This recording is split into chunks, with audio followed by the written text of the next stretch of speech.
Wakey, wakey, eggs and trades, or something like that. It is Rick Kamla and the Hall of Famer Steve Alexander, and we're smiling and we're geeked and we're giddy. We've got trades, we've got popcorn popping. Butler's got a new team. Ingram was finally moved.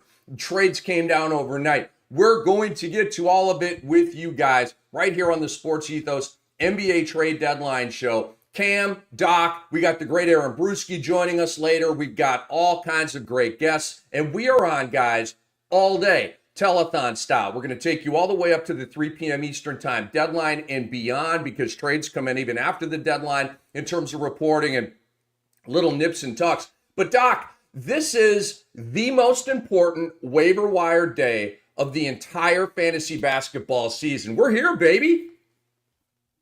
All day. All day. Dude, I'm shocked. Mark Williams got traded. I think Anthony Davis probably would have liked to have played next to him in LA. Should we have started this trade deadline marathon 2 days ago? Maybe we should just be on for 3 full days last year, because the number of all-stars that have already been traded is actually mind-blowing to me. It's been a fun deadline so far. We've had a lot of big names off the board. Fox is gone, and Luka, we didn't see that coming. Levine is gone. Butler is gone. Ingram is gone. So there will be moves today, okay? Maybe the biggest moves of the deadline have already happened, but we'll certainly be breaking down these trades because Doc and I have not, really dove into these trades from a fantasy perspective yet.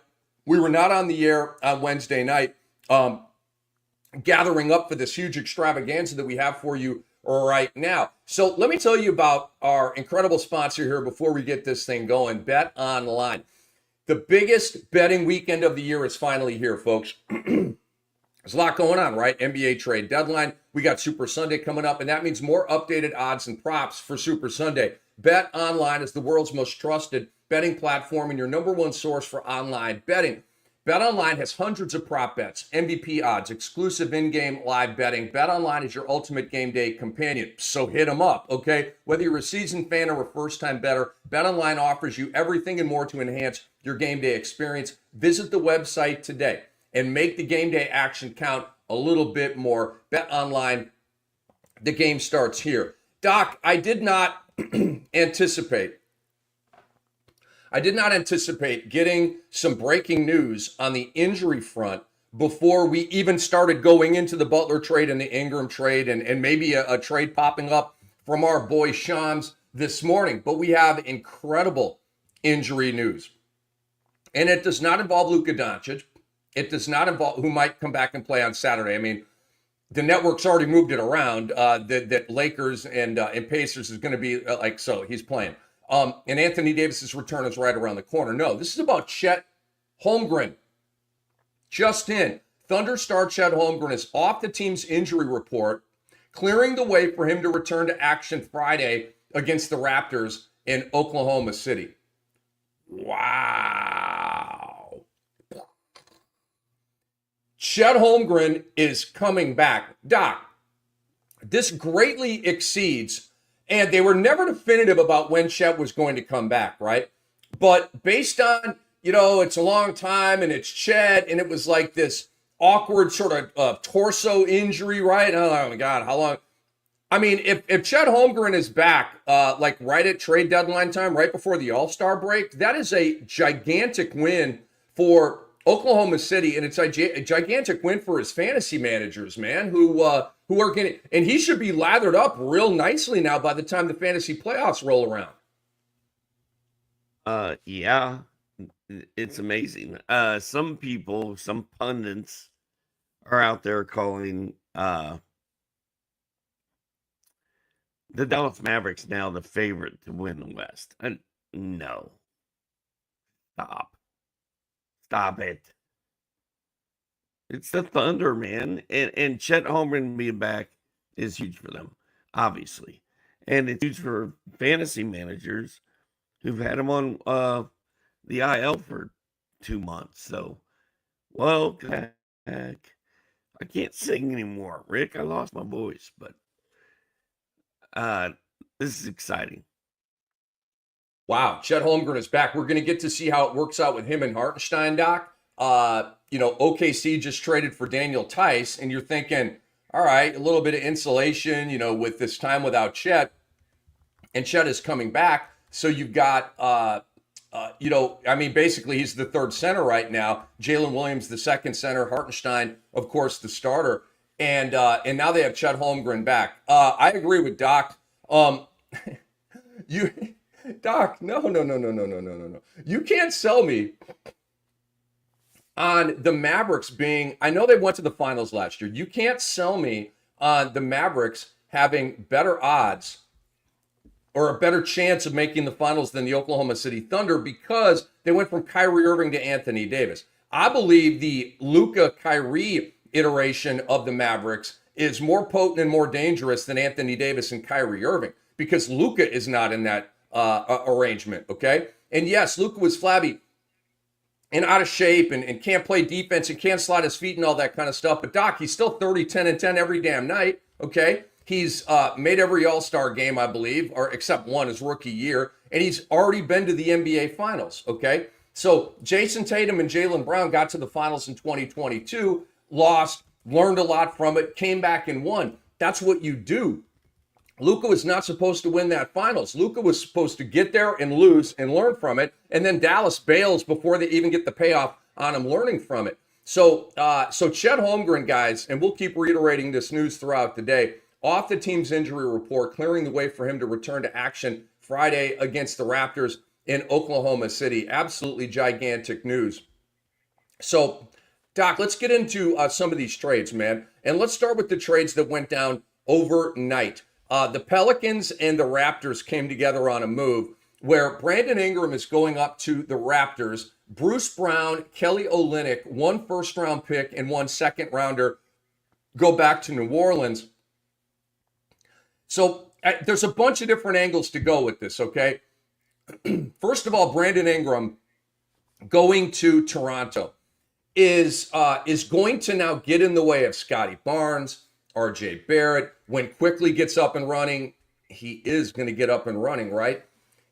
They have a lot of scores now. They've kind of got a low-key Sacramento going there, Doc, with Quickly, Barrett, Barnes, and Ingram. You got 4 guys that could score 20 easily every night. How you feeling about this trade? First of all, I always rip on the trade deadline because I'm like, there's all these rumors and none of it ever comes true. This year, outside of the Luka AD trade, which shocked the world, nobody saw that coming. These things have been kind of by the book. I mean, you and I've been talking about Bruce Brown, Kelly Olynyk being showcased for a couple months now. And then Brandon Ingram was obviously going to get traded. I didn't know he was going to go to Toronto. My hope for Scotty Barnes and the rest of those guys is that Raptors have only won 16 games, right? They're not even in the play-in. They are a tank for Cooper Flag type of team. And I'm sure they want to, kick the tires on Brandon Ingram, see what they have exactly. But who knows if he's even able to play at this point. Like, it's kind of bad news for Toronto all the way around, I feel like. I don't want Brandon Ingram on my team. Yeah, and he's going to miss games because he's going to turn an ankle or suffer some kind of soft tissue injury, and it's going to be the typical Brandon Ingram thing. It'll be interesting to see now that Toronto's made a bit of a go-for-it move, getting Brandon. I mean, what are they going for, right? But this is a buyer move, not a seller move, right? The Pelicans made a seller move. The Raptors made a buyer move, and they're in seller mode. So it's a little weird, but it's talent acquisition, and obviously this tells me that the Raptors have designs on signing him to a long-term extension. You better get prepared to stroke a max check if you're the Toronto Raptors, because that's what Ingram wants. The Pelicans didn't want to pay him that. That's why there was the fallout. That's why there was the trade. And that's why he's a Raptor. So maybe Masai Ujiri is saying, yeah, Brandon Ingram is a max player. And maybe if you're Toronto, a small market, honestly, nothing against Canada, but if you're an American-born basketball player, you'd rather play in America than Canada. I think that's abundantly clear here. Customs and all that kind of stuff, and just a different country. Maybe you want to be close to Chicago, where you were born, close to Cali or LA, where you were from. It's nothing against Canada, but that is Canada a hotbed for free agents? Said no one ever. You see what I'm saying? Okay. You can say the same thing about Utah, Minnesota. There's a bunch of teams, but I think Canada especially falls into that bucket. So, this is essentially a free agent get for the Raptors in advance of the deadline. So, look, you've got Emmanuel Quickley, a talented point guard. RJ Barrett, obviously a big-time talent. He's been a PRA machine this year. Brandon Ingram, when healthy, a bucket getter, most improved player. He's been an all-star. Scotty Barnes is a young superstar, in my opinion. He's the next coming of Scottie Pippen. And then you've got Jakob Poeltl, one of the most underrated bigs in the league. It's not a bad starting five. What are they winning? I don't damn know. But, I appreciate the go-for-it move. I do. So Brandon Ingram, overnight, goes to the Toronto Raptors. Now, going back to the New Orleans Pelicans, is Bruce Brown, Kelly Olynyk, a first-round pick and a second-round pick. Is this a good return on the investment for the Pelicans with Brandon Ingram? On the player side, I don't really see how Bruce Brown and Kelly Olynyk fit long-term, but okay, you got a couple of good players. Maybe they'll flip them now for second-round picks or something, in advance of the deadline at 3 p.m. Eastern time. But you did get a first-round pick. You got a second-round pick. The whole world knew that you had to trade Brandon Ingram, so you did not have leverage at all in this situation. So it's a pretty lousy return for Brandon Ingram, frankly. But what were you going to get? And it's David Griffin.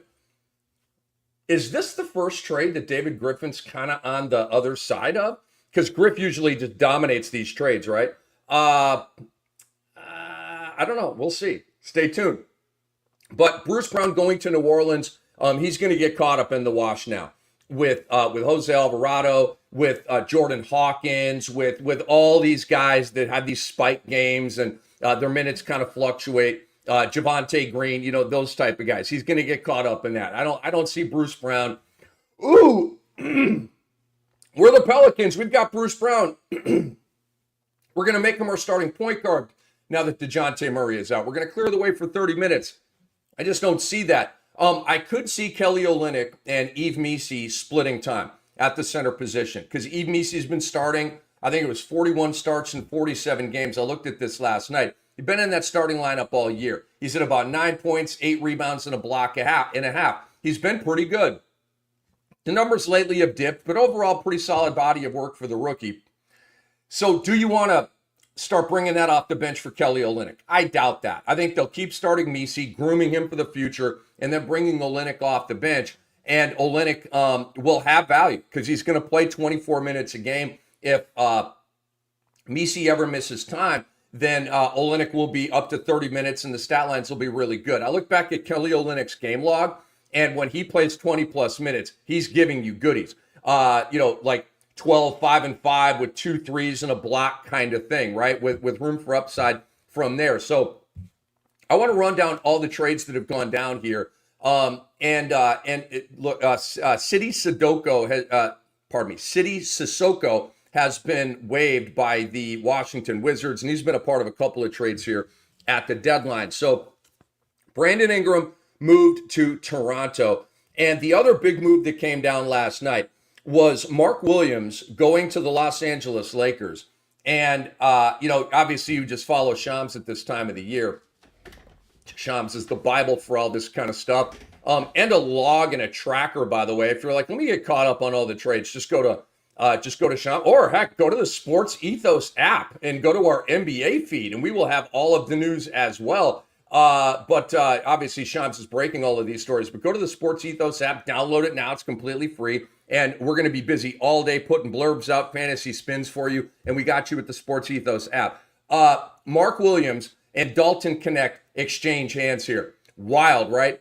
Mark Williams, second year, stud center for the Charlotte Hornets. He's been injury prone, but he's really been cooking this year since he's gotten healthy. Dalton Connect had those moments early. Remember that hot streak early in the year, and everybody was hot on Dalton Connect.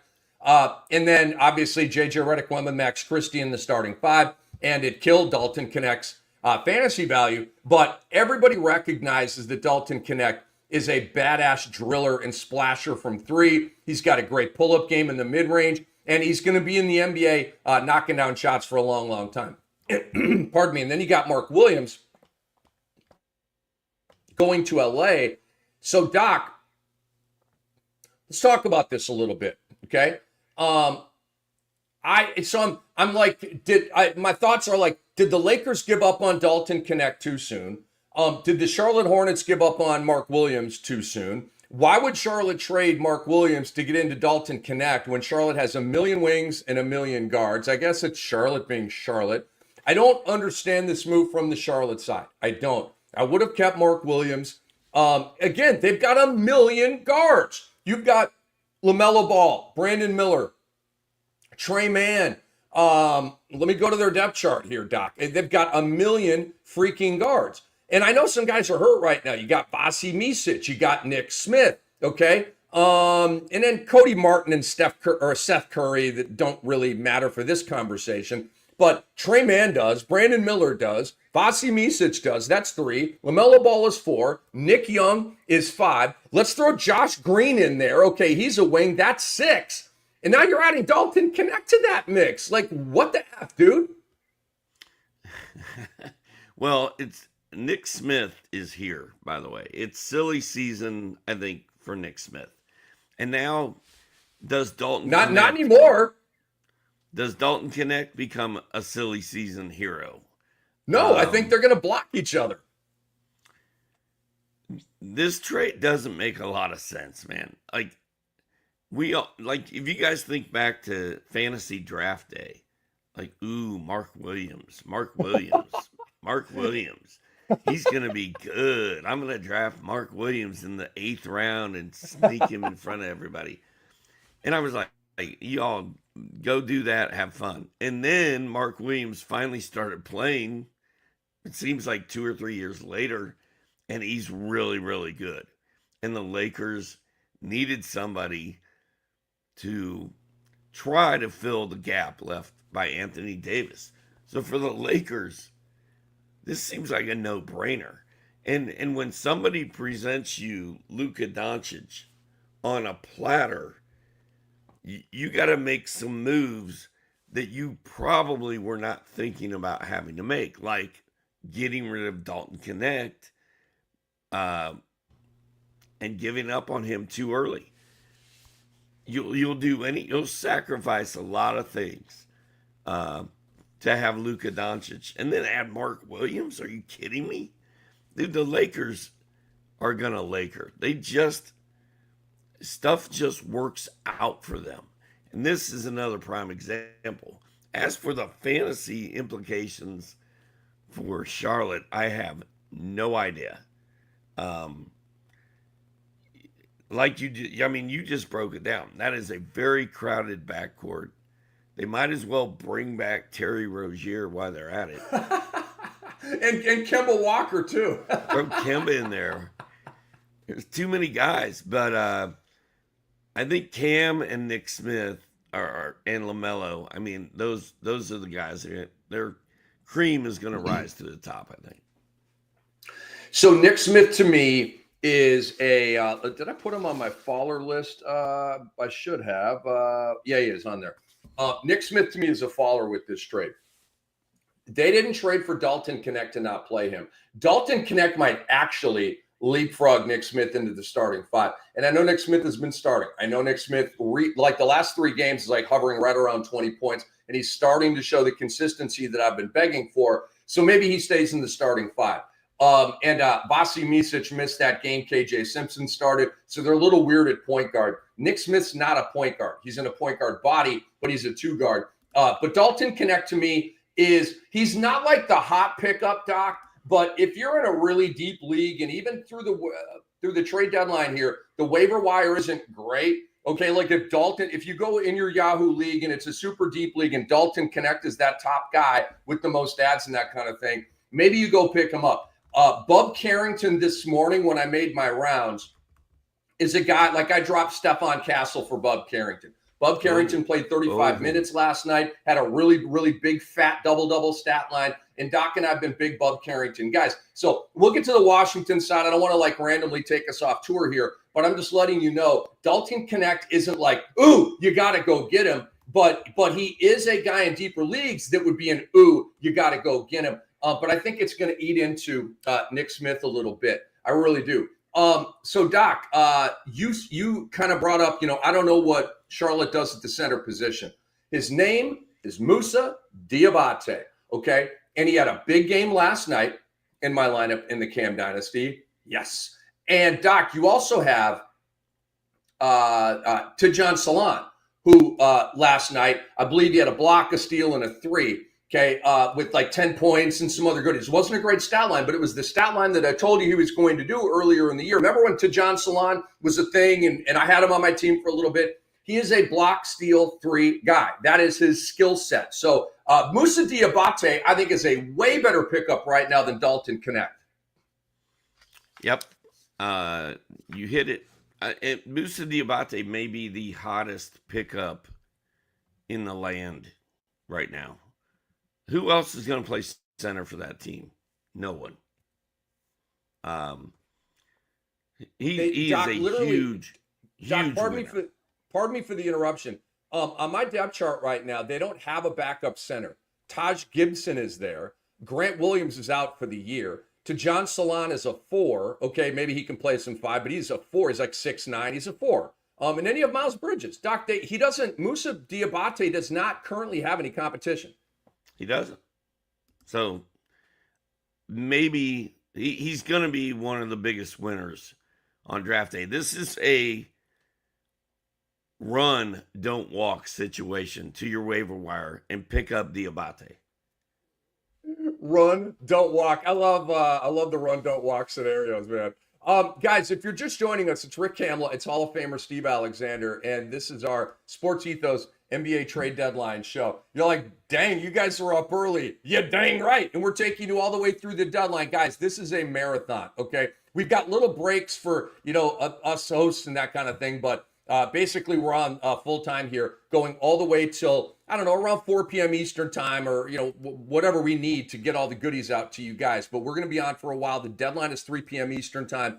Tell everybody about this, okay? Go to @RickKamlaSports. You can retweet out the link to this at Ethos Fantasy NBA, any way you want to go. But help us spread the word, man. We're trying to blow this thing up, and we're having a lot of fun with this. So I've written down Diabate here, Doc, and we've made it through a couple of trades. Chet Holmgren, by the way, if you're just joining us, is off the team's injury report. Or should I cue the Rocky music? Clearing the way for him to return to action Friday night against the Raptors in Oklahoma City. Chet is back, folks. Huge news. So these are the trades that went down yesterday. I just want to hit a little reset button for you guys out there. Kyle Kuzma went to the Milwaukee Bucks with Patrick Baldwin Jr. and a second-round pick. Washington gets Chris Middleton, who reports are they're going to keep A.J. Johnson and a pick swap. A.J. Johnson was that I thought really evilly misguided pick by the Bucks in the first round last year. I'm not a fan of the player. I just hated where they took him. Anyway, he's a Wizard now. They'll take a dice roll on him. The Knicks get by the way, Milwaukee got Jericho Sims in that deal as well from the Knicks. I know Knicks fans, you lost Jericho Sims. Tears, right? It's a Kleenex situation. The Knicks get back DeLon Wright and cash. I have no idea what Doc Rivers had against DeLon Wright, but Doc Rivers hated DeLon Wright because he never played him. Houston gets Jaden Springer, a live body combo guard who really can defend. And he goes where? To Houston, where they already have a bunch of those guys, but the Ime Udoka wants Rottweilers, and they got another one, and a 2030 second. I don't know what Boston got back. I think they just shipped out a player based on Sham's reporting. It's like, what did Boston get? I don't know. OKC gets Daniel Tyson, a 2031 second. Doc, you know who will know? Andre Lemush will know what Boston got in that deal. The Pelicans get cash back. Sacramento gets Jonas Valanciunas. You're like, why? The Lithuanian front court. I can never say his name. City Sissoko. He went to Washington. They've since waived him. Washington basically got 2 second-round picks for Jonas. Jimmy Butler goes to the Golden State Warriors. The Miami Heat get Andrew Wiggins, Kyle Anderson, PJ Tucker, and a protected first-round pick. They got a first-round pick for Jimmy Butler. How? And then you've got Detroit getting Lindy Waters and Josh Richardson. Utah getting Dennis Schroeder. Word is they're going to let him go. Duh. And so he'll be on the buyout market. Detroit gets KJ Martin in 2 seconds. Philadelphia gets rid of the contract, basically, and they get under the luxury tax. And then we told you about Ingram to Toronto for Bruce Brown, Kelly Olynyk, a first and a second back to New Orleans, Mark Williams to the Lakers, Connect, Reddish, a 2031 unprotected first, and a 2030 pick swap going back to Charlotte. So Charlotte did get some decent draft assets back from Mark Williams and Dalton Connect. So that's what they went ahead and did. So, Doc, let's get to the huge trade here. Actually, let's get this rumor out first. Andre Lemush is feeding us information here. He's our outstanding producer. A name to watch today is Atlanta's DeAndre Hunter. Hawks have been fielding calls on him, with the Cavs emerging as a front runner for the 6'8 swingman. Chris Mannix is the scoop artist on that one. I just don't understand, Doc, why Cleveland needs DeAndre Hunter when you've got Strus and Niang and LeVert and Jerome and Craig Porter Jr., who's a stud and can't even play. And I don't understand why the Atlanta Hawks would trade DeAndre Hunter now that Jalen Johnson's out for the year. What do you make of that one? It doesn't make a lot of sense. I mean, we wanted to trade we wanted to trade DeAndre Hunter last year and the year before, and when he was always so disappointing. But now he seems like a guy the Hawks really need. If they're going to make any kind of playoff run at all. If they're going to trade DeAndre Hunter, they better be getting something back that's really good, because he's been possibly the most important Hawks player this season. He's been really good, man. He's one of the front runners for Sixth Man of the Year. Don't sleep that. So, Doc, let's get to the huge trade that went down yesterday. Jimmy Butler. This move came down, I don't know, Doc, around 9 p.m. Eastern time, 8:30 p.m. Eastern time, whatever it was, in a big old whale in the swimming pool here. It is a 4-teamer. I just gave you the details, the highlights again. Jimmy Butler to Golden State, Wiggins to Miami, and then it's just kind of spare parts going around the league. Essentially, Jimmy Butler to Golden State, and Andrew Wiggins to the Miami Heat. So let's break this one down, Doc. From a fantasy perspective here, okay, this is a huge win for Jimmy Butler, and that's why in a recent buy low, sell high article, and I'm not a Jimmy Butler guy, but his value I mean, like Bub Carrington had more value than Jimmy Butler fantasy-wise. You're right. I mean, I'm picking a random name here, but when you're not playing, you have no value at all. And when you're suspended, you might not even be able to go to the INJ, so you may be missing out on man games, having to carry Jimmy, I play when I want to, Butler. So this is obviously huge for Butler, Doc. And Jimmy Butler is not going to, I think, fall prey to the worst rotation in the history of the NBA. He probably will not get Podziemski'd, okay? And you see the SportsEthos app right there. That's what it looks like, all the blurbs, all the info you need. Jimmy Butler and Steph Curry are going to be the only reliable fantasy guys out there in Golden State. Yes, they are. And Podziemski is finally coming on a little bit, right? And is Jimmy going to get there and Jimmy is in Golden State with Steph Curry, where he said he would not sign an extension. And then he saw how bleak the future was because nobody was banging on Miami's door to get Jimmy Butler. KD was like, I'm not going back to Golden State. No. And Jimmy's like, I guess that's the only place left for me to go. Like, is Jimmy going to play like 8 games and then be like, oh, my calf hurts. I'm going to chill out till the playoffs get here, if we even make the playoffs. The fact they got a number one pick, the fact they got a number one pick back and Andrew Wiggins for Jimmy Butler is kind of impressive. Like, I feel like that was some shrewd dealing. But congrats if you hung on to Jimmy Butler. I'm just glad, thankful that I didn't have to deal with that headache this year or going forward, because it's still going to be a headache. Yeah, he's Jimmy Butler. There's still going to be DMPs. We were way off of Jimmy Butler in the preseason. We told y'all to run and hide. Do not draft him under any circumstances. So, a lot of you understand, dude, he doesn't hit three balls. Okay. Well, I mean, this year he's gotten a little better at it the last couple of years, but still, he's not like a 2-3 per game guy. The steals have been down. The numbers have been down. Is the thing kind of cranked down there in Miami? But now he's in Golden State. So I sent out a pretty spicy tweet last night, Doc, because I'm not a Jimmy Butler guy, and some of this stuff it's just madness. Okay, Jimmy Butler signs an extension last night with the Golden State Warriors. Why did the Warriors get Jimmy Butler? How did they get Jimmy Butler? This is how. They gave him a massive raise. Okay, Jimmy Butler obviously wanted to go to Phoenix. For whatever reason, that didn't go down. Probably because of Bradley Beal and his untradeable contract. Jimmy Butler has agreed, according to Shams and Brian Windhorst, a new 2-year, $121 million extension with the franchise through 2026-27.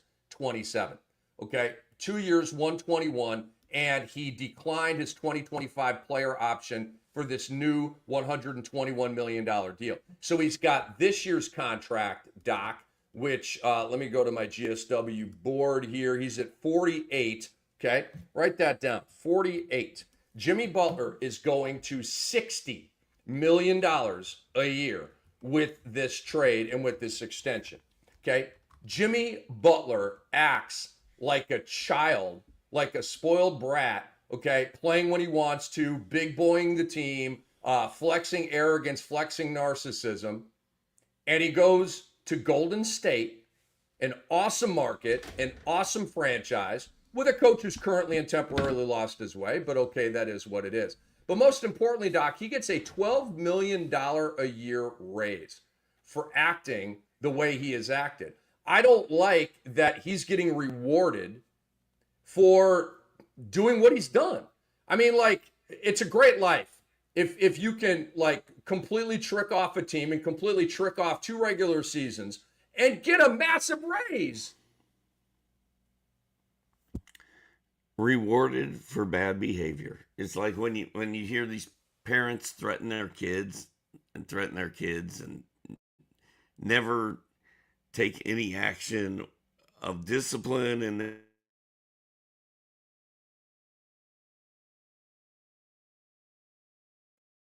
got a little disruption with Doc Service right here. But it is what it is. I mean, I'll get over it. I had to get that complaint out.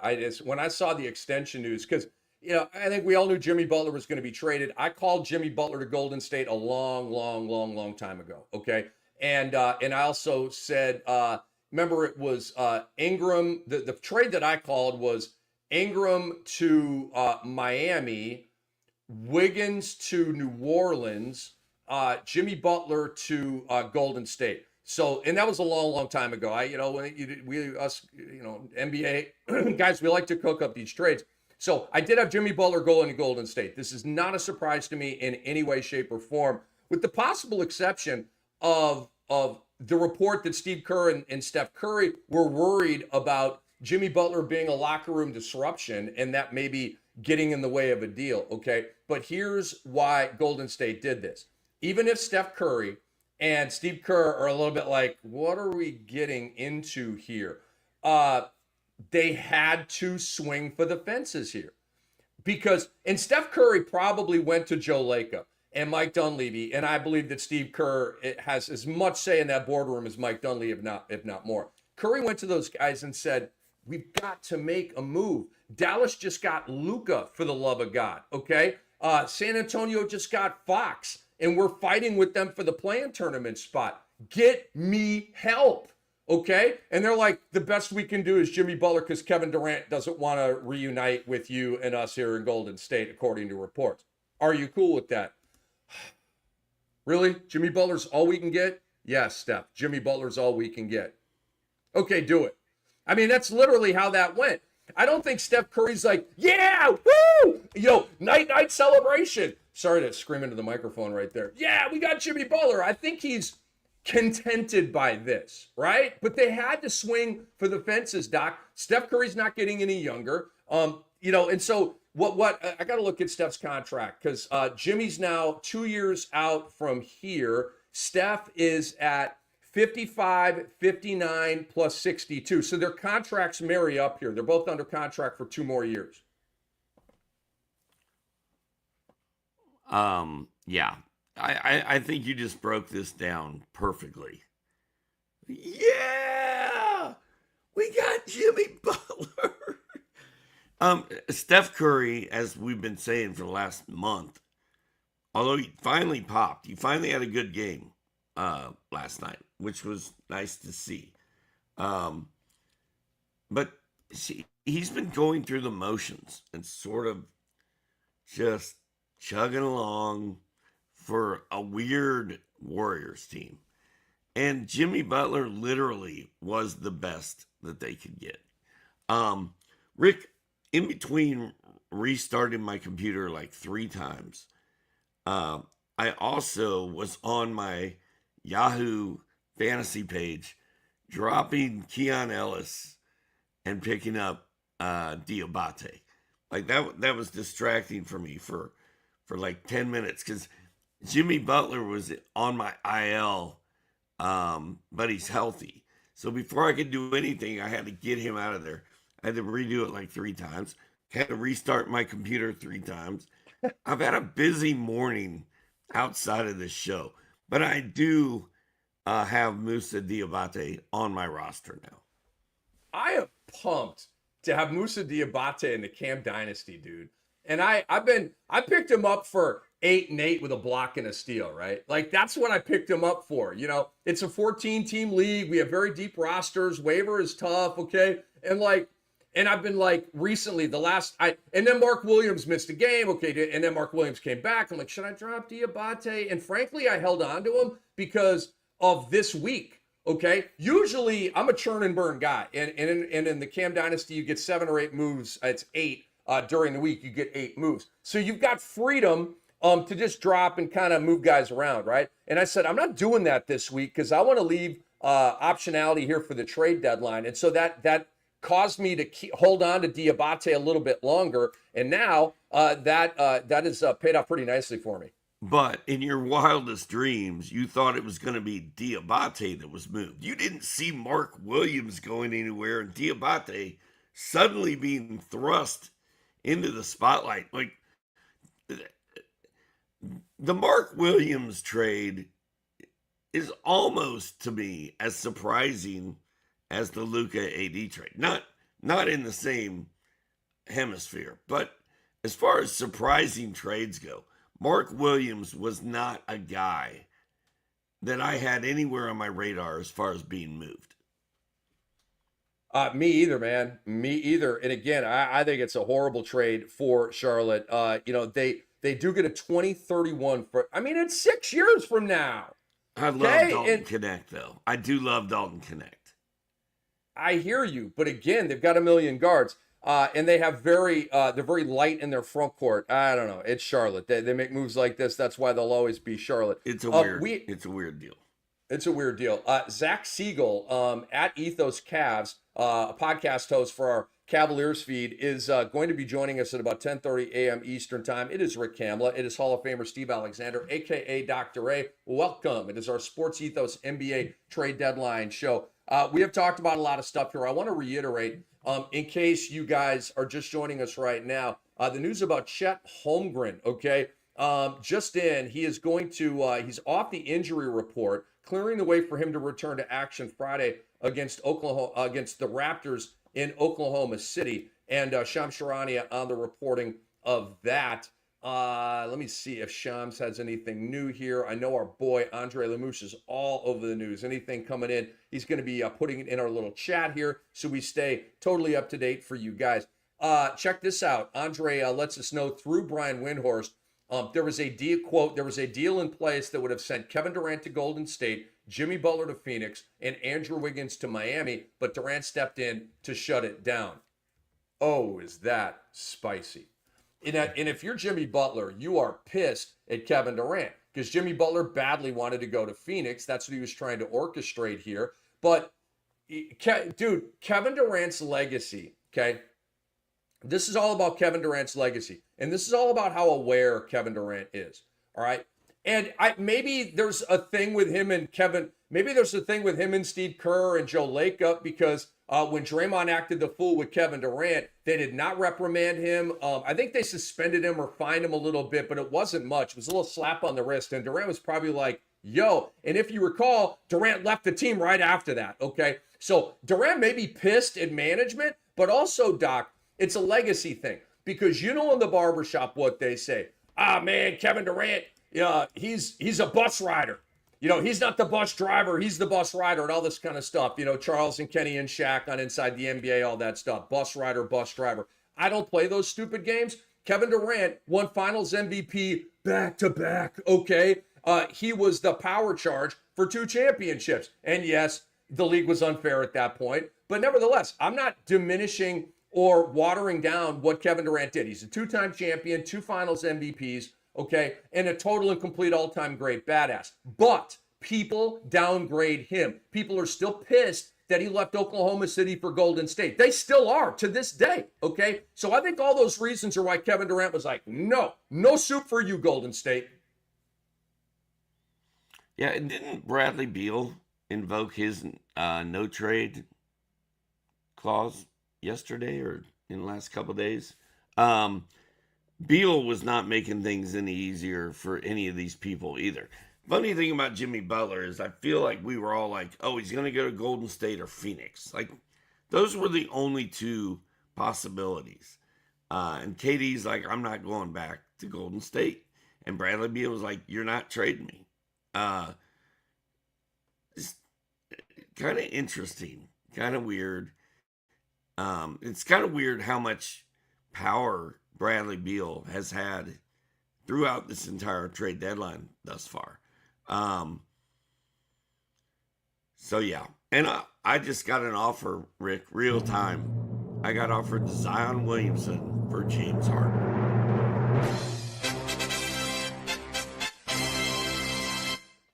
We have a trade. It is not a big one, but it's a trade. The Sixers get Jared Butler, 4 second-round picks. The Wizards get Reggie Jackson and a first-round pick.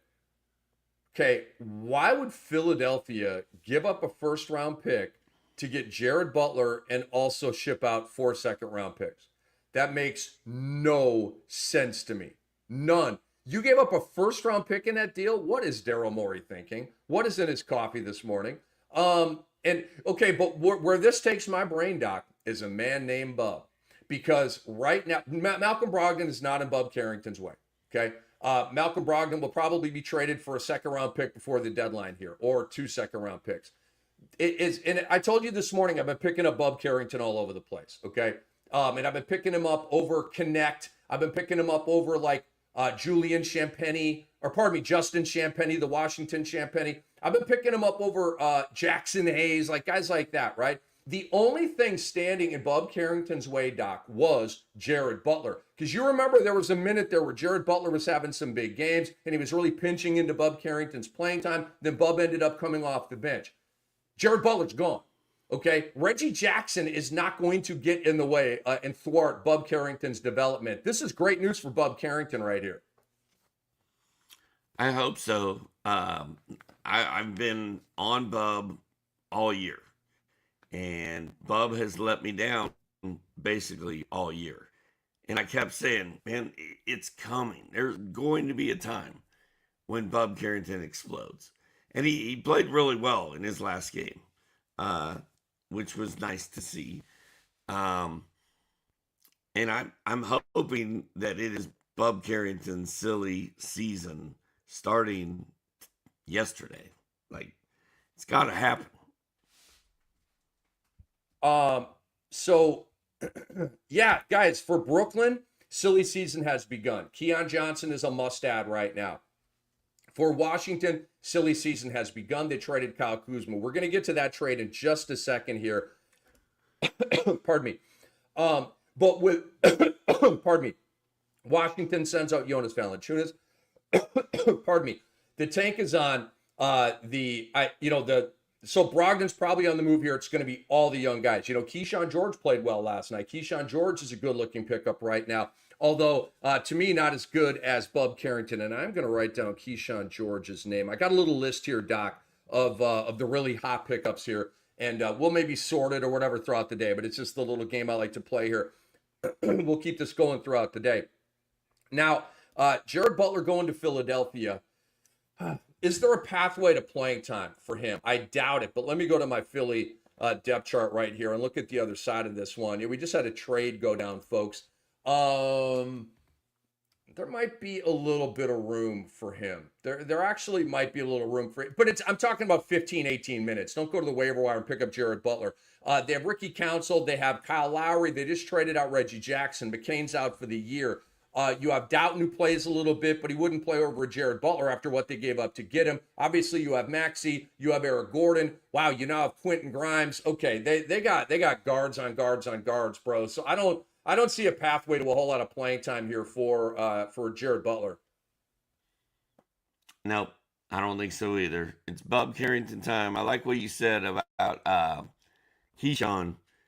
Keyshawn got hot for like 3 games in the middle of the season a month ago. He's going to be a silly season guy. Corey Kispert's going to be a silly season guy. Like, silly season is here in Washington. And I'm all for the Corey Kispert, Bub Carrington experience. So in Keyshawn George is starting over Justin Champagnie. All right. And I'm not sure our guy Justin Champagnie is going to re-enter that starting 5, barring injury. So, I've been holding on to Justin. I mean, in 30 deep, it's a 30-team league that a lot of us industry members are in. I have Justin Champagnie. I'm not going to drop him in a 30-team league. But if you've been holding him in a 20-team league or a 14 or 16-team league, I don't know. He's kind of on the borderline right now. Kuzma's only been gone for 1 game. Like, Justin Champagnie is probably going to be a silly season guy in Washington, right? Like, Kuzma's gone. That's what we've been waiting for. We have, and pardon the clicks here that may be coming through my microphone as I kind of go to the box score from last night. So, Doc, I'm looking at their box score. They start Rashawn Holmes, Keyshawn George, Jordan Poole, Bilal Coulibaly, and Bub Carrington. Bub Carrington, I believe, is locked into the starting 5. Bilal Coulibaly had a triple-double last night, locked into the starting 5. Jordan Poole, they're not going to trade him. Are they going to shut him down? I presume they will at some point, but I don't know. They might just say, screw it, we're losing anyway, let's play him. Keyshawn George played 30 minutes last night, 17, 7, and 3, a block, a steal, 5 threes. My God, what a line. He seems to be locked into that starting 5. And then the center position, Jonas is gone. Alex Sar's missed, 6 games in a row with, I believe it's an ankle injury. Rashawn Holmes starts last night, 9 and 5 with a block in 27 minutes. And then you had Vukovic came in 12 points and 6 rebounds in 19 minutes. Your boy Kispert played 30 off the bench. And then Champagnie and Brogdon played 17 off the bench. So, I mean, help me out here, especially if Corey Kispert is also coming off the bench and he's the 6th man. That makes Justin Champagnie the 7th man. And to me, it's going to be hard to generate value with that dude. Sell me on Justin Champagnie. I can't. I need to see what happens in the next game. I was hoping he was going to start, but it doesn't sound like he's going to. It sounds like they're going to go Keyshawn over Champagnie, at least last night. Let's see what happens in the next one. But, yeah, I think if you're in a deep league and you're holding Champagnie and there's a big hot pickup that comes out today, like Moussa Diabate, you drop Champagnie and you pick up Diabate. If there's not a move you can make that you feel like you have to make, then you hold on to Champagnie and see what happens in the next game. I dig it, dude. That's Hall of Famer Steve Alexander. I am Rick Kamla. We are Sports Ethos NBA Trade Deadline Show. What's up? Tell everybody about this show. Yo, our boys Cam and Doc are live right now. I'm at work, okay? And we know how y'all do at work, right? You might be in a cube, okay? You're acting like you're working. And you got your little earbud in with us and stuff. Hey, what's up? Hey, hi boss. It's the NBA trade deadline today. It's not a normal day, okay? It's like a Christmas morning for basketball fans. So don't buzzkill your employee for watching our beautiful podcast here. All right, we've got Zach Siegel coming up just around the corner here.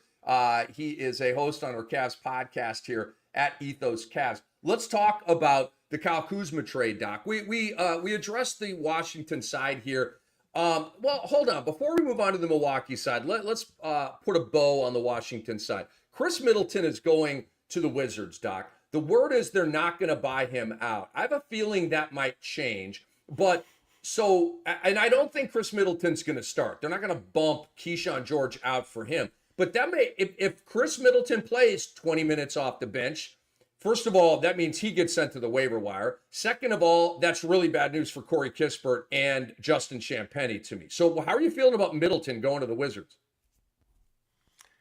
I'm more concerned about Chris Middleton's mental state after being shipped to Siberia, right? Like, wait a second. I was a key cog for Milwaukee and like Giannis's guy and hung out with Dame and Doc. Now I'm in Siberia. Like, what did I do? What did I do to deserve this? Well, both of his ankles are made of Doritos. And I think I said Pringles the other day. I love Pringles.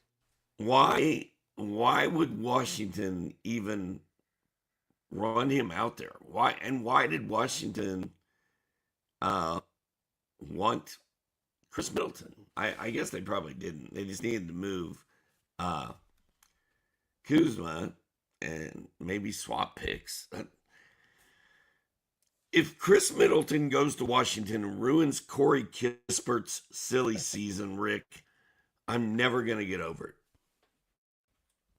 it. Washington has two guys that just don't fit. Chris Middleton and Malcolm Brogdon. Please, Michael Singer, for the love of God, get those two nice guys. They're both really nice guys, okay? I've interviewed them. I've spent time with them. Chris Middleton's a cool guy. Malcolm Brogdon's an even cooler guy, okay? Rescue these men, okay? Please hit the eject button. Take some second-round picks. And teams around the league, like if you're like a vet, like the Knicks, why wouldn't the Knicks go get a Chris Middleton or a Malcolm Brogdon or a Jordan Clarkson? I'm going to be so pissed at the Knicks, and I'm not a Knicks fan, but I'm going to be so pissed at the Knicks if they don't add a goody guy off the bench, a bucket getter. And I know a lot of Knicks fans, they want a big off the bench. I mean, cool. Let's get that done too. But to me, campaign isn't it. I'm not a huge Deuce McBride guy. I mean, he's high, okay? But if he's your sixth man, that's not good enough, okay? You need a stud as your sixth man. Especially look at Cleveland, how freaking deep they are, right? They could wear the Knicks down in a 2-week, 7-game series. And obviously Boston is ridiculously deep as well. So it is Cam, it is Doc. Let's talk about the Kyle Kuzma side of this, Doc. Going to the Milwaukee Bucks with Patrick Baldwin Jr. and also a second-round pick. Let me go to my Milwaukee depth chart right here. I've got Brook Lopez, Giannis, Kuzma, Andre Jackson, who starts and plays about half the game, kind of a filler spot, and then Damian Lillard. Portis now will probably flourish more consistently. He had a huge game last night in his return without Giannis. No Middleton. Remember, we talked about that. When him and Middleton have to share, no bueno. When it's just one of those guys, that one guy feasts. And then also off their bench, Taurean Prince, Pat Connaughton, and Gary Trent Jr. Prince could start, and Andre Jackson could come off the bench. But that's essentially your 9-man rotation here. With A.J. Green, I guess I'll throw him in, making it like a 10-man rotation. So, Doc, take me into the ripple effects for you of Kyle Kuzma, okay? Is this bad news for Bobby Portis? Is this bad news for Brook Lopez? Do you think he could pinch either of the two Milwaukee Stars? I don't think anything really changed that much because Middleton was getting minutes. Um, Maybe Bobby Portis has a harder time doing Bobby Portis stuff now, right? Maybe he's just Brook Lopez's back at this point. Um, but outside of that, I don't think it changes a whole lot. Now, this Giannis being a last second scratch last night because of a tight calf, that's concerning. That could open things up for everybody. But Kuzma, I think, hurts Bobby Portis, but not to the point that I'm dropping Bobby Portis. That makes sense? That makes perfect sense. I definitely would not recommend people drop Bobby Portis right now. And Bobby Portis might have trying to think here. I mean, Chris Middleton was scoring a lot of 20-point games recently for Milwaukee, but Bobby Portis was out. This is going to be a hit to Bobby Portis. It is. I don't think it's going to be a hit to Brook Lopez because, Doc, I mean, the scoring already is like one night it's 4 points, another night it's 12 points, right? I think Brook Lopez is still going to get his kick out threes and do his little putback stuff every once in a while. Wait a minute, he never gets rebounds. My bad, that was a bad reference.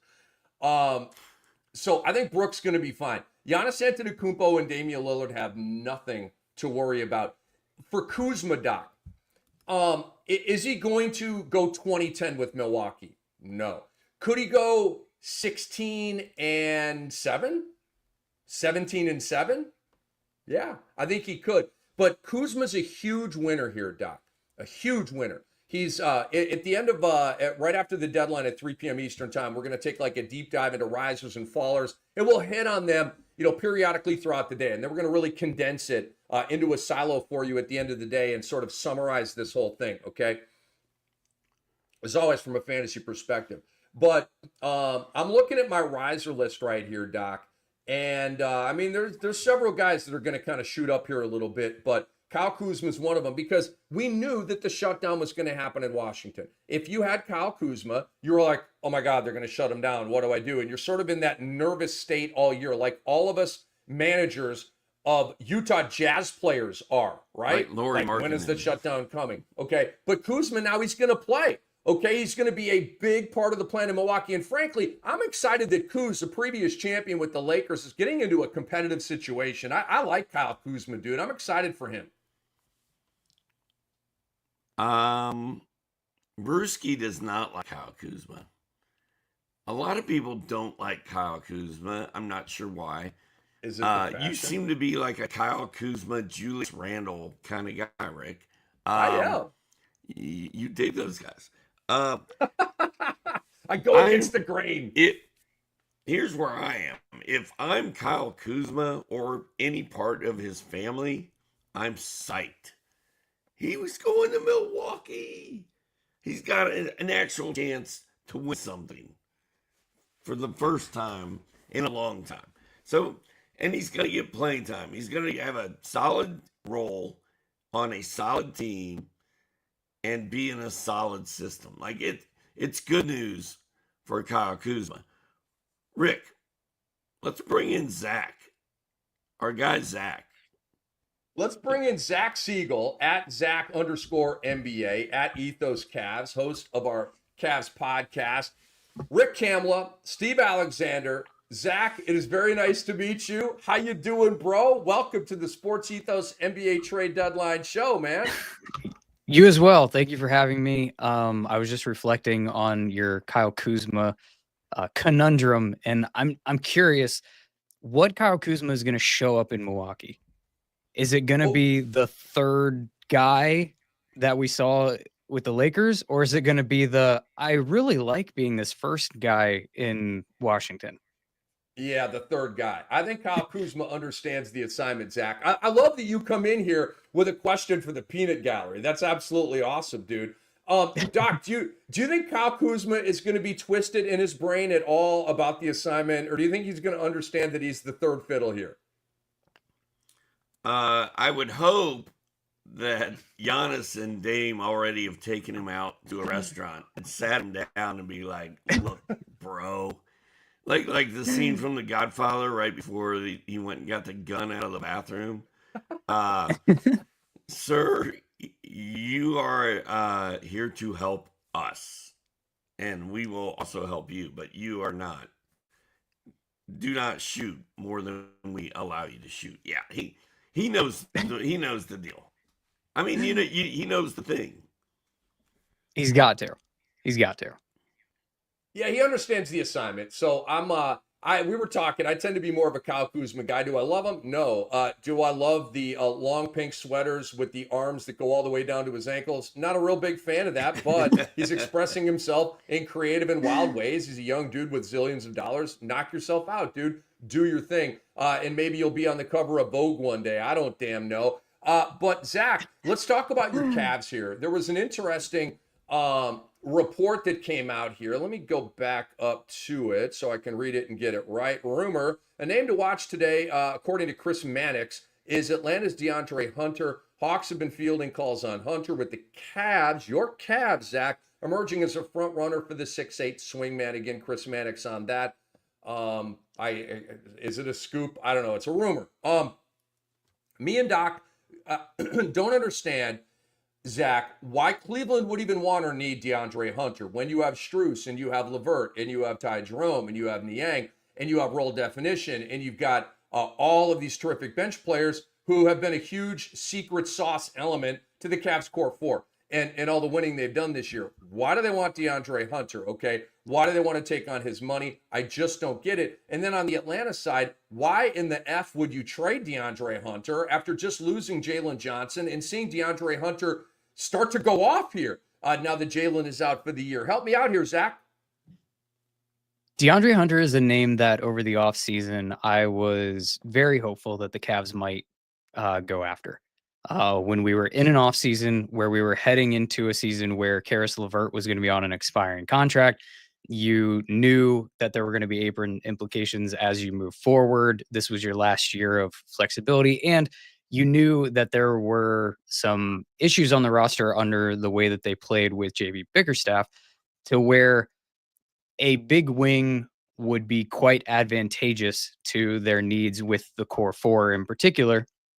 And when both Karis LeVert and DeAndre Hunter came out and started having the best years of their careers, I made that thing just go away in my mind, because I was like, there's no way either side. At this point, if they would have done it in the offseason, both sides would have been super happy at what was happening and unfolding before our eyes, but was highly unlikely now. With it coming back up, I can tell you, to answer your question more directly, why would the Cavs have interest in a guy like DeAndre Hunter?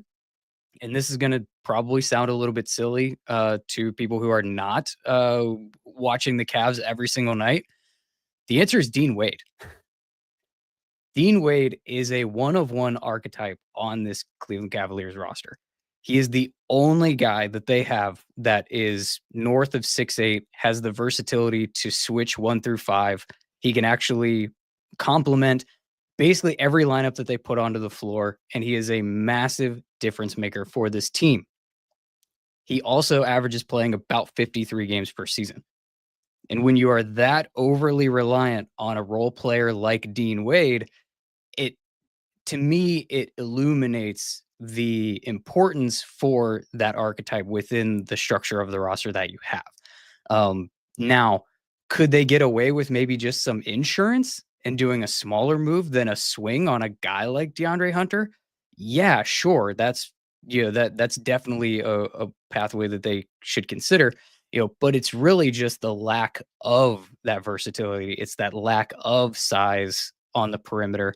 It's a lack of athleticism, in that space where you really see it come out against teams like the Thunder, like the Celtics, like the Hawks that have given them troubles. That's even when they were off to their hot start. So they lost to the Hawks twice in a row early in the season, right? And before Ethos Cavs even started, which thankfully I'm glad it did. But before that even started on my YouTube channel, I went digging through the first 20 games of the season, just looking like, were there signs, that this is a possibility, that the Cavs could have troubles with this type of a team. And the one thing that kept coming up, even when they were winning, so it's not to say that they can't win. The NBA is full of long, athletic guys on the perimeter that they have to face. But even when they were winning, the guys who were playing well against them and making a difference in the box score, they all kind of shared similar characteristics of being long, athletic guys, particularly on the perimeter. And part of that is protecting the fact that you've got Darius Garland and Donovan Mitchell as your main backcourt. Needing players around them that can switch, that can hedge, and can kind of help and protect them on the defensive end, while also being able to shoot the basketball is also very helpful. DeAndre Hunter checks a lot of those boxes, as does Cam Johnson, which is a name that we've been hearing for months as a possibility too. Great point, man. Great point. What would the Cavaliers give up in a trade for DeAndre Hunter? Let's theorize here. What would they be trying to get off of Max Strus's money? Would you would Atlanta then be signaling essentially a tank or a throttle down? You know what I mean? Like, they need DeAndre Hunter right now. So Mannix's report doesn't go into possible names that could be changing hands here. He just brings up Hunter. So theorize a little bit here. So the machinations that I've seen are built around LeVert as an expiring deal. He's also one of the only guys on this Cavs roster that makes that kind of money that you can even start to enter yourself into those conversations with the 20 million and change type of guys. So I think it starts there. Then it is a question of, what does Atlanta want? Because Atlanta's not in a position to tank. They owe their first round pick this year to now my mind is blanking. I can't even remember where it goes, but it doesn't go to Atlanta. So tanking doesn't make a ton of sense for them. But could they want something built? Could they want a guy like a Jalen Tyson in there? A young guy with on a rookie deal who's shown some flashes. Could they want that? Would be so like the Hawks to go get him, and that would just piss off Hawks fans like you cannot believe, dude. Sorry to interrupt, Zach. Go ahead. No, you're good. But that's a possibility.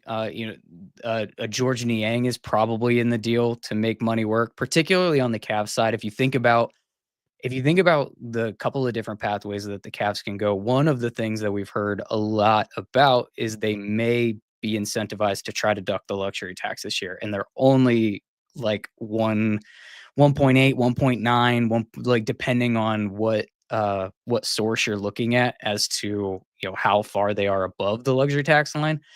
Just if you're making contracts work and then you can haggle over what picks may get included and things like that, something built around LeVert and Niang for DeAndre Hunter actually accomplishes both a big swing for the Cavs at that like fifth starter, that big wing type of a guy, while also giving them the opportunity to duck that luxury tax in the same deal. But again, you don't just trade LeVert and Niang and get DeAndre Hunter. Atlanta's going to want more than that. So then it's like, okay, are they prioritizing a Jalen Tyson? What do they see the value of maybe like an Isaac Okoro, who's in that like $10 million range and is young? He's only 24. Like, people see he's been around a while, but people tend to forget that he's like barely even older than Evan Mobley, and still has a very team friendly contract now for what he's able to do. Imagine the lineups that Atlanta could throw out there if they did prioritize a guy like Okoro, where him and Dyson Daniels are your point of attack defenders. Like, I don't want to face that if I'm anyone in the NBA. That sounds disgusting. I'm laughing because I know that if Hawks fans are listening to this right now, they're like, Zach, stop it. You're selling me on Okoro over DeAndre Hunter. I'm not selling you on anything. What's that? I'm not selling you on anything, but these are the guys that the Cavs these are the guys they have. So if there is, like, the Cavs aren't going into these negotiations this year with a treasure trove of like assets to work with. And that's why the expectation, for Cleveland fans, if they're rational, isn't extremely high at this deadline. You don't need a huge swing at this deadline. No. What they do need is an answer to, like I mentioned, the Dean Wade problem. When they don't have Dean Wade, and when they've not had Okoro and Dean Wade at the same time here in over the past several weeks, like, their defense completely fell off a cliff in January. They were like bottom 4 in the NBA in defensive rating in the month of January. They've really had some struggles. That's been a area of inconsistency so far this year. I know when you just look at the year as an aggregate and you see their defensive ratings somewhere around like 111 ish, and ranging in that like 8 to 12 ranking in the NBA, depending on what source you're looking at. Like, it seems like, oh, they're doing fine on defense, but that includes wild swings and variance where they're top 3 in December and then bottom 4 in January. And it's a lot of that. Like, when guys like Okoro and Wade are not in the lineup, they don't have other options on the roster that fill their particular archetypes, or the way that they're able to be versatile, particularly on the defensive end. Again, a guy like DeAndre Hunter is a bigger swing than I anticipated them making, but this is also, if we think about the position that the Cavs are in currently, this is their last opportunity to really do that. Coming this summer, when the extensions for Donovan Mitchell and for Evan Mobley kick in, they've got 10 guys on the roster, and they're looking at being a first apron team at minimum, likely into the second apron if they bring back any of their guys. And right now they're sitting, like I said, a couple million above the luxury tax. This is kind of the last time that they might be able to take some kind of a swing on a more long-term fit, in one of those positions of possible upgrade, without having to deal with the implications that the aprons have on roster construction and roster moves, and just kind of where they could be prohibited there. And Karis LeVert is a expiring deal with 16 million or whatever to kind of like throw in there and get some of those conversations started. It's sort of their last, if they're gonna, this might be it for a while. Zach, yeah. shifting gears here a little bit, maybe more of a gambling angle, or I don't know. I'm sure you'll tell us what you think. But the Cavaliers are 24-4 at home. They're 17-6 on the road. They are pretty good. The best team in the NBA. Are they doing this with smoke and mirrors? Are they literally the best team in the NBA, or are they just getting lucky? Like, because to me, Oklahoma City and Boston are both better teams in my head, but the numbers say the Cavs are the best team. I don't know that I don't know that I would call it smoke and mirrors. I think I would call it unexpected. I'll tell you that. I think that they definitely have questions as to how they can match up specifically with those teams, the Thunder and the Celtics. Both of them present difficulties in a lot of the same ways as each other. Again, the length and versatility on the perimeter, and particularly the way that they're able to be physical on defense on the perimeter. The Cavs have not responded to that type of pressure particularly well. But when you look at the head-to-head matchups, the Cavs versus the Celtics, like, all of those games, the Cavs could have won. They lost the first one by like 3. They just played possibly the worst like game possible against the Celtics, and they almost were able to squeeze that one out too. I mean, one question is, like, who actually does match up well against a team like the Celtics or against the Thunder? Kind of nobody. They are the top tier of the NBA currently, but I don't think that it is I don't think that you go into, let's say, a playoff series with the Cavs going up against the Celtics or the Thunder. The Cavs aren't going to be favored in that series. But if you are shocked if the Cavs win that series, then you've not been paying enough attention to how well the Cavs have actually been playing, game in and game out this season. Zach Siegel hanging out with us at Zach_NBA at Ethos Cavs. That's his podcast. He's a colleague of ours here. This is the Sports Ethos NBA Trade Deadline Show. Rick Kamla, Steve Alexander, Hall of Famer, aka Dr. A. Zach, let's go around the league a little bit. Luka Doncic is a Laker. Where were you? What were you doing? Okay, because I got home. It was Saturday night. I don't know, Doc. What time was it? 1 a.m?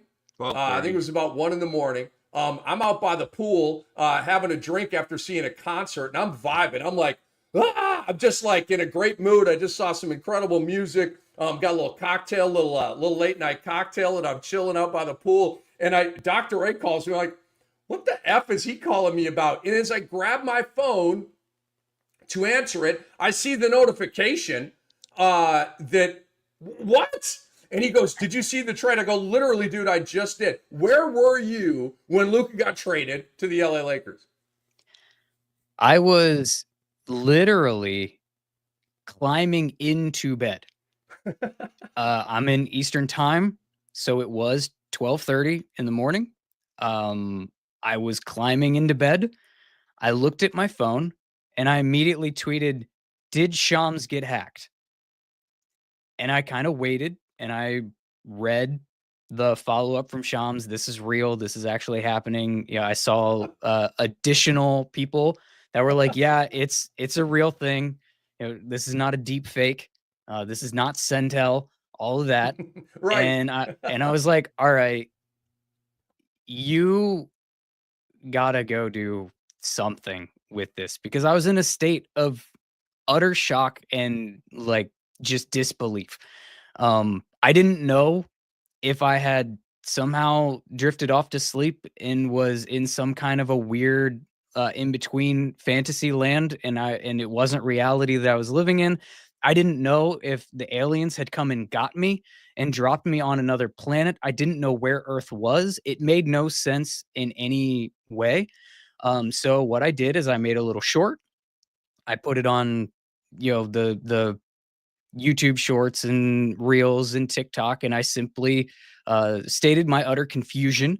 My initial reactions. I put a poll in there on Instagram as to, is this the worst trade in NBA history, or will this age well? Or perhaps are you feeling like you're not on Earth either?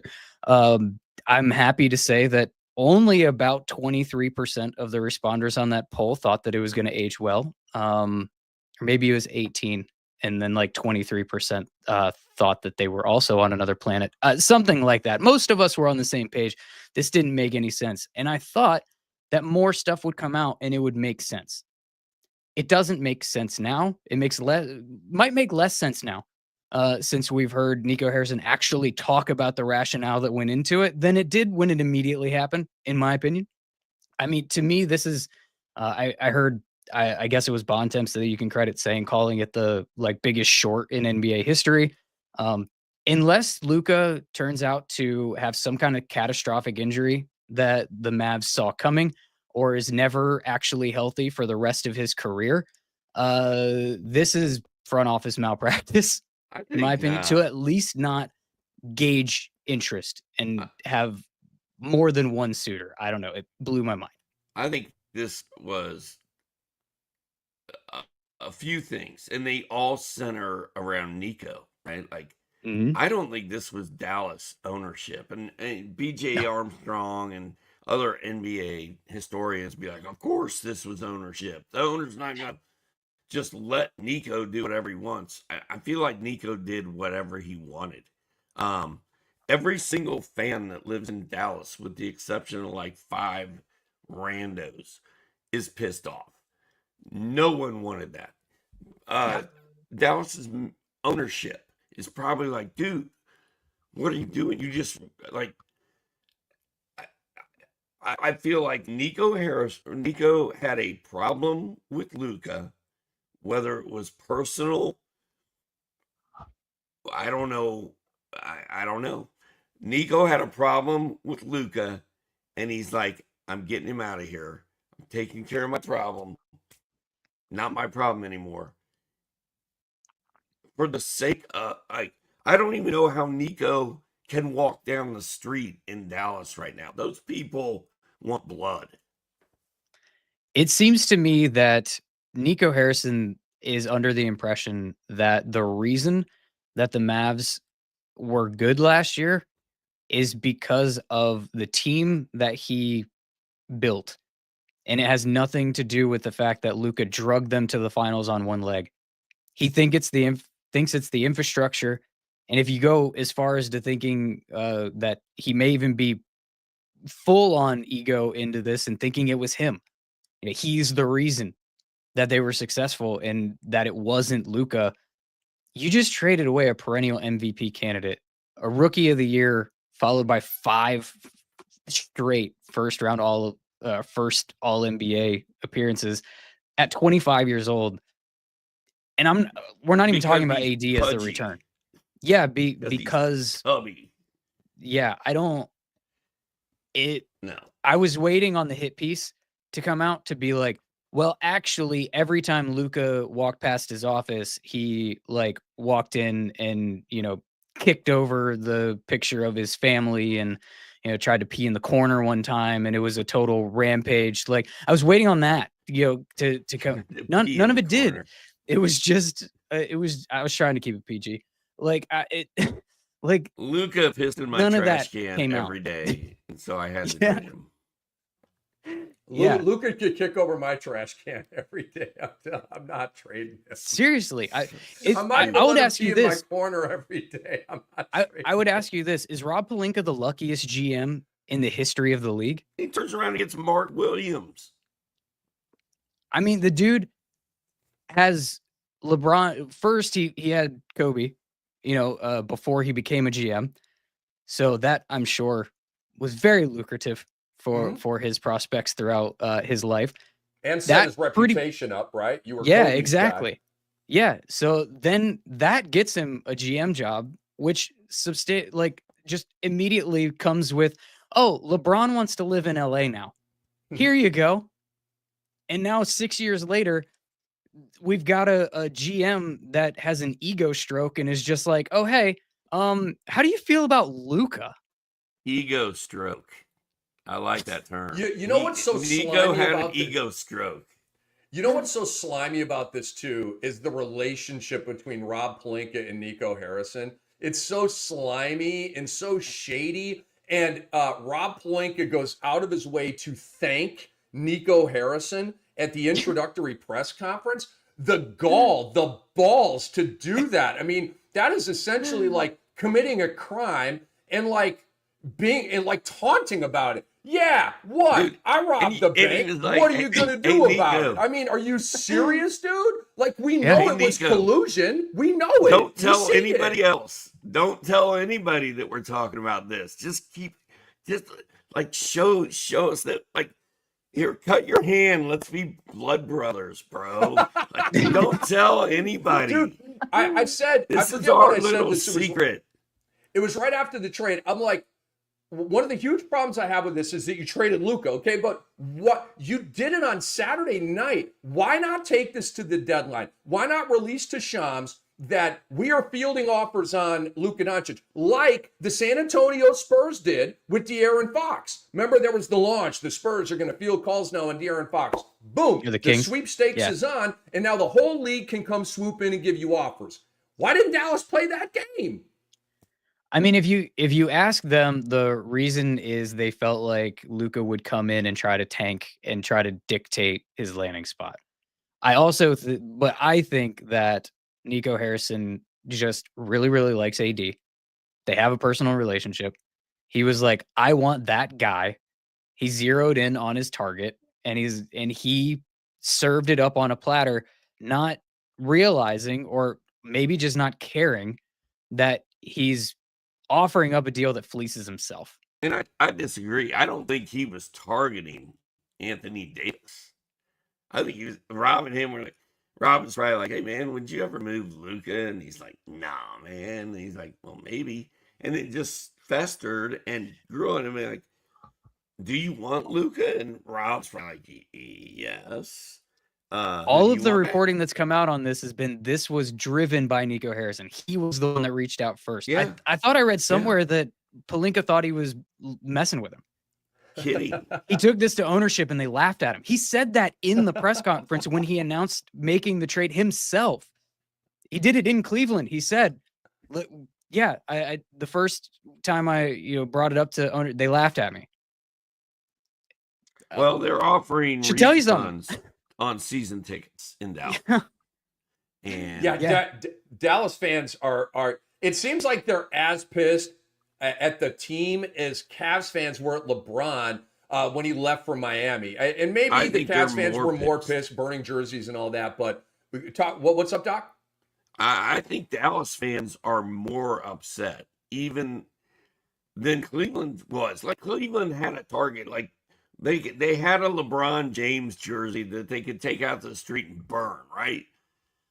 There are no Nico Harrison jerseys to burn. There's no pictures of this dude. Nobody even knew who he was until 3 days ago. Oh my! I mean, they're protesting outside of the arena. If I lived in Dallas and I was a Dallas Mavericks fan, like I freaking am, I have Luka jerseys. Not everywhere. anymore. Why would you follow that team when your Dallas. guy's a Laker? I'm gonna get my Dallas Mavericks hat right now and burn it on the air. No, I'm just kidding. But I think I would. I'm not a Dallas Mavericks fan anymore. I'm taking them off my favorites. I'm taking them off DirecTV. I'm done. I will not watch your shitty team again this year. I mean, I think it's a good comp in terms of how it shook the NBA landscape and the NBA world. The decision with LeBron versus this, but I think the major, like, there's two obvious differences. The first one being this was driven by the franchise.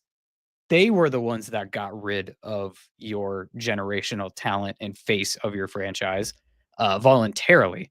And with LeBron, so I guess to wrap up that point, it makes your anger be pointed at the organization as opposed to at the player. Whereas LeBron, all the anger was at the player, and everybody knew at that time.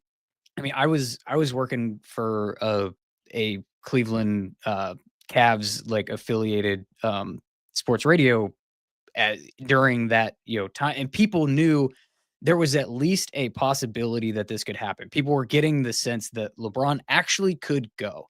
Nobody thought he was going to go on TV with his charity event and do it that way, but people had a sense that he could be leaving. This is a real possibility that you had a chance to try to wrap your head around this as a potential thing. And instead, this is your franchise literally saying, we had Luka, but we're good. We don't want him anymore. Unbelievable. Zach, you absolutely rock, man. We really appreciate the time. In about 15 seconds, 20 seconds, tell the people about your podcast, maybe some other projects you got going on here. Sure. So you can obviously follow me, Zach _NBA on X. I'm Zach NBA across like Blue Sky. I've got a NBA focused YouTube channel, but obviously the main focus is the SportsEthos Cleveland Cavalier podcast. I post at least twice a week. I try to do it a little bit differently than some of the others that are out there in the space. I do like an award show on Monday to celebrate a week that was and give out funny named awards. And then I have guest discussions that I try to post by Thursday every week of different personalities, whether they be in the Cavs space or just the NBA in general. Open invite to present company. And yeah, I was excited to do this. I'm stoked you had me, and rock on, man. Zach, this is the first of many visits and really jam sessions here with you. You kick ass, man. Great stuff. And good luck to your Cavs, dude. We'll definitely be in touch. We'll have you on the shows, and we'll all be working together here again soon as we come down the stretch in fantasy ball. Just quickly here, before we let you go, how many fantasy teams do you have? How many fantasy basketball teams do you have? I only have one fantasy basketball team. It is my my sheet of integrity in a group that I've already spammed with all the links and in the app and everything else. I bug them about this stuff all the time, and it's going very poorly for me this year because I have Jimmy Butler, I have Luca, I have a bunch of dudes that have a little O or suspended next to them quite a bit this season. Well, hopefully you're in the middle of the pack and you can make a run because I am. Luka now and Jimmy Butler now Yeah. they're gonna lift off here and be very good down the stretch. Zach, you rock. Have a great rest of your day and enjoy the trade deadline, man. All right, that is Zach Siegel, and we welcome in right now a new friend. His name is Tim, and Tim, let me get your info here. There's a lot of notes here. Tim Woodson, SportsEthos fantasy basketball writer and blurber. Tim, it is Rick Kamla. It is Steve Alexander, aka Dr. A. What's going on, man? Happy trade deadline. Happy trade deadline day, guys. This feels like a holiday. Is it a holiday? Is it like it is? Well, it's like Christmas morning, right? With all the surprises and we get all the stuff to open up. I mean, come on. We started the day with the news that Chet Holmgren is off the injury report. Oh my and he's God. coming back to play against the Raptors, dude. Like, Oh and then my we got all God. these trades going on. So it's a good time to be alive, man. I know, and it's so crazy because the Super Bowl is Sunday, and everyone's just like, "What Super Bowl is? What are you talking about?" So happy to be here. Nice to meet you, legends, in person. It's a super honored to be in this space, and I'm excited to talk some fantasy basketball trades, man. Dude, Right I on, need to man. get in touch with your Rick and I both need to get in touch with Tim's IT guy. He sounds like he's on a friggin' 70s radio station. Like your microphone sounds so good, dude. I'm so Oh jealous man, right thank now. you, thank you.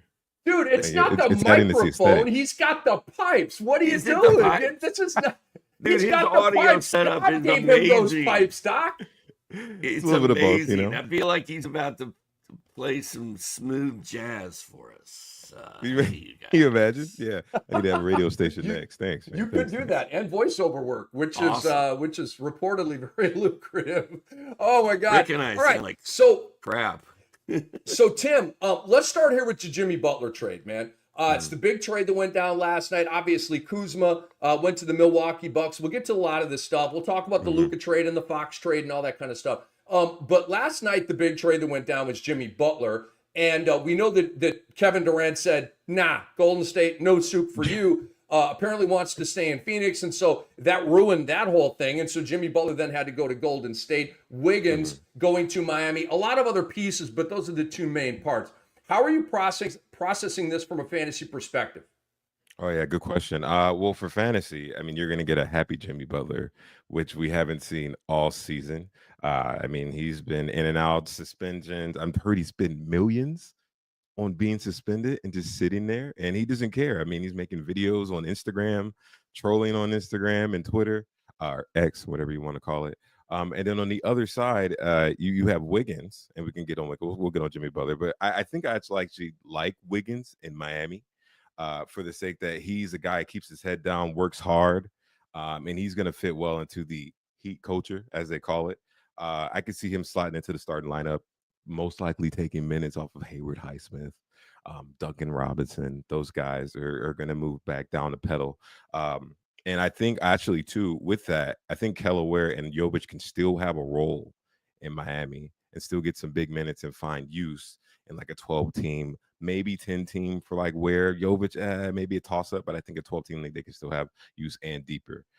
So I think for at Wiggins, he's not going to lose much value. It's probably going to be like a nice little transfer over. It may take a little time to get accustomed. Of course, he's getting with a new team. I mean, of course, you have Hero and Bam. They're still leading the way.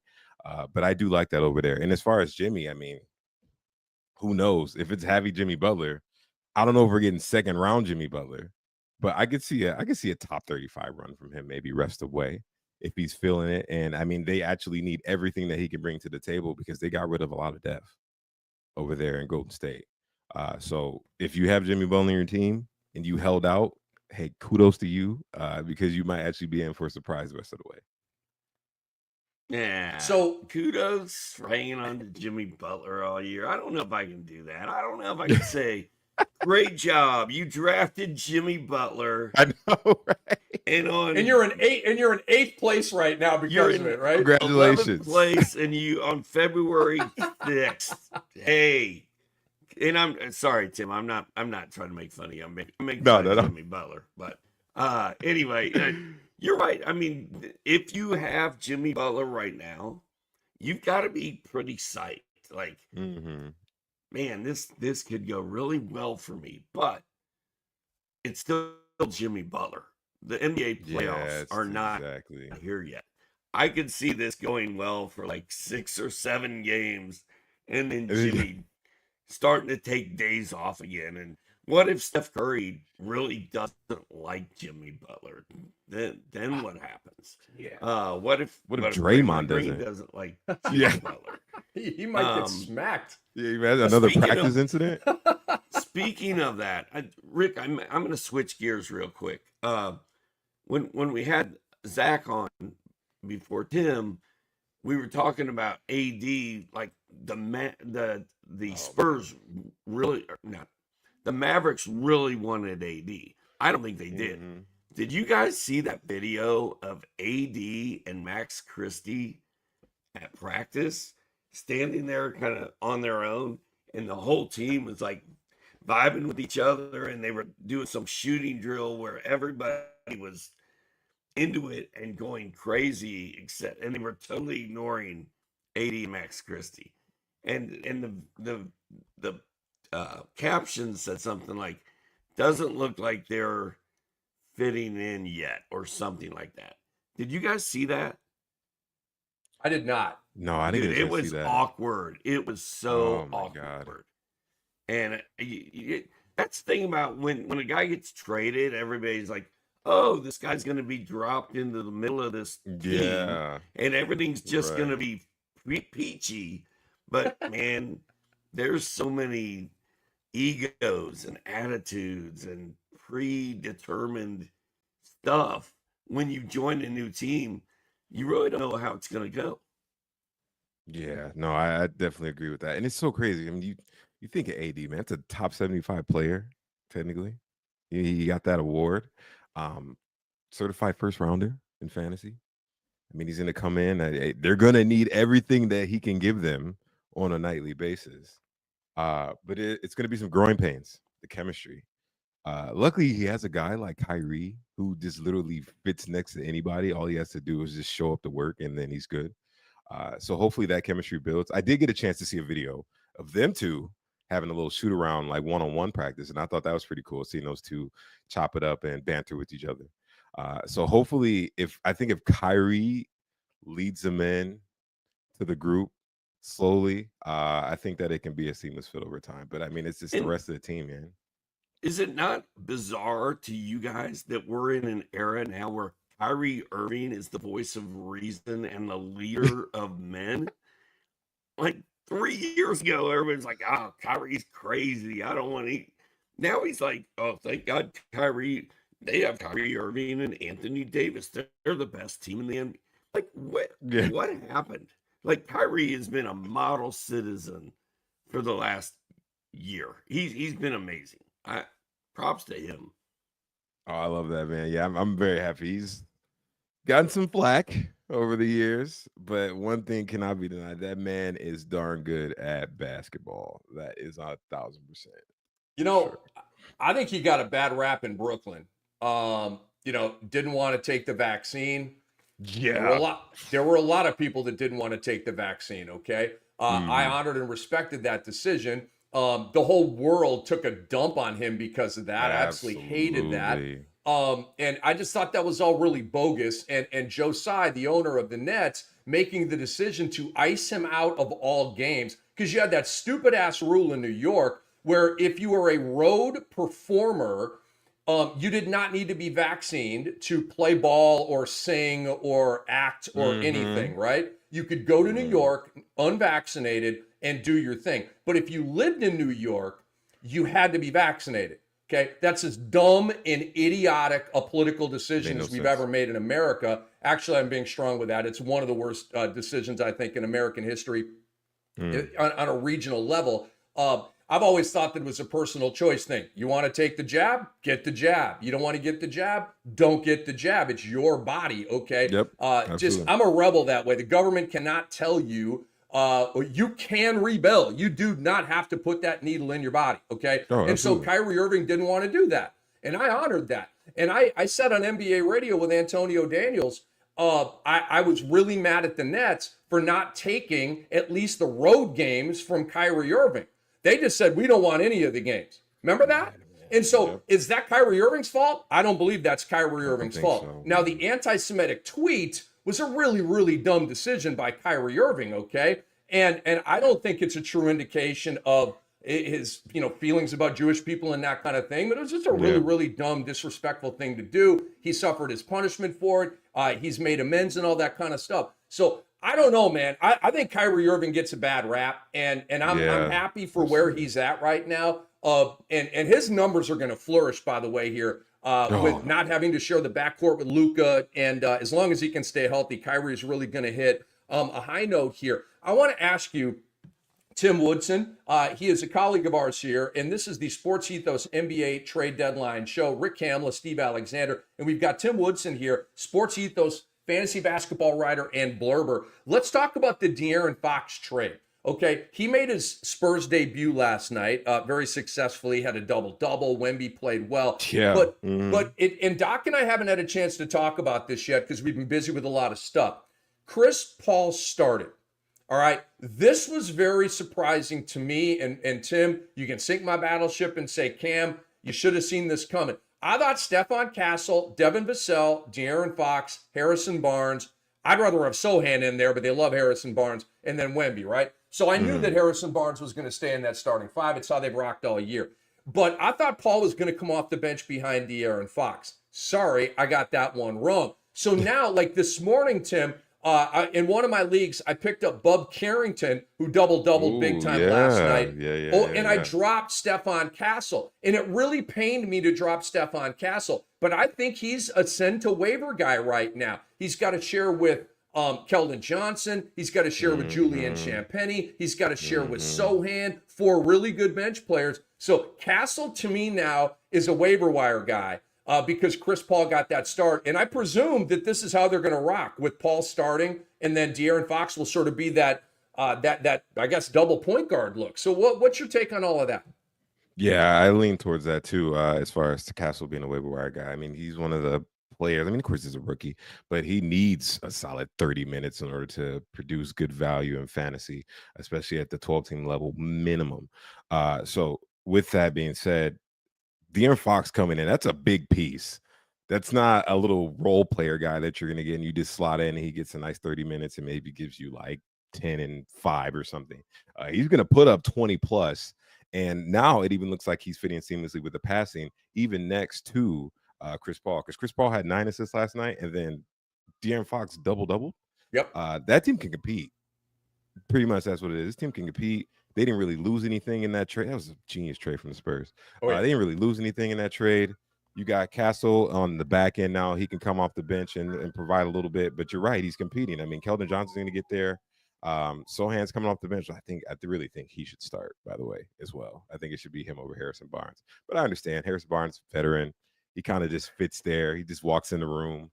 He's like, yeah, I'm Harrison Barnes. And they're like, okay, yeah, sure, you can start. I got a ring, yo. Don't sleep on my ring. You see this? I'm like, oh, yeah, we need one of those. So the Spurs are looking to compete. I think having that veteran guy on the floor next to the young, super lightning player of Fox, and then, of course, you got Wemby, man. They can try and make this run for the play-in and possibly beyond if it starts clicking sooner than later. But unfortunately, Castle has to be the loser here. Doc, what's your thought on Chris Paul starting last night, dude? I was just telling Tim, I'm dropping Stephon Castle right now. I think he played 20 minutes last night. It's not going to work out. If what we got last night is the pattern for the home stretch here, assuming everybody stays healthy, guys get hurt, obviously the dynamic changes, but they've got a studly 9-man rotation. And Doc, I really, really anticipated, And we talked about this, Castle starting and Paul off the bench. And that's not how they went last night. So are you dropping Stephon Castle? Do you think this is temporary or permanent that Chris Paul starts next to De'Aaron Fox? I really don't know. Like they say, we've got a very small sample size to look at here, and it's day one of De'Aaron Fox with the Spurs. Now, the fact that they started Chris Paul and De'Aaron Fox next to each other is very interesting. It does hint that that's what they'll continue to do. And I think if you guys want to drop Stephon Castle, you can, but there's a caveat there because Stephon Castle's really good. And I don't know if Chris Paul is going to continue to start all the way through the end of the season. So I don't want to drop Stephon Castle. I guess that's what I'm saying. But you sort of might have to. Sort of like Keon Ellis, right, in Sacramento. Oh man, I don't want to drop this guy. Never want to but drop that guy, man. I can't really justify running him out there, especially when Sacramento is just like a 7-headed monster mess now. I've said it once, Tim and Doc, and I'll say it for the 10 millionth time. Don't fall in love with your players. I know, man. Don't fall in love. Dude, when I dropped Stephon Castle this morning, I'm like, gulp. I didn't want to do it. I'm a Stephon Castle guy. But you got to get the minutes to get the goodies. And if you ain't getting the minutes and you ain't getting the goodies, then you can't ball for my squad. Because I'm in it for one. I'm not trying to finish 5th or 3rd or make the playoffs. I'm trying to win every league, and I'm trying to humiliate every owner in the league, okay? Yes. So I need minutes here. And while we were on the air this morning, I dropped Keon Ellis to pick up Moussa Diabate, and I was like, gulp. Like, it's just like, oh. Good move. That was a great move. Tim, we're stoked on Moussa Diabate, dude. We think he's like the hottest pickup right now. How you seeing that? I am. Oh God, I have a horror story for you guys. I in one of my leagues, cut him 2 days ago. No, I dropped him yesterday to stream in Kelly Olynyk, and then literally 4 hours later, Diabate is like free reigns in Charlotte. Buzzkill. I have no words. Tim, don't feel bad. Nobody saw Mark Williams being No one saw traded, that right? coming. Don't feel No one bad. saw it coming.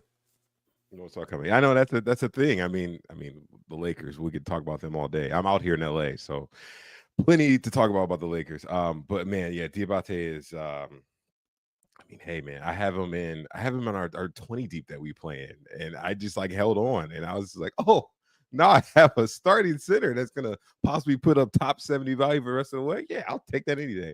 And it's interesting. I didn't see them possibly looking to lean that way. I think he only has like 10 games on his two-way left, so they got to sign him the rest of the way. And I don't think they're going to make another move for a center. So pick him up, grab him everywhere. Yes, please. Hey Tim, who are you stashing right now? Like, who were you really high on, like right before this trade deadline? Because I think the landscape's probably going to change after today's over. But who are you feeling? I'm crossing my fingers that Vucevic gets traded like in the next 3 hours because I have Jalen Smith just about everywhere, literally everywhere. I mean, even in like these last like 15, 18-minute games he's been putting up, like he's putting up good value for just coming off the bench and still dropping like 12 and 7. And you could see it. It's lightning in the bottle. Like it's the permanent value. And if he gets that way, I mean, granted, he's like a decent basketball player, but for fantasy, hey man, we eat that up. Like we'll take that any day. So according to Andre, the Warriors and Bulls remain in discussions on Nick Vucevic per Brian Windhorst. So the next 3 hours, bro, could be important. I'm not really feeling Jalen Smith. Like I'm way more excited about Diabate than I am Jalen Smith, just because we've seen the Jalen Smith traded movie before. But Jalen Smith, dude, like he might finally get that starter run, bro. He's got a very fantasy friendly game. Doc, let me present a scenario to you. And you too, Tim. Okay, Musa Diabate is playing 30 minutes a game. Jalen Smith is playing 30 minutes a game. Both are starting at center for their teams. Who would you rather have? Doc, you go first. Oh man, it's tough. Jalen Smith or Musa Diabate. Both playing I'm 30, Diabate. both starting. Diabate all the way. I like free throw, so I'm gonna have to lean Jalen Smith only because of free throw. It's a little more balanced. Here's why I'm going Jalen Smith.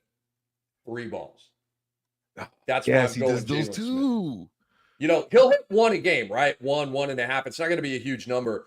Unless I'm sleeping, like, because Jalen Smith, like, quietly becomes some 40% guy off the Chicago bench, and I've been sleeping on him. Let me go to Jalen Smith here real quick. Always liked this game. I thought Phoenix stole him in the draft, like 10th overall when they got him. All right, 35% on threes this year, 42% last year. He's a career 34% guy, and he's averaging 1.2 threes in 15 minutes. Dude, this guy's ready for takeoff, man. Yeah. He's right 8 points, 5 boards, almost a block, and 1.2 threes in 15 minutes. Dude, if Jalen Smith gets 30 minutes a game, he is going to be a league winner. Yes. My problem is 3 years ago, the Indiana Pacers guaranteed me that he was going to start at power forward and be a baller, and that just all went to hell. Maybe it was 2 years ago. I don't know. But I got so excited about Jalen Smith like 3 years ago, and I still haven't seen it. So I've got a little fear involved with Jalen Smith. But like you guys said, the numbers say that he's like percolating right here and ready to explode. So we'll find out, because I think Vooch is getting moved today. I hope so much. It's the Bulls, man. You just don't know. So let's flip it nice and decide to go the other way. So let's bring in another one of our buddies here. We've got Tim, and we're going to bring on Tim Barner right now. Tim, it is a crowded house in here. It is the OGs, Rick Kamla, Steve Alexander. We have Tim Woodson as well. Mike Barner joining the broadcast here. How you doing, Mike? Happy trade deadline day. Happy trade deadline day. Thanks for having me on. I was brought on at the perfect time because I am a Bulls fan, and I love this Jalen Smith discussion. I would be all in on Jalen Smith if Nikola Vucevic is traded. It wouldn't even be a question for me, him over Musa Diabate. He'll get you more scoring upside, more three-pointers. All in on, but Vucevic has to get traded. Right. I'm a little nervous. Has to. Doc, they're coming at you, nervous, man. They're coming at you, Doc. Nervous. I'm good with it. Hey, people have come at me before. Oh, you're drafting Wemby in the first round? Look how that turned by out. game 3. I'm not against Diabate whatsoever. I just don't think he has the scoring upside that Smith does, and that's why I'd give him the edge. I like it, man. I hope they trade Zach Collins too. Can we get rid of all of them? Yeah, please. Trade them all. Why is he there? Please. Can you throw Zach Collins into that deal? Yeah. Right. To the Warriors? Yeah. Get him a backup too. Yeah. Why not? There you go. So, Mike, I want to pivot over to you here, and then let's get the roundtable thing going here. On where do I want to go? I want to go to the Mark Williams Dalton Connect trade. We've been talking a little bit. I mean, it doesn't take hardcore fantasy analysts and frankly, experts like us to tell everybody Musa Diabate's a kick-ass pickup right now. What I want to, Mike, start the conversation with is Dalton Connect going to Charlotte. Okay, Nick Smith has been vibing out here for about a week. He's hovering around 20. He's light in the rebounds, assists, blocks, and steals. So I don't really mess with him. Doc's more of a Nick Smith guy than me. I do appreciate the talent and all that. I don't hate the guy. He just doesn't, his stat line doesn't fit with what I need, okay? Now Dalton Connect is there, Mike, and then start the round table here. So who would you rather have rest of season, Nick Smith or Dalton Connect in that Charlotte uniform? Yeah, I'd rather have Connect. Nick Smith's too streaky for me. I mean, some nights he'll get you 20, and then other nights he'll get you 6. And those nights he gets you 6, he's not really getting you anything else. So that's a little rough. But, I mean, if Connect gets 30 minutes a game here, and I don't see why he wouldn't, with Brandon Miller being out and them being so thin, they want to play their young guys. If he gets 30 minutes a night, I don't see why he can't average 17 points, 2 3-pointers, and 5 or 6 rebounds. So for him to be available in so many leagues right now, he'd be one of my priority pickups from the trade deadline.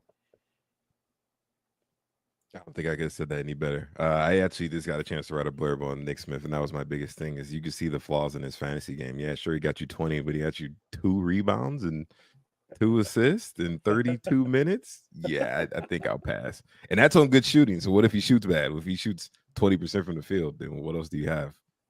Just a hurt fantasy night. So you'd rather have Connect the rest of the season? Oh, yeah, absolutely. Yeah, I could see it. I mean, out of the vision, I remember I had him when he had the 9-3, like 33+ point game. And I was like, oh, he's the future.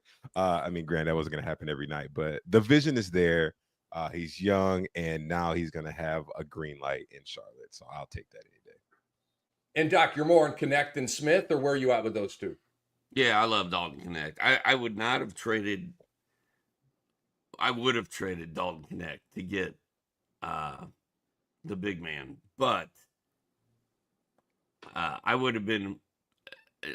Pelinka had to be freaking out trading Dalton Connect right now. He had to be. That kid can flat out score. He's one of the best pure scoring shooting guards that we've seen in a long time. I think he's going to be a big time player, but you don't get Mark Williams every day, especially landing in your lap when you just had Luka Doncic climb out of a spaceship and walk into your locker room. So I hate that trade for Dalton Connect. I liked him being with the Lakers, but he should blow up in Charlotte. He should have a green light the rest of the way. I am more on Dalton Connect right now than Nick Smith.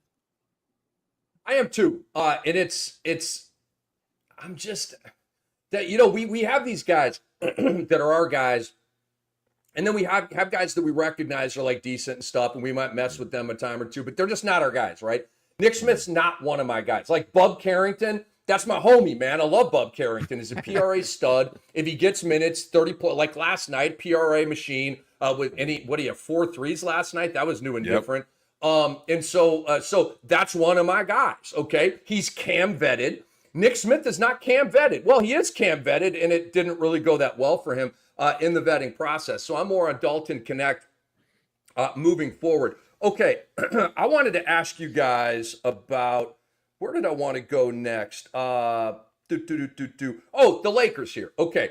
So I am an Austin Reeves manager in the Cam Dynasty, and I'm bummed out about him. I'm going to get good numbers. Okay, but with Luka Doncic going there, and they go get Mark Williams. So now you're Mark Williams, LeBron James, Rui Hachimura, Austin Reeves, and Luka Doncic. It's a badass starting 5. Okay, Rui's going to score 12 to 15.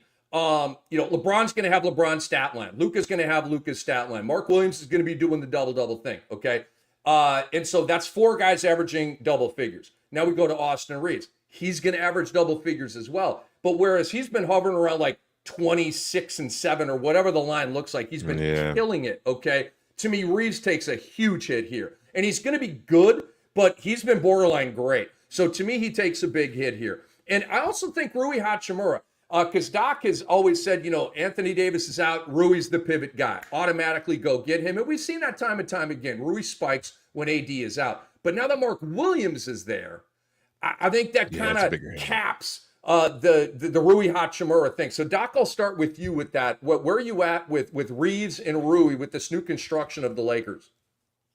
I think they both take a hit, but they're both still good. They're just good players. They're not the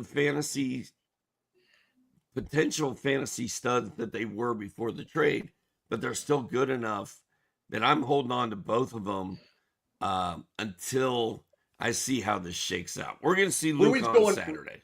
Rui's going bye-bye for me. I'll just throw that into the water here. Rui's a waiver wire. Automatic drop. Please drop him, man.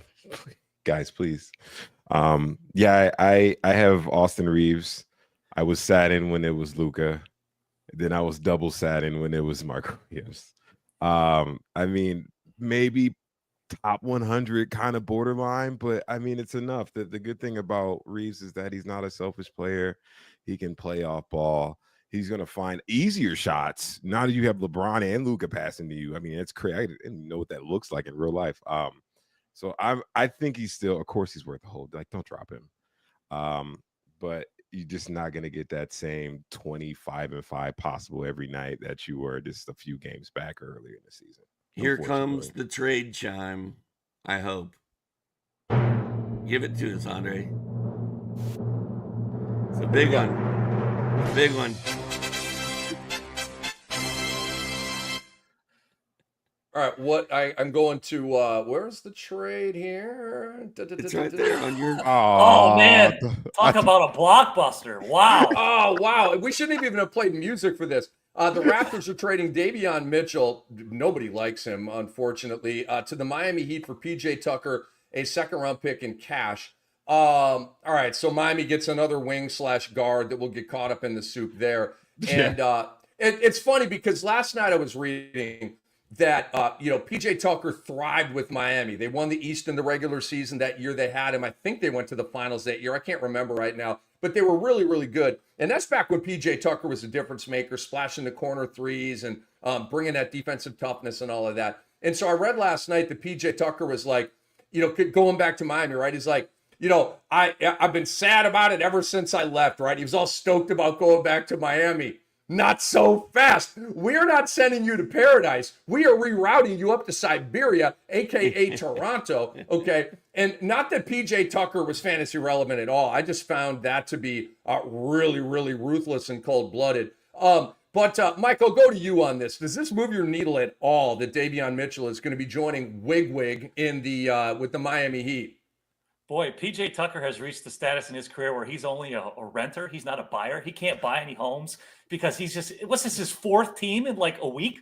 I mean, he's all over the place. He don't buy anything, PJ, only rent because he might get moved again. Who knows? But no, there's no fantasy impact here.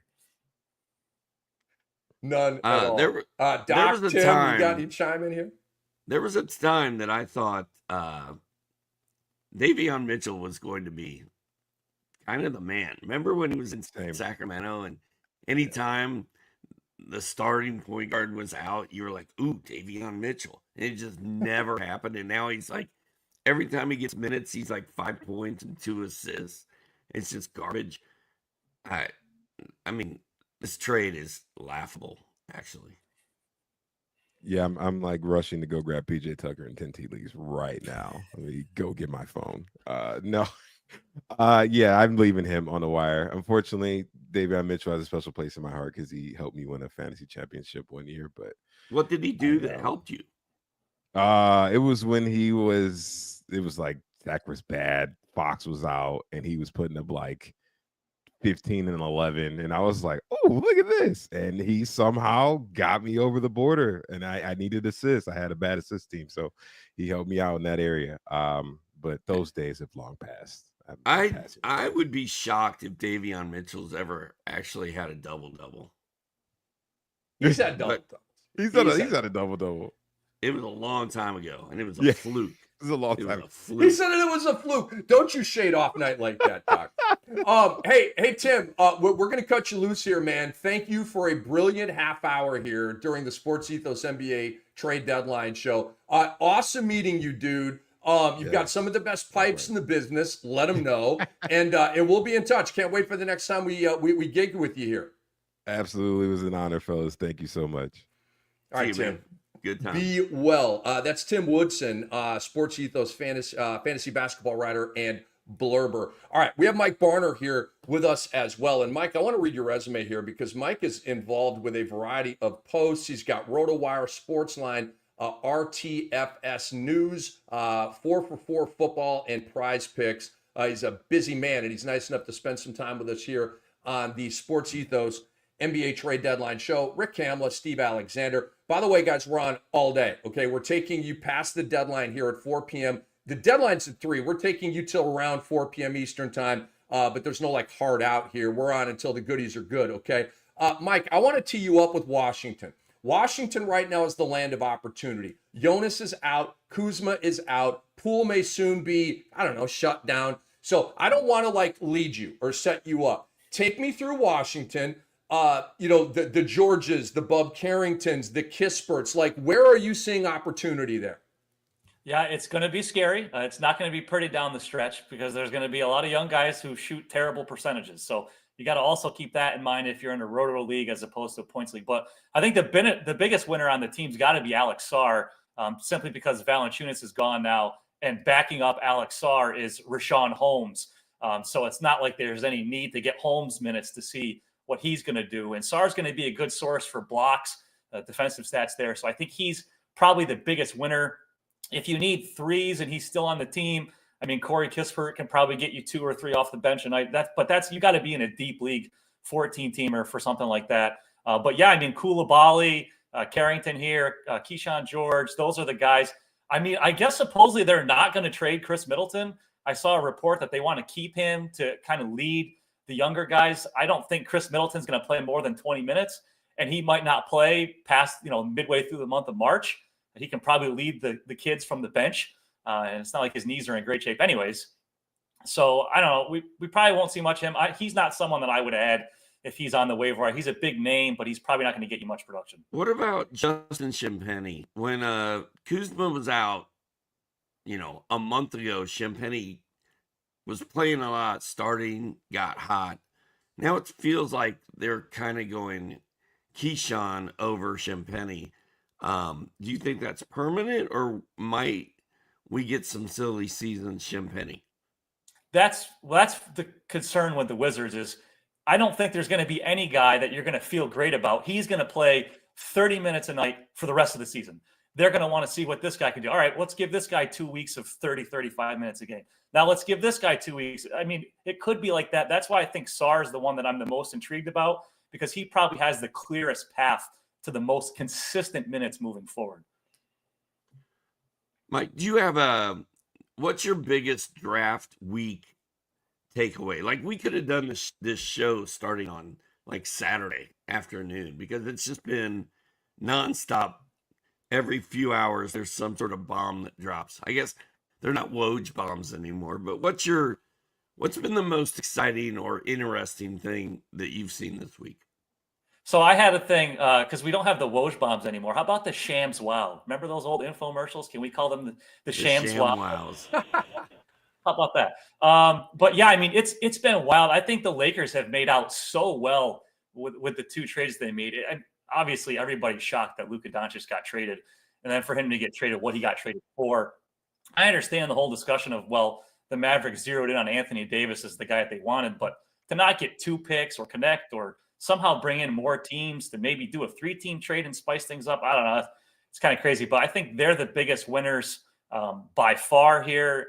I don't understand what the Raptors are doing with this Brandon Ingram trade. I mean, he's a free agent after the season. So you're basically saying you have to sign Brandon Ingram to a long-term extension when you already have Barrett and Scotty Barnes and Emmanuel Quickly locked up. I don't know. What did you guys think of that Brandon Ingram? I might have missed you talking about that, but I thought that was bizarre. So why would they do it? I believe that Mike and Doc and everybody listening, that it is a free agent move during the regular season. I think Toronto is trading for him knowing that they have to max him out, because that's why he was at odds with the Pels. They didn't want to max him out, and I wouldn't max him out. I'm not a Brandon Ingram guy. He's one of my least favorite guys in the entire league because of all the games missed, and it's Brandon soft tissue Ingram. Right. And Mike, with all the writing and all the stuff you do, it's annoying. It's like, oh my God, he's like John Morant. It's just annoying. Zion Williamson. It's just annoying. Like, they're so high maintenance. So like a damn Ferrari that's 20 years old. Right. And I don't have personal experience with that at all. But they're so high maintenance, man. So it's annoying. But I think that Brandon Ingram, Masai Ujiri is he's trying to be good. You mentioned it, right? They're kind of building a low-key Sac, right? Sac's got all these offensive guys, right? They have no defense in their starting 5, but they've got a hell of a lot of talent in their starting 5. Well, Quickly's talented. Barrett's talented. Ingram is talented. Scotty Barnes is incredibly talented. Jakob Poeltl is one of the most underrated bigs in the league. He's a walking double-double guy. That's not a bad starting five. It's not. But take me into this year, Mike, and like, is this a buzzkill for Scotty Barnes? Is this a buzzkill for the currently out of the lineup and he'll soon be back RJ Barrett? Emmanuel quickly, does he hate basketball? Like, this guy never plays, okay? And now he's playing like 20 minutes a game. Hopefully, presumably, he'll be up to 30 minutes a game at some point. But talk to me about the ripple effects of Ingram up there in Toronto. Yeah, I think it's a slight downgrade for every guy that you mentioned, Quickly and Barrett and Barnes, simply because when Brandon Ingram is healthy, he can score, and he's going to command a usage rate, and there's going to be fewer shots. And Scotty Barnes is such a good passer, and RJ Barrett's a good passer too. So it's not like these guys are scoring only guys. They won't mind passing the ball and getting Ingram involved. So I think they do see a bit of a usage rate hit. Maybe another takeaway from that trade is now that Kelly Olynyk is gone. I mean, Jakob Poeltl is set up. That was kind of the guy that could maybe push him a little bit. But Olynyk's gone now, so they don't really have great depth. I mean, they still have Boucher, maybe steal a little bit of minutes there, but Poeltl might be – there's a lot of losers in this trade from the Raptors side of things, but Poeltl might actually be a little bit of a winner. How about Olynyk in New Orleans versus Yves Missi? Who do you see starting, coming off the bench? Tell me the minutes set up there between those two guys. Yeah, I would think Olynyk's going to spend time as the backup both at the power forward and at the center position. The key there is how long is Zion going to stay healthy? So if Zion, he's already getting rest days. He's not playing both sets of back-to-backs. Good point. So Olynyk could be starting at power forward whenever Zion doesn't play. So he's not one of those top-tier guys that you want to add off the waiver wire because of the trades like Connect, but he's that second rung. He's not like Ayo Dosunmu or Buzelis. He's not like one of those guys. But if you missed out on those guys, Kelly Olynyk might be a guy that, in March, if the Pelicans are still where they are in the standings and Zion's sitting games out, we could see quite a bit of Kelly Olynyk down the stretch. I feel like if Olynyk was fully healthy and if there wasn't a minutes limit and had he been free to play his game for the last 2 months, Olynyk would be a hot pickup. But every time he got an opportunity in Toronto, I just felt like he didn't play enough minutes, and I just don't think he's at 100%. But I agree, man. I think all three of us agree that Kelly Olynyk has got a great fantasy stat game. And when he's on and his threes are falling, he's blocking shots, it's fun. But I just don't know if he's healthy enough to do it yet. But the Zion Williamson point is a great one. I mean, the Pelicans have 12 wins. So the shutdown clock on Zion is ticking, right? Like, he's going to be shut down. We just don't know when. So if he gets shut down, then it could totally be Kelly Olynyk time. Although Olynyk's like, 28, 29, 30? We know what he does. There's no reason to throw him out there. So it could be a younger man's game when everybody does get shut down. But Olynyk is intriguing for sure. He is. We've got Mike Barner hanging out with us. It is Rick Kamla. It is Steve Alexander. It is our Sports Ethos NBA Trade Deadline show. Thank you so much for watching us. Retweet this, okay? Put it out for the whole world. We're trying to blow this up and keep this thing running and just make it as big and badass as possible. Help us out with that. And please give us a thumbs up. Subscribe to the Sports Ethos YouTube channel. We would really appreciate that as well. Mike, Mike, are you in Chicago? No, I'm in New York, but when I grew up, I didn't have cable, and Jordan was on NBC all the time, and my dad was not attached to any basketball team. So that's who I picked. Because Jordan was the only guy I could watch without cable. So I picked the Bulls fan, and I've stuck with him. Understood. So I grew up a Magic Johnson fan. I'm a little older than you, Mike. And with the Showtime Lakers and all that, you couldn't tell me nothing about the Lakers back in the day, winning 5 chips in the 80s, beating Bird twice. I love all of that, okay? And then, like, all of the guys that I rooted for, they moved on to retirement and stuff. And I was like, I'm just cheering for a jersey right now. Remember Jerry Seinfeld brought that up. You're just cheering for the – I'm like, I don't want to cheer for the jersey anymore. So I'm no longer a Laker fan. But I want to ask you about Matas Buzelis, okay? Yeah. Doc and I have been talking about him. And, is this a ripple effect thing of a trade? Kind of. with Zach LaVine being moved out, but they still have a million guards, right? And Buzelis entered the starting five last night. I got a lot on my brain right now, Mike. Who was out that created the Buzelis start last night? Help me out with Lonzo that. Ball, because it was a second That's game right. of a back-to-back set, so he's not playing both games of those back-to-backs. Thank you, sir. I got a lot on my brain right now. So You're a busy man Buzelis today. but Mike, the thing, me and Doc both think, and hopefully this sticks now. Why wouldn't you start Matas Buzelis? Even if you don't trade Vucevic, right? Matas is a 4. He's not a 5. He can play 5, but it's not a position 5. He doesn't have the bod for the 5 yet, right? He's a sinewy guy. Yeah. And then you've got all these guards. Like, why start 4 guards? Why not start 3 guards and open up Buzelis' season? So talk to us. How bullish are you on Buzelis your rest of season? Yeah, I really like Buzelis a lot. That 4 guard starting thing is weird. I mean, I understand Giddey is tall, and I understand that Ayo Dosunmu is a good defender, so he can guard 2s and 3s. But to start 4 guards is weird, and I don't like it. I was hoping they would trade Lonzo Ball, but now they signed him to this contract extension. That is the perfect Bulls move. We're going to rebuild. Wait a minute. Wait, we could get that 9th seed and the extra home game for the play-in tournament. Reinsdorf does it. He saw that potential ticket gate, and he's got to get it. So now we got Lonzo Ball to a 2-year extension. But even before the LaVine trade, Buzelis was trending into playing more. He's been the first guy off the bench since they benched Patrick Williams. Buzelis has been their 6th man coming in. He's been playing at least 20 minutes a game. I would hope he would start. Maybe Dosunmu is the guy that they sent to the bench. Lonzo Ball, now that he's signed the extension, he's probably locked into the starting lineup. Giddey's locked into the starting lineup, and so is Kobe White. So maybe Dosunmu goes to the bench and they start Buzelis. Those would be the guys that might get that 5th starting spot in my mind. Either way, you agree with me that Matas Buzelis is a must-add right now, correct? Oh, yeah. The weird thing is he's not a great rebounder, because you talked about how thin he is. He needs to eat some sandwiches. We got to get my man Buzelis some big hoagies. Give him some big sandwiches. Put some. The Chicago-style pizza with the sauce Yeah, on give top. him I deep absolutely dish. love that. Big deep dish pizza. Yes. Eat the whole thing. Don't share it. Eat the whole thing. Don't share it with Dalen Terry. Dalen Terry needs 2 deep dish pieces. He's so skinny, that guy. But Buzelis is a good combination of 3-pointers and blocks.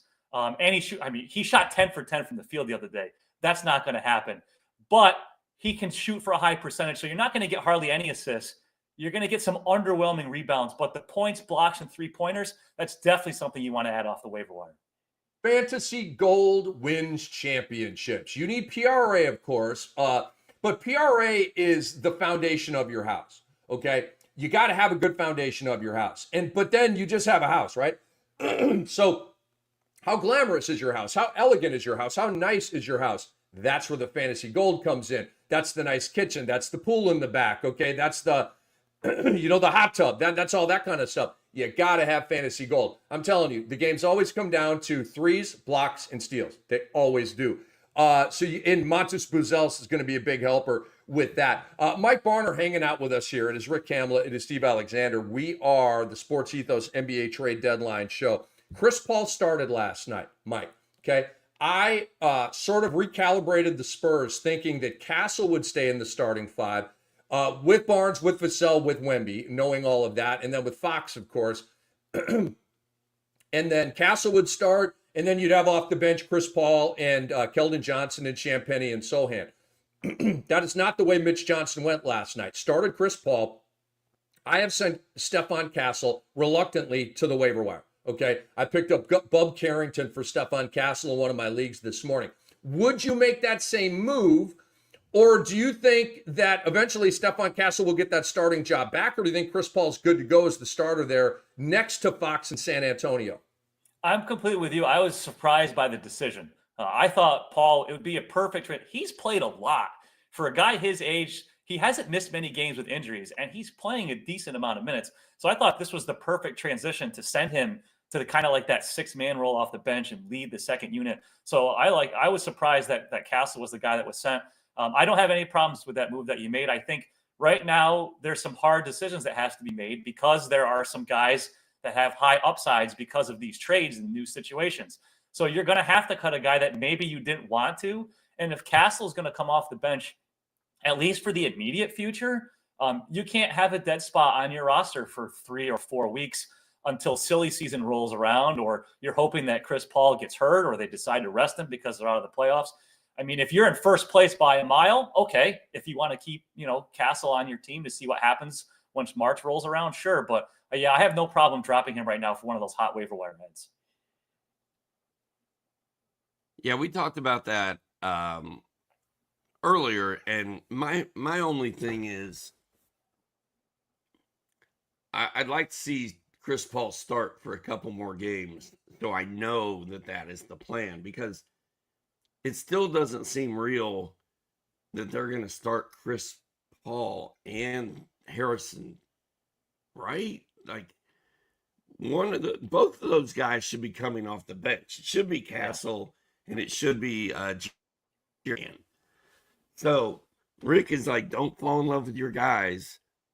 I'm kind of in love with Stephon Castle, and I don't really want to drop him. And I just sort of want to hang on for another day or two to see if this is real or if that was like just a one-night thing for De'Aaron Fox's debut. So I don't know. I'm cool with dropping Stephon Castle, but I don't like doing it. Yeah, I agree with that vibe. I didn't like doing it. I didn't take pleasure in dropping Stephon Castle this morning. It actually bummed me out. But I'm like, I got to get in with a man named Bub right now because that PRA machine is going to be really solid down the stretch. And I think he's guaranteed 30 minutes a game going forward. Mike Barner, let's talk about the Miami Heat now that they brought in Andrew Wiggins. I'm not worried about Hero. I'm not worried about Bam. I'm not worried about Khalil Ware, who had a weird game last night, 0 points and like 13 boards in like 15 minutes. Like, what was that? It was very, very weird. Stat line. Duncan Robinson to me is a waiver wire guy now. Haywood Highsmith is a waiver wire guy now.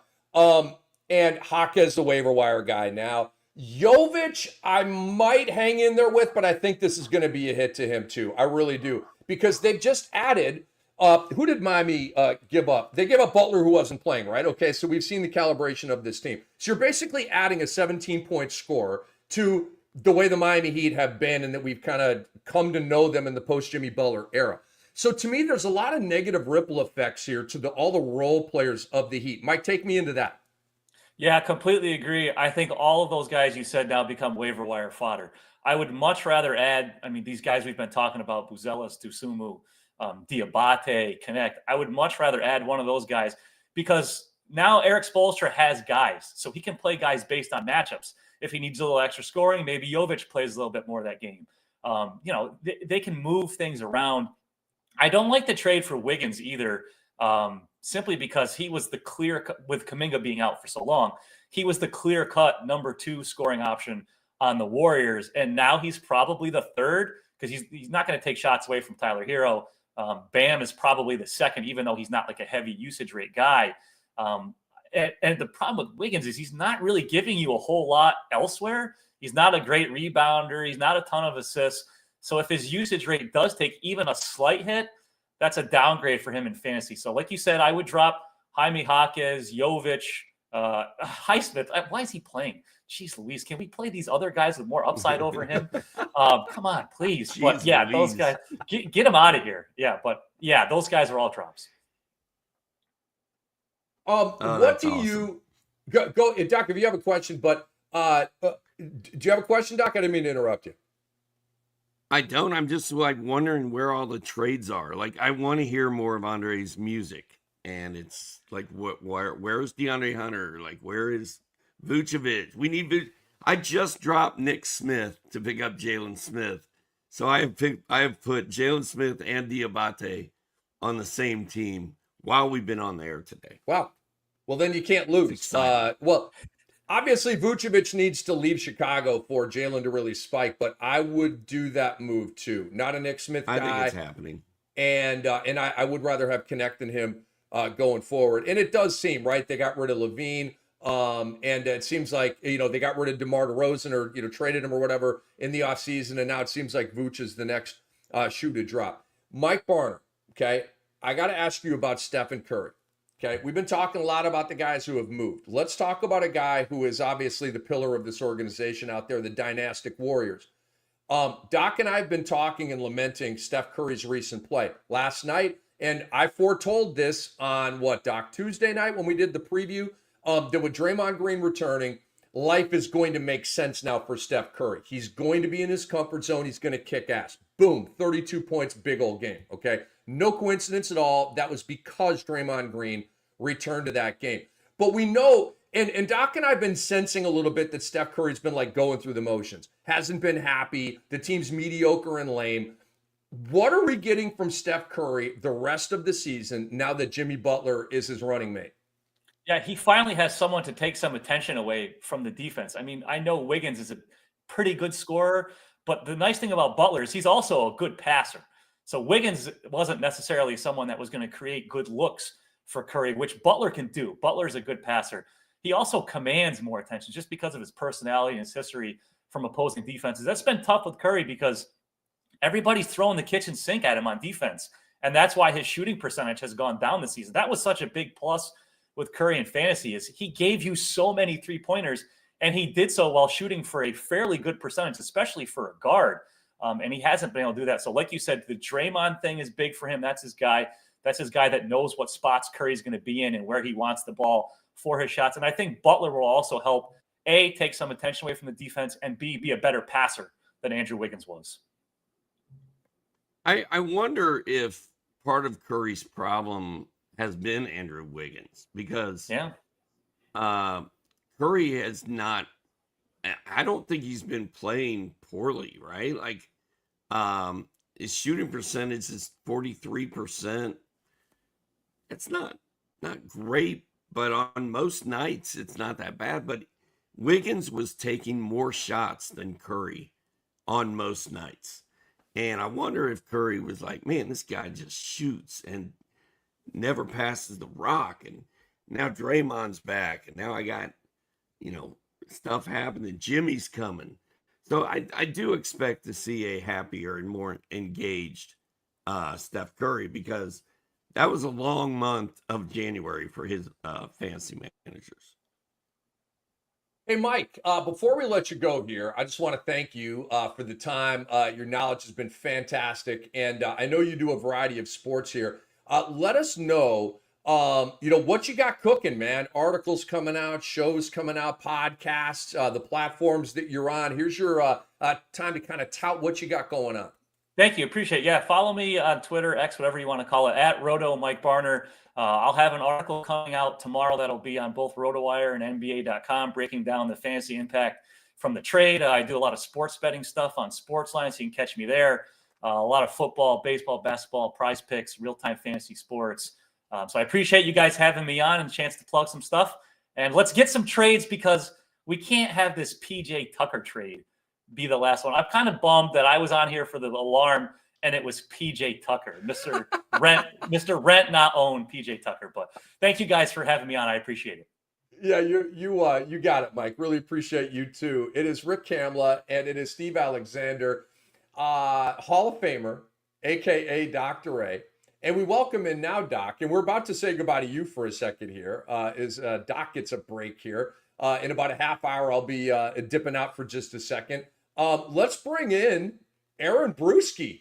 Brew, what's up, dude? Your boy Davion Mitchell is getting traded around this piece, man. He's a member of the Heat. No. I was a little sleepy this morning, so I heard you guys besmirching the great Keon Ellis, and we shall not have that on this show. I'm here to maintain the peace.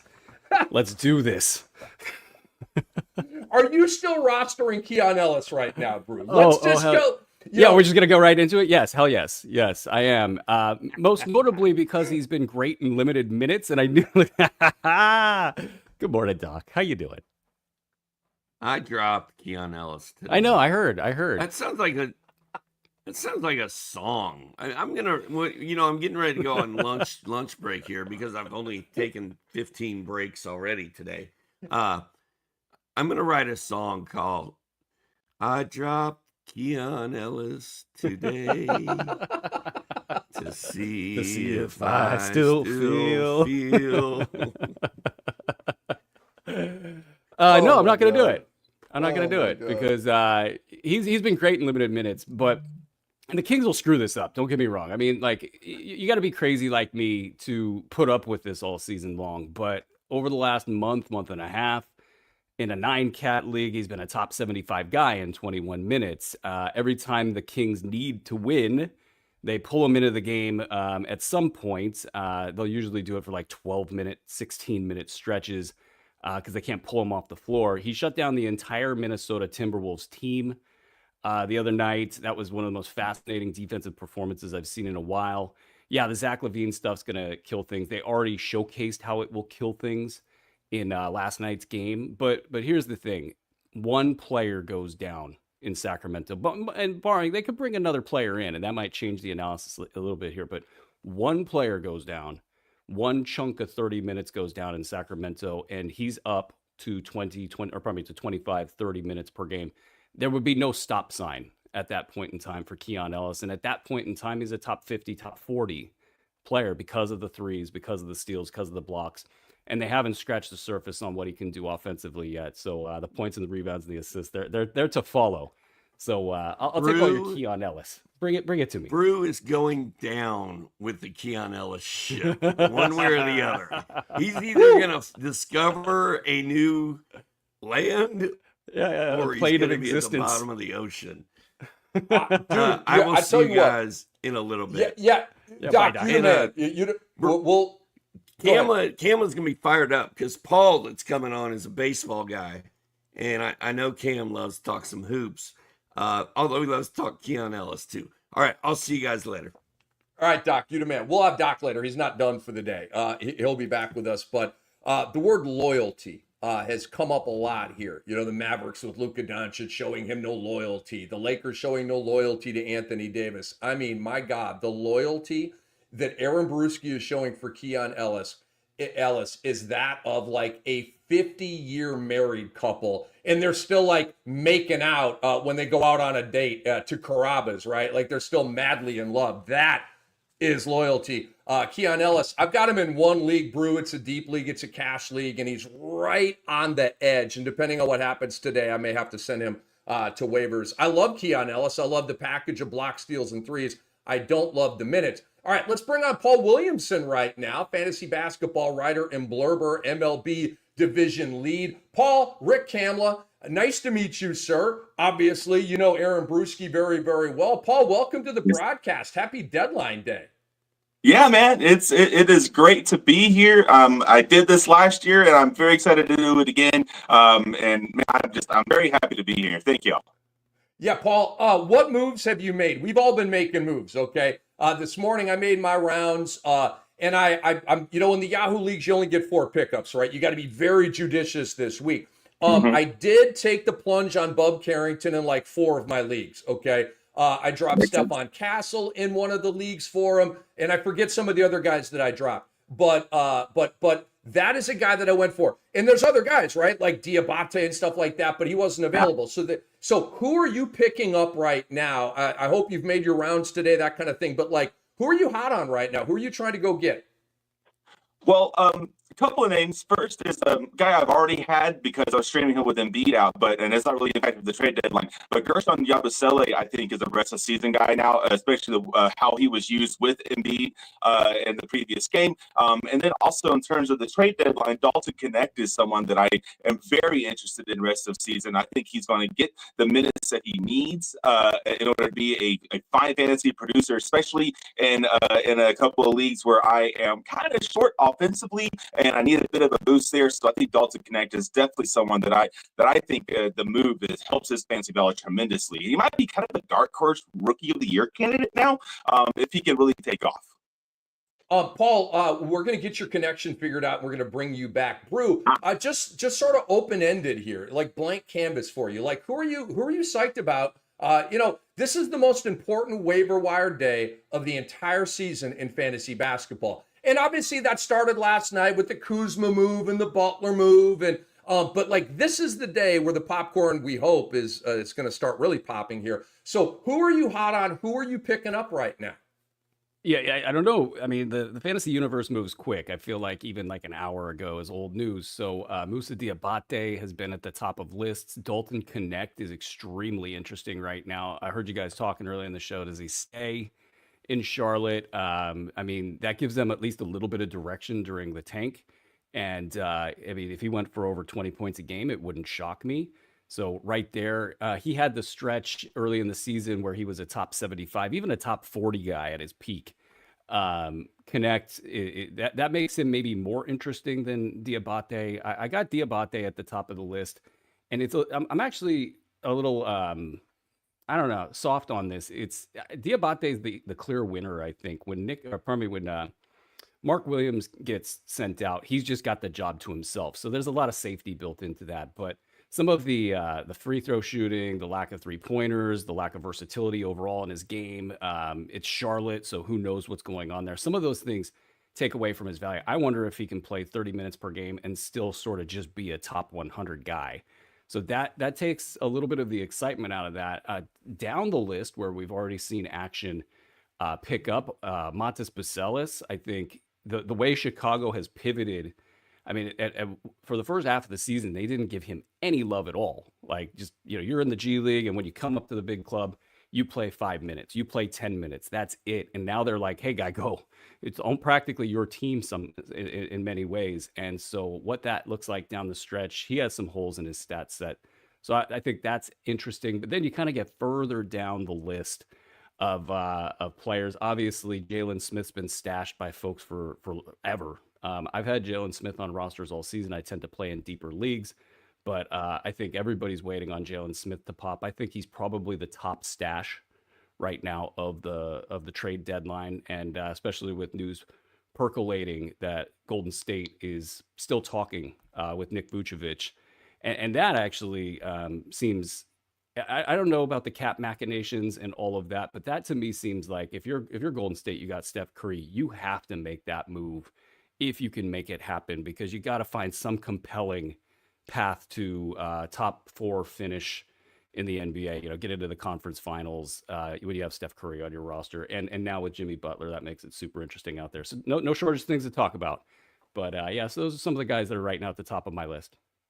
The patriarch, the legendary Aaron Bruski. I am Rick Kamla. We are the Sports Ethos NBA trade deadline show. Dr. A will be back with us in a little bit. And we're going to get Paul Williamson back when we get his connection a little bit more solid. I have been sending this morning, it's like Diabate to me is the best pickup going right now. I also love Bub Carrington, and I think Bub Carrington's good to go. So I picked up Bub Carrington in a variety of leagues this morning. Some guys that I dropped. Rui Hachimura to me is a waiver wire guy now that, usually with Davis out, it's like, ooh, it's Rui time. But they have Mark Williams now. They have Luka. You have Reeves. There's a lot of mouths to feed. And so I think Rui's going to be like a 12-point per game guy with like 4 rebounds and 1.5 threes. And it's a waiver wire stat line. And he never gives you blocks and steals. He's not a rebound assist guy. So I'm really not a Rui Hachimura guy in general because of the way the stat line looks. I think he's a good player in reality. And Stephon Castle, with Chris Paul starting last night, and Doc keeps saying, I need to see more. I need to see. And I get that. Okay. I feel like because Brew, San Antonio knows they have no margin for error. If they want to get up above SAC, Golden State, get to 10, make the play-in tournament, they have to be like 5 or 6 games over 500 the rest of the way. They can't ease into this. They've got to rock and roll right now. So I think what they showed us last night is how they're going to rock, okay? And they got the win. So are you dropping Castle? Are you dropping Rui? And, talk to me about Chris Paul starting and all of that. Yeah, I am. I'm dropping both those guys, and you're absolutely right. San Antonio, they're hitting the gas, and I mean, let's be real. De'Aaron Fox has had a house in the area and in San Antonio for a couple months now. They've been talking about this. There was some stuff where Fox was talking about he's texting with Castle, telling him, "I don't want you traded, man. I want you on the team." He's practically GMing this thing in San Antonio. So this thing's been in the works, and I think they've been really, quite frankly, looking at film and figuring out what are we going to do when you add a Fox to a Victor Wembanyama. And the great news is you have all these veterans around these guys who know how to just fill in the gaps. And especially given the speed of that pick and roll in particular, these guys are really going to need to work on their timing. It's almost like two Ferraris going in different directions and trying to figure out what they're going to do with that. I think there are a lot of winners in this year's trade deadline, but there's also a lot of losers, and that might be as big of a storyline. Chris Paul has to be a loser in this equation. He has to be, because De'Aaron Fox is going to come in and suck up all those stats. But he's absolutely a vital piece of this team, so he's not going to go away. How much value loss does he actually take? Probably 2 to 3 rounds of value loss, and that puts him into a bad spot because he's already a guy with injury concerns, and he's already a guy that's sort of in the 60, 70, 80 range, and can dip further than that when things get bad. So, with Chris Paul struggling, I don't think he's a drop. But there's a lot of names like that in this year's trade deadline. Like right at the top of my losers list, Luka Doncic is one of the bigger losers in this trade deadline. And I know that I figured that would get some looks. There's only so many basketballs to go around. This thing in Dallas was fashioned around him getting his full run of the yard. What's that going to look like when he goes into Los Angeles and he wants to be deferential to the king? What happens in Los Angeles when they spend 2, 3, 5 weeks trying to figure this thing out? It's not full speed Luka Doncic that we've been experiencing for the last X amount of time. What does that look like in terms of value loss? Is he a first round guy that now starts playing like a third round guy, for a couple months? Maybe he peaks actually during the fantasy playoffs. This stuff's fascinating to me. Aaron Bruski with a I bet you there. Very interesting take. We have Paul Williamson back with us. Brew, I love you. I have a huge amount of respect. And we obviously we have our own opinions and stuff like that. I actually think Luka's a winner. He's been 28, 8-8 this year with Dallas, right? Which is way down from last year's PRA line. I do know that the steals are way up for Luka in the 22 games or whatever he's played.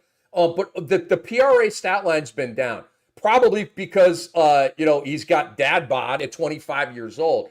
But I feel like going to the Lakers, it's like Karl Anthony Towns going to the Knicks. Towns has never been a badass like this, right? Playing hurt, howling at the moon, like being an absolute stud, okay? Being an actual Tiger instead of a paper tiger. I think Luka's going to go to LA. I think he's pissed off about the Dallas thing. He's going to have a chip on his shoulder. And I think his stats are going to absolutely go up. So we have a really nice debate here, Paul. Settle the score. Is Luka going down or up now that he's with the Lakers? I lateral move, kind of give a third option here. I kind of don't subscribe to the idea that there's only one basketball to go around, so it can't work. I think my 2017 Rockets with Harden and Chris Paul kind of showed the way there. They can stagger minutes. They can find ways to get theirs. So I think it might be more of a lateral move.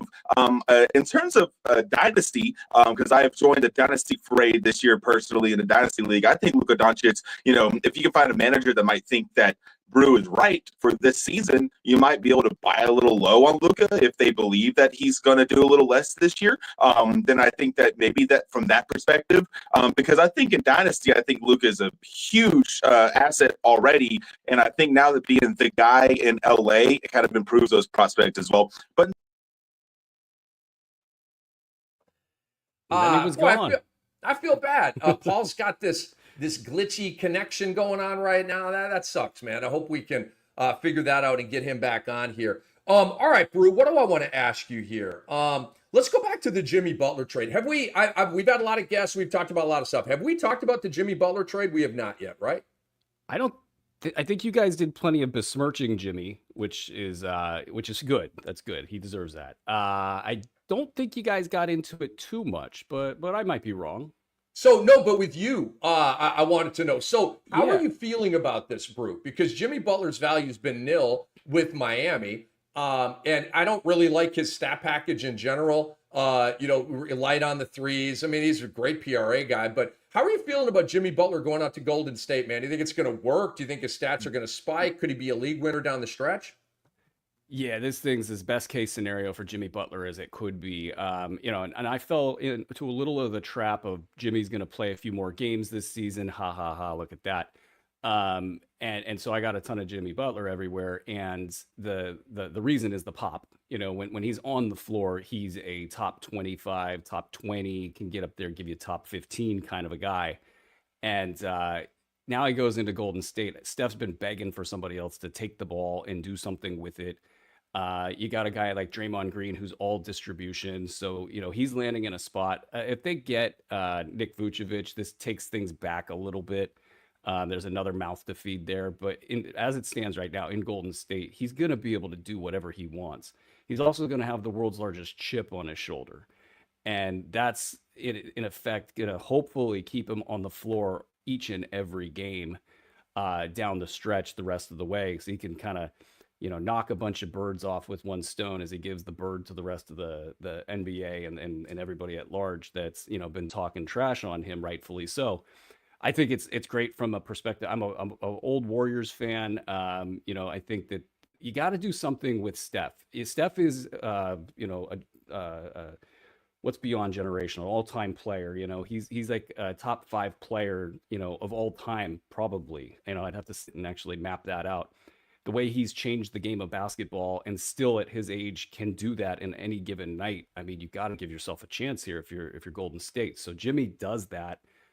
It brings also that dog element.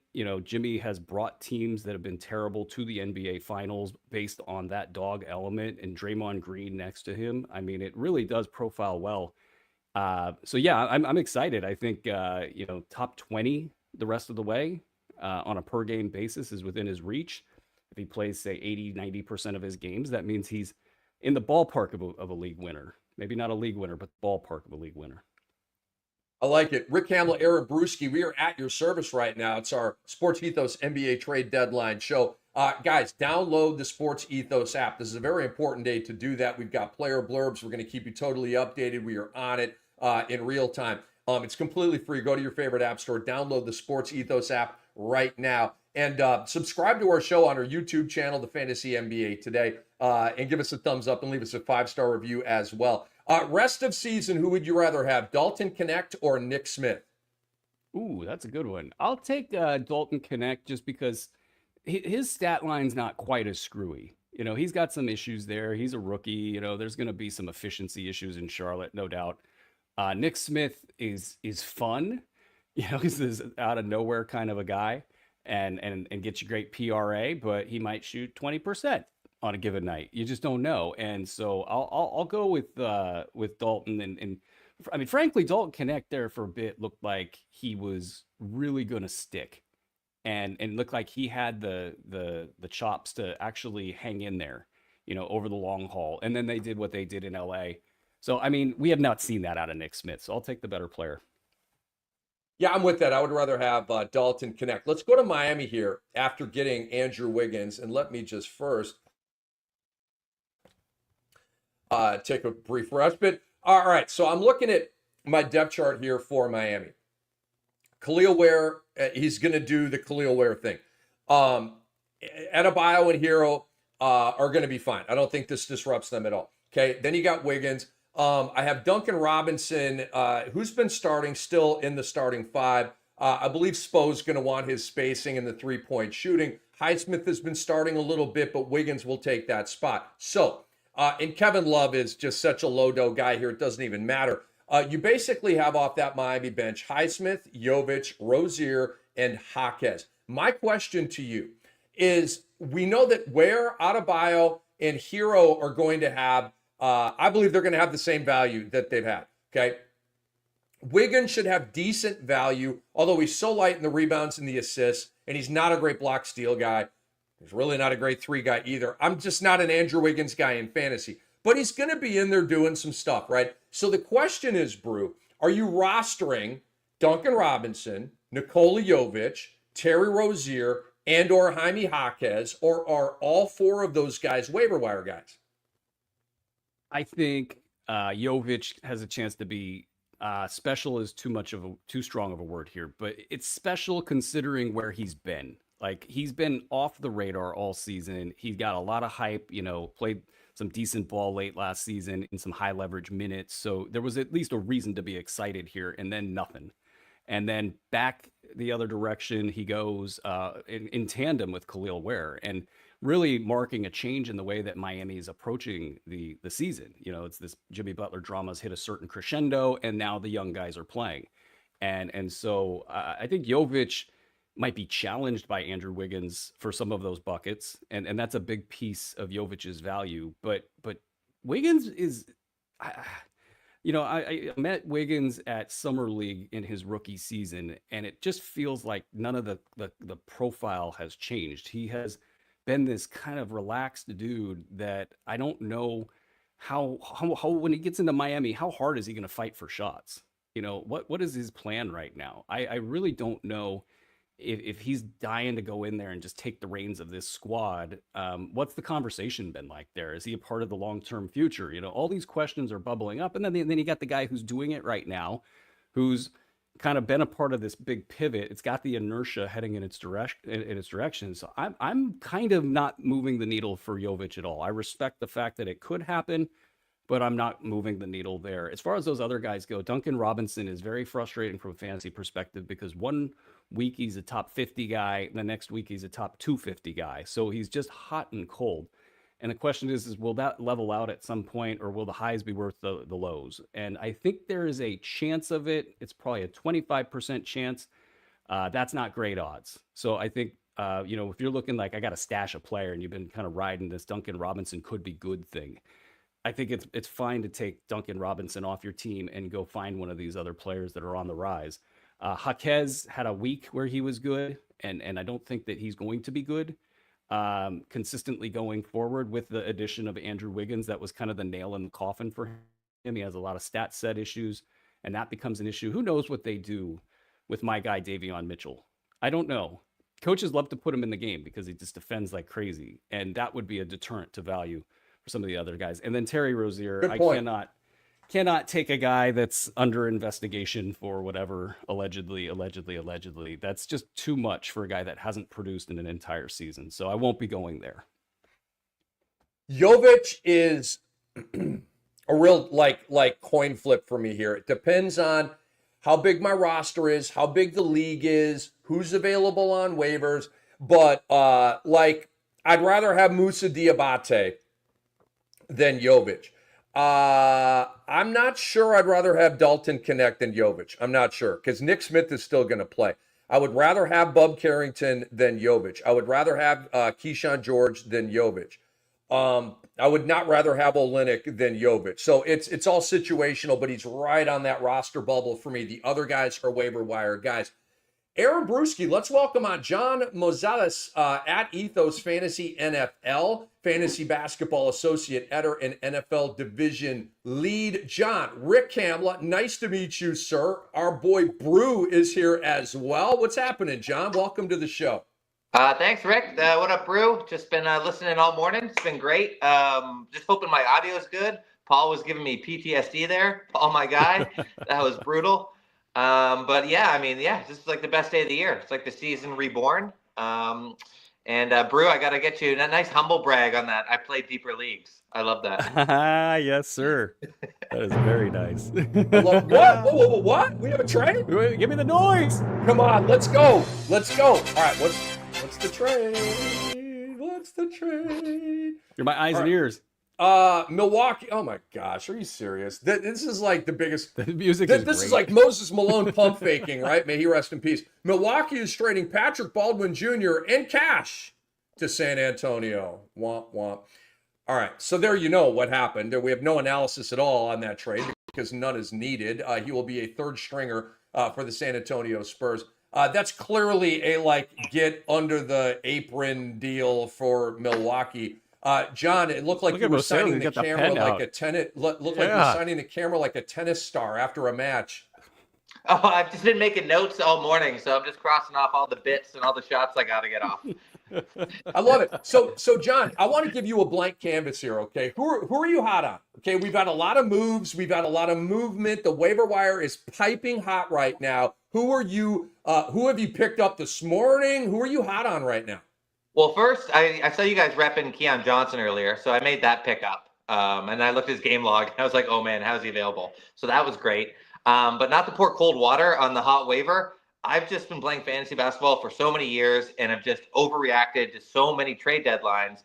I find the key is to save your gunpowder and treat the season like it's starting over again. How, you want to make your pickups after the first couple games of the season and see who's dropping, the 20 points, getting those minutes. Right. So like we got the Heat, they got all these guys you guys were just talking about, right? Jovic, who just was, I think, perfect from the field last night. We got Rozier, we got Wiggins coming in. We don't know how that's going to shake out. I'd rather not play Russian roulette and take a guess than I'd rather see and maybe make those pickups on Saturday after the first game, maybe second game, and have, a more definitive small sample size than just, shooting my wad and striking out, because I've almost always been wrong playing the guessing game on trade deadline. Yeah, with the shooting the wad reference, let's get Rick Kamla out of here for his break. On that note, right? Oh my gosh. Whoa. Not the easiest transition in the broadcast world, man. Brew, John, nice to meet you, bro. You guys have fun. I'll be back later, and hopefully we get some trades. Hopefully, I'm out by the pool getting some sun, and I get some Shams bombs around here. I go to the SportsEthos app and I get some brew bombs out here, man. You guys be good. I'll talk to you soon. Thank you very, very much. All did right. Did I just kill Rick Kamla? I think you did, or maybe I did, but we all survive, apparently, allegedly. So, okay, I think we're going to end up bringing in another guest here fairly soon. But what other thoughts you have on the trade deadline so far? Has anything else bubbled up to the surface so far for you? Well, yeah. I mean, I got my brew notes here. I know you said Luka was the big loser. Rick did not like that one bit whatsoever. Well, for me, I'm a head-to-head guy. I don't do roto, so I get maybe, in roto it's got different. But Luka, because he had, so the Mavs were week 19 4-2-4, week 20 2-4-4 in head-to-head leagues. You almost couldn't take him top 5, especially if you're in a week 20, because if you're starting your playoffs with a 2-game with your number 1 first overall pick, you're just going to get screwed.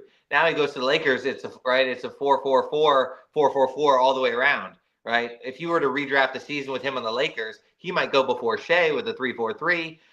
So for me, just picking up that 2 games from your first round pick in either the first round or second round of the playoffs is monumental, and almost one of the biggest upgrades I can remember in fantasy, trade deadline history. So yeah, we got so much to cover here, so I almost don't even want to bring it up. But you're right about that ordering in head-to-head leagues. That probably would have caused what you had said is Doncic 3 and Shea 4. But look at the season that Shea's having. It's a real interesting conversation about, do you rank guys ahead of certain guys because of playoff schedules, and what can happen after that. All right, we're going to bring in a couple more of our contributors. We've got Sam Orlick, great host of our Ethos Warriors podcast, and Dave Levy of our Ethos Wizards podcast. Gentlemen, I'll start with you, Sam. How are you doing over there?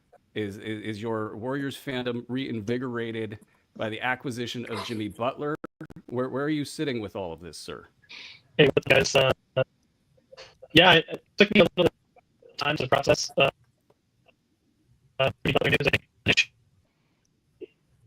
Sorry, Sam. And like that, he was gone. Methinks that the internet's having trouble today because there's stuff going on. Well, let's bring in Dave on the other side of the spectrum. It's like how's life in Washington? What is it like right now? As a Wizards fan, and look, I've covered the Kings, and I've been a Warriors fan before they were good, so I understand these things. I've been through it. I think we've all been through it. But what are you specifically thinking, feeling during this trade deadline? Last year we were all really disappointed that Kuzma didn't get moved. There was an opportunity to trade him to Dallas for a first-round pick, so we were told, and he said, I want to stick around with the Wizards and see this thing through. And now he says he doesn't, as if he was surprised about the losing we're all doing. So to see the Wizards making moves and bringing in assets is very exciting, young assets. I'm pumped about A.J. Johnson. The Wizards now have 4 players from the 2024 first round, which is really exciting. And I really like Jared Butler, and so I was a little disappointed to see him go, but seeing them get a first-round pick it back from Philadelphia, very exciting. We'll spend a little time with you here. Actually, Washington's been one of my favorite teams to stash players from, and there's a bunch. And so I want to kind of pick your brain. But quickly on Jared Butler, Philadelphia. What do you think? What are they getting there? Is there a potential for him to even crack the rotation there? Absolutely. I mean, Philadelphia to me doesn't really have a reliable backup point guard, and Butler has proven in the rare times when the Wizards have given him the ball, he walks away with 18 and 12 in a very short period of time. He's a very reliable passer. So if you're in a category league and you're looking for assists, I think he'd be a great pickup. And then as it relates to his offensive ability scoring, he's going to give you high percentages at the line, and certainly from his field goal percentage. Not a lot of threes, but a good shooter, a good offensive player all around. And if he can get, 20 minutes or so with Philly, I think he can be an effective fantasy player, the back end of your bench. I feel like this segment needed to be like an hour at least. There's so many questions I have for you. Chris Middleton, does he play or does he not?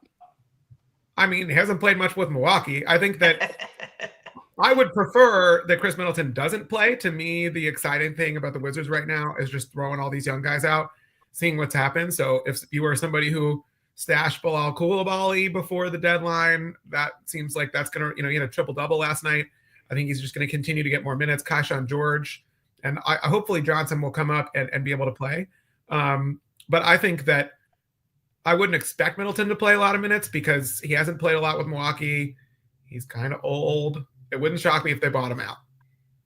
I was scared when they picked up Reggie Jackson that was a win now move, that they were going to be playing him, but apparently he's on his way out. So I guess that's good news for all of us. There's a quote there. I'll check that out in a second regarding Chris Middleton.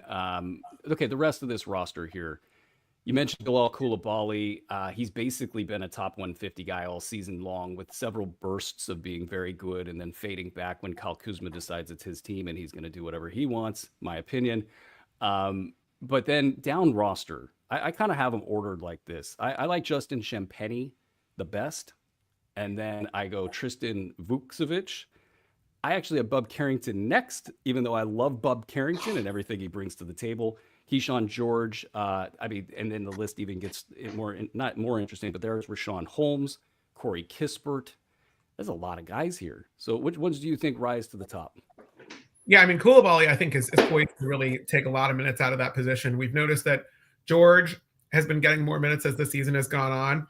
I think that his fantasy production, if you're punting percentages, that should be fine. He did hit 5 of 7 threes last night, but that's not something he's going to be doing regularly. But I do think he's going to score and rebound and get to the basket consistently. Vukcevic last year at the end of the year really showed that he's a decent NBA backup center. So, and centers are hard to come by. So I think he could provide some good minutes. And I love Champagnie. I've loved Champagnie all year. I think he's a legitimate NBA starter on a bad team, but on the Wizards. And I think somebody who should get a lot of minutes down the stretch.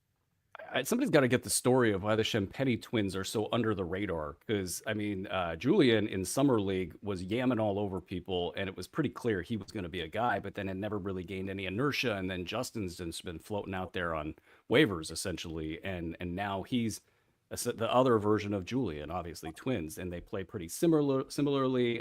They have some differences, but there's a lot of pop there. Do you think that he'll be in the Wizards' plans for 25 minutes per game, at least the rest of the way? Hard to say, but I would expect that they should be in the rotation for about 25 minutes. To me, any sort of the young players should be getting that kind of minutes down the stretch. And I expect a real sort of diversity of who we're seeing in the roster every night. You're going to get your 5 starters who should be playing upwards of 25 or 30, but I think every night somebody new will emerge. And I think Champagnie is somebody I would take a flyer on for sure. To put on my fantasy. He's been on my fantasy roster off and on throughout the season. I'm the worst at pronouncing player names. I've said Vukcevic.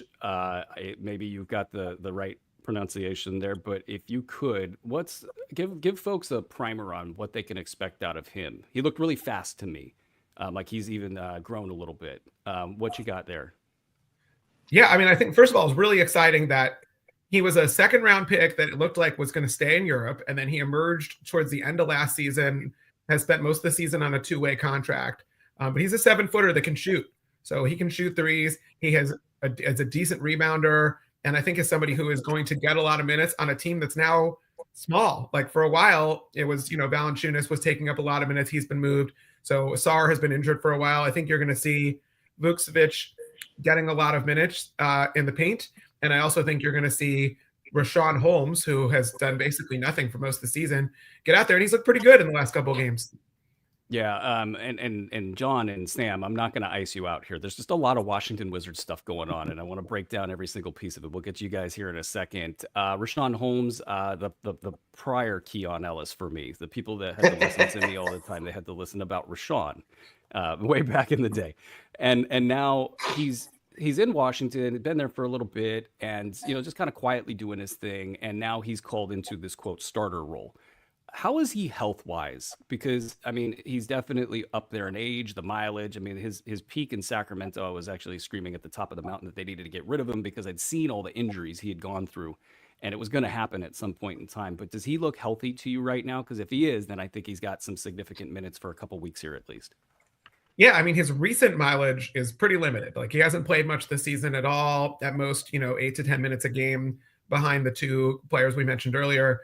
Now I think he's poised to get a lot of minutes on a team that isn't very good, and so there's going to be offense for everybody. I think he plays well with Poole, so we've seen a lot of Holmes setting up at the high post, Poole cutting to the basket. So I think he's going to get a couple of assists that way on the give and go game. He's a decent rebounder. I do think he'll be out there 20 minutes a night, and I think if you take a flyer on a Wizards big, I'm sure Sarr's already rostered, but Holmes seems like a good way to go. All right, we got a couple more here for you. Keyshawn George and Corey Kispert. Kispert's been around forever, scoring 20 points at the ends of seasons, and everybody kind of go, what is that? Is he good? There's some limitations from a fantasy perspective, and then you got Keyshawn George. Had a nice run in the early part of the season, and then got Kuzma'd, is my opinion. But what's your opinion on this? Yeah, no, I think Kispert is good. I don't think he's great, but they gave him the same kind of deal that they gave Denny Avdia in the $60 million over 4-year range. I think there's some confidence that he is a player who can hit threes and get hot. So he's a streaky shooter. He can sort of light it up in that way. He has proven that he can get to the basket, which is something that when he came into the league out of Gonzaga, we didn't see that from him in college as much. So I think he's a player that can be a consistent scorer. I don't know that he's somebody I want on my roster, but let's say it's Saturday or Sunday and you're trying to win 3-pointers in a category league. I think he can help you there. And then George, is he going to be pushed up toward the front of this line to get more minutes? It kind of seems that way a little bit, but you never know, right? Yeah, I mean, he played a lot of minutes last night. We haven't seen Johnson's arrival yet, and we haven't seen any minutes from Middleton or anything like that. But I expect George to play a lot because I think the Wizards' philosophy right now is we got all these young guys, all these rookies. We're just going to play them. We're just going to put them out there and see what happens. And George is really good defensively. So typically, if you're solid on the defensive end, you can stay on the floor longer. I think he's been surprisingly effective for somebody drafted in the back end of the first round. He plays with a lot of poise. And sometimes he gets hot, like he shot 5 of 7 threes last night. I don't really like it when he shoots threes, but we see that he's going to do that. I think he's going to be scoring and rebounding a little bit and playing some defense. So I think you could count on a stock or two from George in a game. Last question here, and then I'm going to go to you, John, and kind of ask you to synthesize all of this and see where you're going to go with it fantasy-wise. Jordan Poole. Does this, I looked at Kuzma as the great plague for this team, so my apologies. And he also injured Jalen Johnson last season, and then I didn't like him for that as well. But Poole got caught up in that. It's been a little chunky here for him, pretty bad. Started off amazing, and everybody loved that. Do you think he's got a last third of the season kick in him? I do. I think the Poole party is going to be full effect now. I think it's his team, and I think he's going to have a lot of fun with that. I think the guys really like him. And Kuzma was sort of a minutes thief. He was taking away a lot of shots. I think players really enjoy sort of playing through Poole, particularly the bigs. So I think you're going to see a lot of Poole explosive games. And since the Wizards now have won a couple of basketball games and he can do his silly sort of Poole party, draining the Poole celebration, I think you're going to see a lot of good energy from Poole. I always say when he gets 6 assists, they often win, which is weird. So I think if he can move the ball and keep shooting at a high level. And also his defense has been surprisingly good. So in the 9-cat league, he's somebody that is totally worth rostering, and I think we'll have a good second half. That part that you just mentioned about the defense and the defensive stats that were popping up early, it's been sort of an underpinning of my want and desire to have Washington Wizards on my fantasy squads, because it feels like they're just going to be in these games with turnovers all over the place. People are going to be getting steals and blocks, and it's going to be messy. And Jordan Poole's out there getting you like 2 steals and 2 blocks in a game, and you're like, what the hell? This is just bonus. But that's great stuff. Okay, John, and we'll get back to you a little bit here, Dave. Thank you very much for talking about the entire Washington Wizards roster with us. John, What are you doing with these guys? Who are you targeting? I mean, it's so tough. Like I was saying before, right? It just, anyone can pop. But like Rashad Holmes, no, fool me like 6 times, shame on me. I'm not doing that again. Jordan Poole, the thing is, everyone says, these tanking teams are going to bench their guys, but these are losing players, right? I think Jordan Poole played 82 games last year. There's no reason to tank him. You can play him 35 minutes and still lose the game. So I don't think there's much of a fear for that. And it's funny that Dave was saying they got four first-round picks in this recent draft, and it's the worst draft ever. That's just like classic Wizards. But you got to go with the pedigree, right? You said he's probably already already rostered.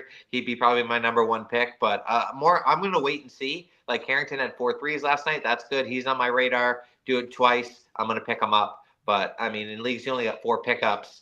The guys are going to be gone by Monday, Tuesday. I don't want to waste a pickup on a false start. Yeah, you mentioned Sarr. I'm kind of curious if he has a certain amount of minutes he's going to play this season, and he spent all of them in the first 2/3 of the season. If he might get a little bit of a rest down the stretch. Let's bring in Sam Orlick of our Ethos Warriors podcast. I don't know how the sound issue is going to go. We're going to find out in about 2 seconds here. It's sounding pretty. Hopefully that's a little bit better. Yeah, we'll see. I think so far so good. Okay. Jimmy Butler's a Golden State Warrior. Give us a breakdown of kind of where things are at in Warriors land right now. Yeah, I mean, I'm excited. I think that you lost Andrew Wiggins, which was a huge blow.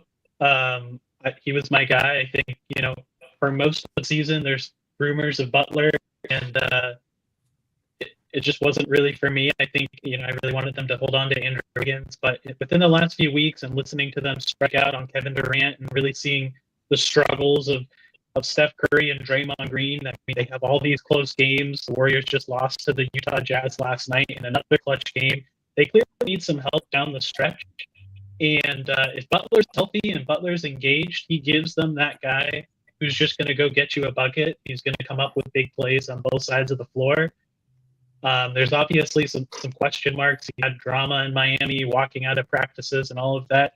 You hope that that's all kind of behind him. And he signed the 2-year extension with the Warriors, which I think is actually the biggest under talked about thing right now is the fact that Joe Lacob was willing to pay Jimmy Butler basically, $121 million over 2 years, basically Steph Curry money to figure this thing out, to give Steph Curry a final dance. And so you look at what the Warriors actually gave up to acquire Jimmy Butler, Andrew Wiggins.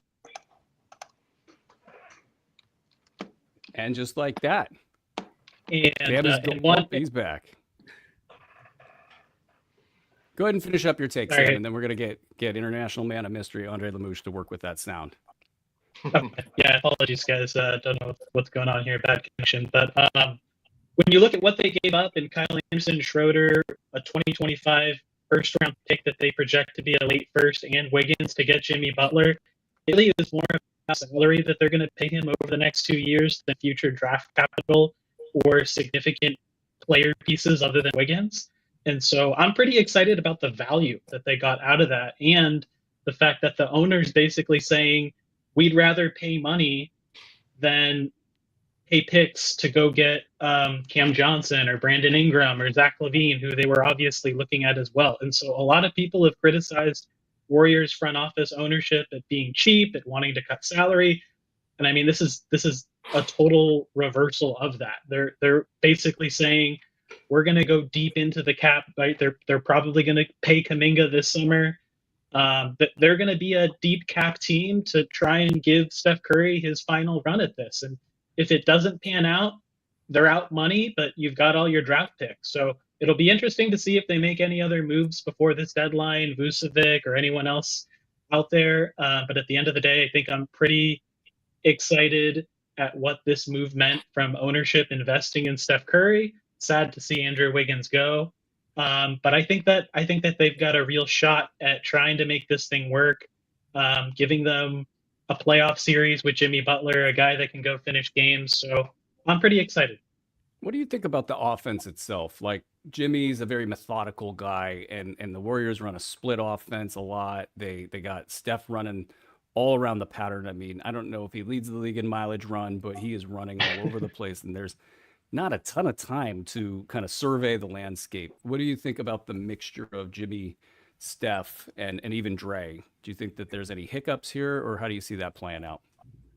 I mean, it was very much the same with Kevin Durant. Let's be honest. If you go back to when KD was with the Warriors, it was kind of like sure, Durant spaces out and shoots the three, so that's obviously a big difference in game comparing him to Butler. But they frequently let Durant do his isolation one-on-one thing when Steph Curry was off the floor. So I think that there's going to be no issues in integrating the different styles. I think that they're just going to find ways to say, okay, for parts of the game, we're going to play our motion style offense. Butler, just use your IQ and make the right reads and just kind of look to feed Steph Curry. And then other parts of the game, they're going to say, all right, Butler, go get us a bucket, go to work, do your thing. How do you feel about Butler's fantasy prospects? I mean, it's been a rough season. Know what he can do when he's healthy in Miami, but what do you think about now in Golden State? Is this a gangbuster situation as it kind of feels like? I think so. The Warriors have been known to really kind of revitalize guys' fantasy games in terms of just opportunities on defense. He's going to be featured on both ends of the floor. So they certainly need the things that he does well in terms of passing, rebounding, defending, getting to the free throw line. They're going to feature him as a scorer late in games. I certainly think he's going to be more involved than how he was within Miami this season. Health will obviously be a question mark, but this is a 500 team and they need to win games to get themselves into the playoffs. So I don't think that they're going to have the benefit of giving significant rest to Steph, Draymond, or Butler. Obviously, if they're banged up, they're not going to risk, a significant injury. Like we just saw Draymond missed 10 of the last 11 games and he's back now, but they've got Steph Curry playing back to back and he's got the sprained right thumb and he's getting banged up. So I'm excited. I had Butler in almost every single fantasy league. So I'm kind of, and I actually, in a more shallow league, I actually dropped him 2 weeks ago because I also had like 4 guys that were injured and I just couldn't do it anymore. I didn't want to deal with the drama. My team is pretty stacked, so I felt like I could do without it. Now I'm trying to trade back for him. So we'll see how that goes. But yeah, I've got a lot of Jimmy Butler stocks. I just feel like guys who score and get to the free throw line at an elite rate, even if he doesn't hit a bunch of threes, it's hard to come up with those guys, and that can be the difference. I play a lot of head-to-head as well. So in a head-to-head matchup, the guy who can get 15 for 15 one night on the free throw line and just win you free throws for that week, you need guys in head-to-head leagues who are elite in one category. And so I think Butler will continue to be able to do that for the Warriors.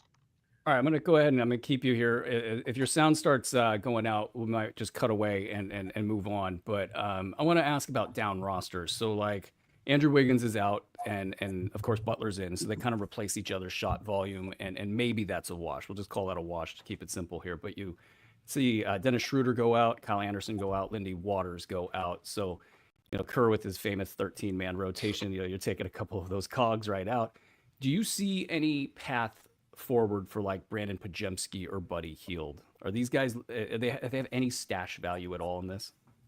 100%. I'd go grab Brandon Pajemski everywhere he's available. I don't think the Warriors are going to go pick up another guard. I mean, I saw that the Jazz don't plan to keep Schroeder, so I guess maybe there's a reality where if he gets bought out, the Warriors sign him to a vet minimum. But Brandon Pajemski in the last 2 weeks has been an absolute stud, under the radar fantasy guy. The shot looks super good. He's getting to the free throw line. He's always been a big, box score guy with rebounds and assists and picking up charges. He must have fell to the floor 4 or 5 times last night and bleeding on the court, and he played through it. So I think Brandon's going to be a huge part of the rotation. He's probably going to start until Kuminga gets back and then play the backup point guard minutes as well when Curry's not on the floor. So it seems like they're going to go to him a lot. Hield, I think, is a guy that if he gets hot, like he had 18 last night, and he keeps hitting threes, you kind of ride the hot streak. But he's obviously not going to do much for you outside of points and threes. And so I think he's a little bit more of a streamer schedule kind of guy. Not somebody that I think is going to really be locked in long term. But yeah, Brandon Pajewski, really excited about him rest of season, regardless if the Warriors make any other moves. I got one more question for you, and then we'll bring it back to say goodbye. But how are you handling Nick Vucevic news? Do you feel like this is likely, like greater than 50%? And then if so, what does that do down roster? Does this tamper any of your excitement about any of the other players, fantasy-wise? Yeah, it's a good question. I think what I saw yesterday is they wanted more draft capital than the Warriors were willing to give up. So I think that's going to be the big deciding factor is will they accept expiring and second round picks? If so, I think the Warriors would pull the trigger. Vucevic coming over would kind of change everything fantasy wise because now you've got a guy who's going to be the starting center. He's going to play 30 plus minutes. He's going to take a bunch of shots. He's going to be featured. He's going to grab the rebounds. He's going to be more featured. It probably hurts Butler, probably hurts Draymond. I think it makes Kuminga easier to get into the rotation and kind of create more floor balance when he comes back. But yeah, I think if the Warriors do trade for Vucevic, it definitely muddies the waters a little bit. But I don't think it's going to happen. I think one thing I was really excited about is that the Warriors kept GP2 and Looney as role players, as really important role players if you make it to the playoffs. And so probably both of those guys, or at least one of them, would go in a Vucevic trade. You give up a lot of defense.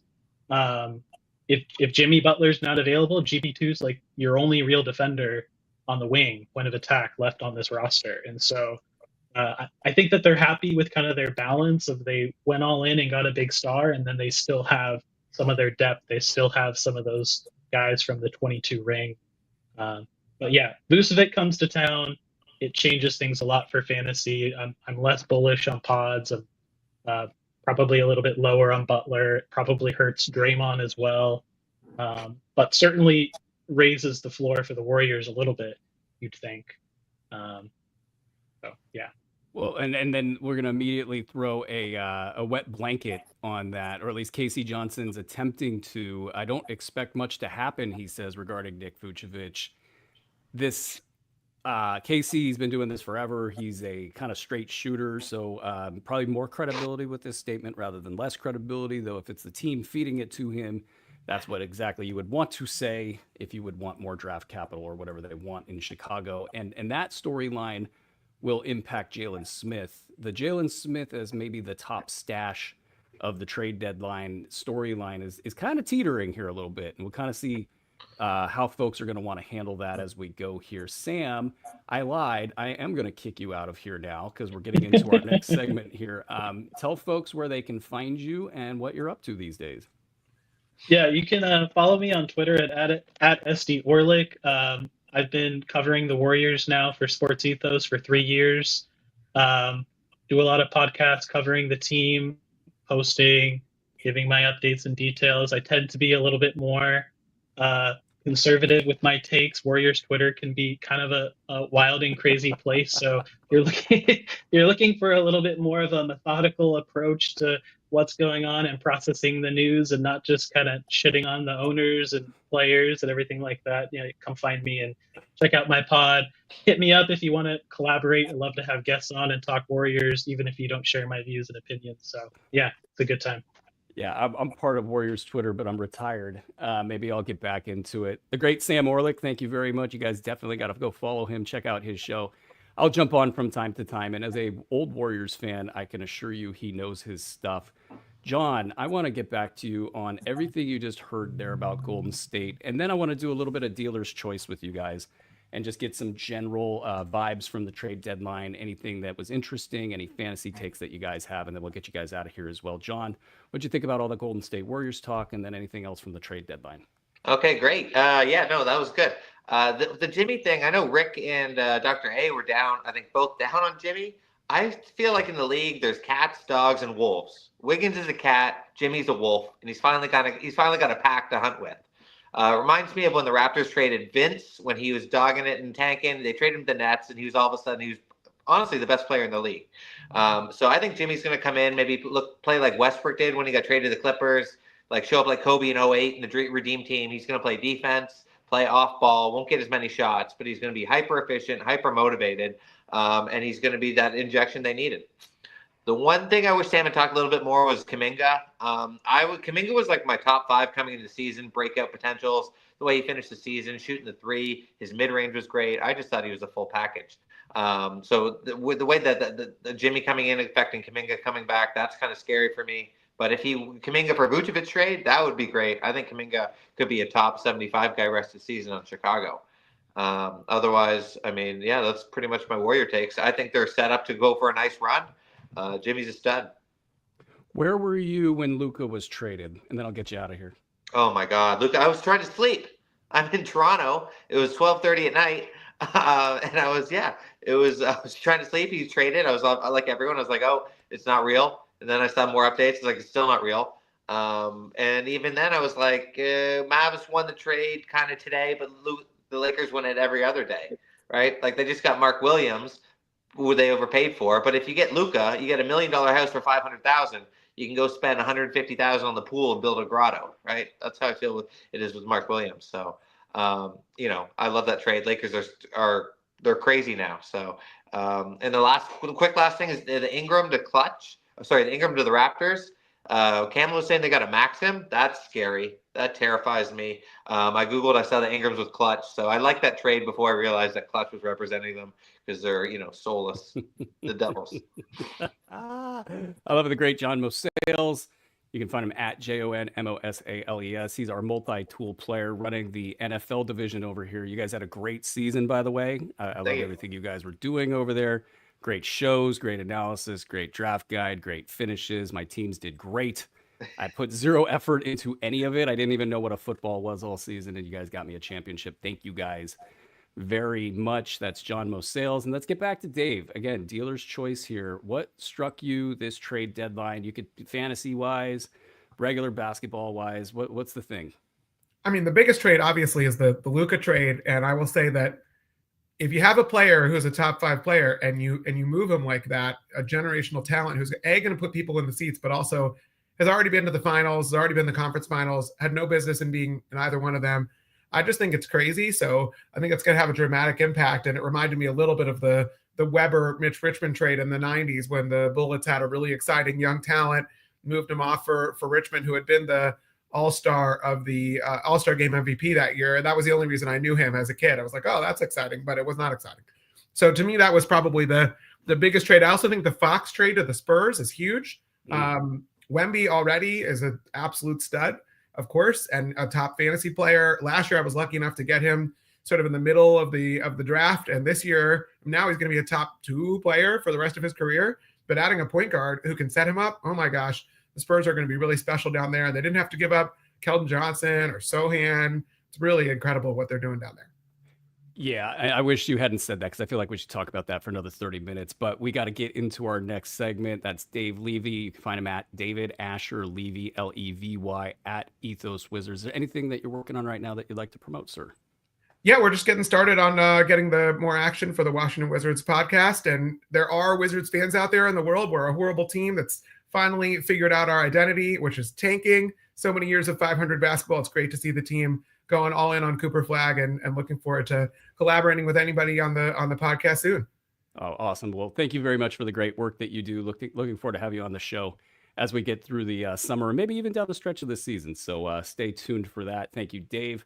All right, some tidbits that are rolling in here. The Sixers are now sending an additional 2030 second round draft pick to Dallas as a part of the earlier Caleb Martin trade.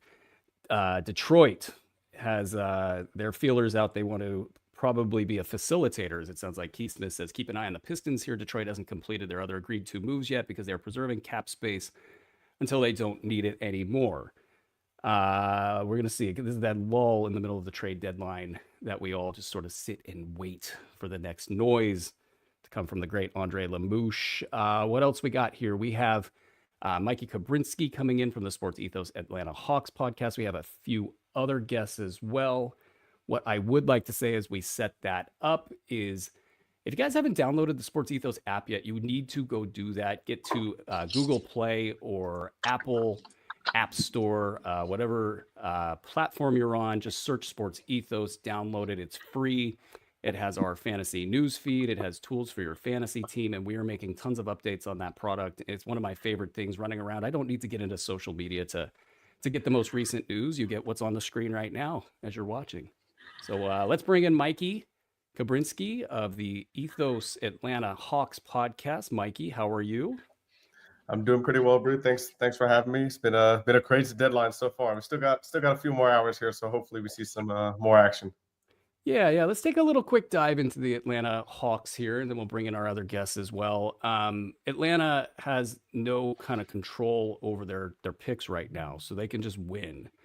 What do you think about the trade market right now? Do you think that the trade with Cleveland for DeAndre Hunter is like more than 50% likely to happen? What's the read on the room right now? I do think so. Just because in the past the Hawks have had a tendency to kind of hold on to their players too long. I mean, I think you saw that with John Collins. Maybe perhaps you've seen that with Clint Capella, even though he's still a serviceable center. Of course, they're the Lakers before they made that Mark Williams trade were definitely in the market for a Clint Capella type center. But I think the reason that this Hunter move is more than 50% is because the Hawks front office has a chance to kind of sell high on DeAndre Hunter. He's had an amazing season, and off the bench in his lowest minutes per game, he's had his highest points per game, 3-pointers, and 3-point percentage on his highest usage and lowest minutes. So, like, he's found his niche. And for the Cavs, with all the injuries that they've had to their backup wings, like Okoro, Sam Merrill, Niang, Strus was out early. Like all those injuries, Hunter seems like the perfect guy for them to fit in, even at the starting three or off the bench. So I think for both teams, it kind of makes some sense here. So the Hawks have the opportunity to sell high, and the Cavs have an opportunity to add a 3-and-D guy, which they need at that small forward position. Yeah, and so looking at the Hawks roster here down the stretch, do you expect this team to go for it? Do you think that they're just going to keep that foot on the gas and just play like, they're playing for a playoff entry just like any team normally would? Or do you think they'll kind of tiptoe into this thing? I think they're just going to go for it. I mean, yeah, as you said earlier, they don't have control over their own pick. I mean, De'Aaron Fox said that before the game last night. We want to win because they don't have their own pick, or we have their pick. So, yeah. He does the quiet part out loud quite often. Just throwing that out there. Yeah, like the Hawks they have no incentive to tank because they don't want to help the Spurs. But I think more than that, this is a very young team, and with the fact that they might move Bogey. They might move Bogey is Bogdanovich, if you didn't know. They might move Bogdanovich, Capella, and Hunter. They were in the mix for Brandon Ingram until he went to Toronto with a package. A couple of those guys, possibly including a Sacramento pick that they had, was in the mix there as well, could have been. So I think that they're still going to play all their guys. Jalen Johnson going down, obviously, you'd think that the ceiling is definitely capped with how high the Hawks can go in any type of postseason environment, whether it's the play-in or the playoffs. But I think they're still going to play Trae Young.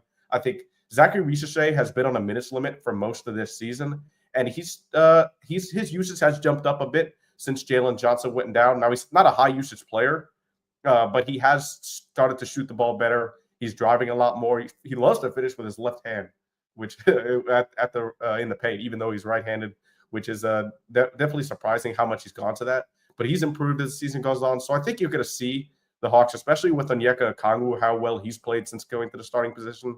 I know he's been kind of if you held on to Onyeka Okongwu all these times from a fantasy perspective, I know I didn't. In another league, I would say not the Ethos league, I dropped him, and I am regretting that decision, but it is what it is. But I think the Hawks will they'll still compete because they're a young team. They need the experience, and they don't have their own pick, so there's no benefit to tanking. Yeah, let's stop on Okongwu here for a bit. I mean, obviously, top 40 run is what everybody's been wishing for offensively. What do you have, 30 points the other night? Yep. Yes, career high last night. That's very, I don't want to say it's not a Okongwu-like. He has like a week like this every year, and that's been the thing I keep thinking in my head. I'm like, when's this thing going to end? Because it always does. Is this going to end for Okongwu? For the folks out there trying to figure out, maybe they should include him in a deal. Maybe they should get off the ride while it's good. Do you think this keeps going for him? Yeah, I think like high 20s or 30s. It's obviously going to stick for him. He's not scored like that. But in a Trae Young pick and roll, centers do get a lot of looks at the basket, and Okongwu was a great finisher around the rim. So I definitely think his scoring will increase, but it doesn't look like Clint Capella is going to be back. I mean, he was out the first couple of games leading up to the trade deadline with back spasms, and then the Hawks changed their injury designation for him to not with team, and that's been what Bogdanovic has been for the last week and a half. So it seems like they were holding them out for a trade, but now with less than 3 hours to go, if they don't make that trade, does Clint Capella come back? I don't think he regains that starting position, just because that move was made weeks ago, but before the trade deadline stuff really started to show up. But I think Okongwu can definitely stick to that like top 50 maybe-ish guy that you're hopefully seeing because of how well he's kind of gaining pick and roll chemistry with Trae Young. And he's shooting the three ball a little bit better too. I mean, that's coming slowly along, but it's getting there. I want to ask you about two more players, and I get to our other guests here. Vit Krejci became the apple of the fantasy community's eye there for a little bit, about 2 weeks of that. He's been great all season, and then about a month of top 75 play before it started crashing down, and now he's coming off the bench. What's up with that? For Vit, he had a crazy shooting run. He's not generally known as a three-point shooter, even though he has improved. But he shot, I believe it was 48% in the month of January from three. So that was definitely boosting his value. But I think with the Hawks starting Okongwu at center, I think they're leaning more towards size at the power forward position, which is why they moved Krejci back to the bench. Initially, when Zachary Risacher was out with an adductor strain for about a week and a half, they were starting Krejci at the three with Jalen Johnson before he went down at the four.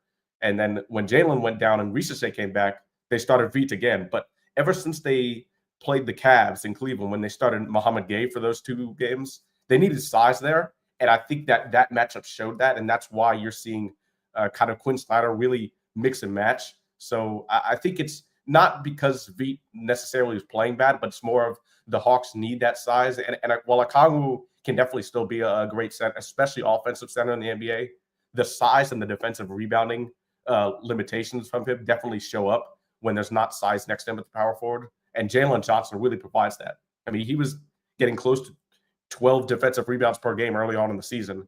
And you could have that with Okongwu, but with Jalen Johnson out for the season and not the Hawks not really having a great rebounder next to him after that, I think you needed the size. And that's why you're seeing some like experiments with Dominic Barlow at power forward, Mohamed Gay at power forward. So while Vit's still playing well off the bench, he had a good run, but I think I don't envision him getting back to that 26-plus minute role in the near future here.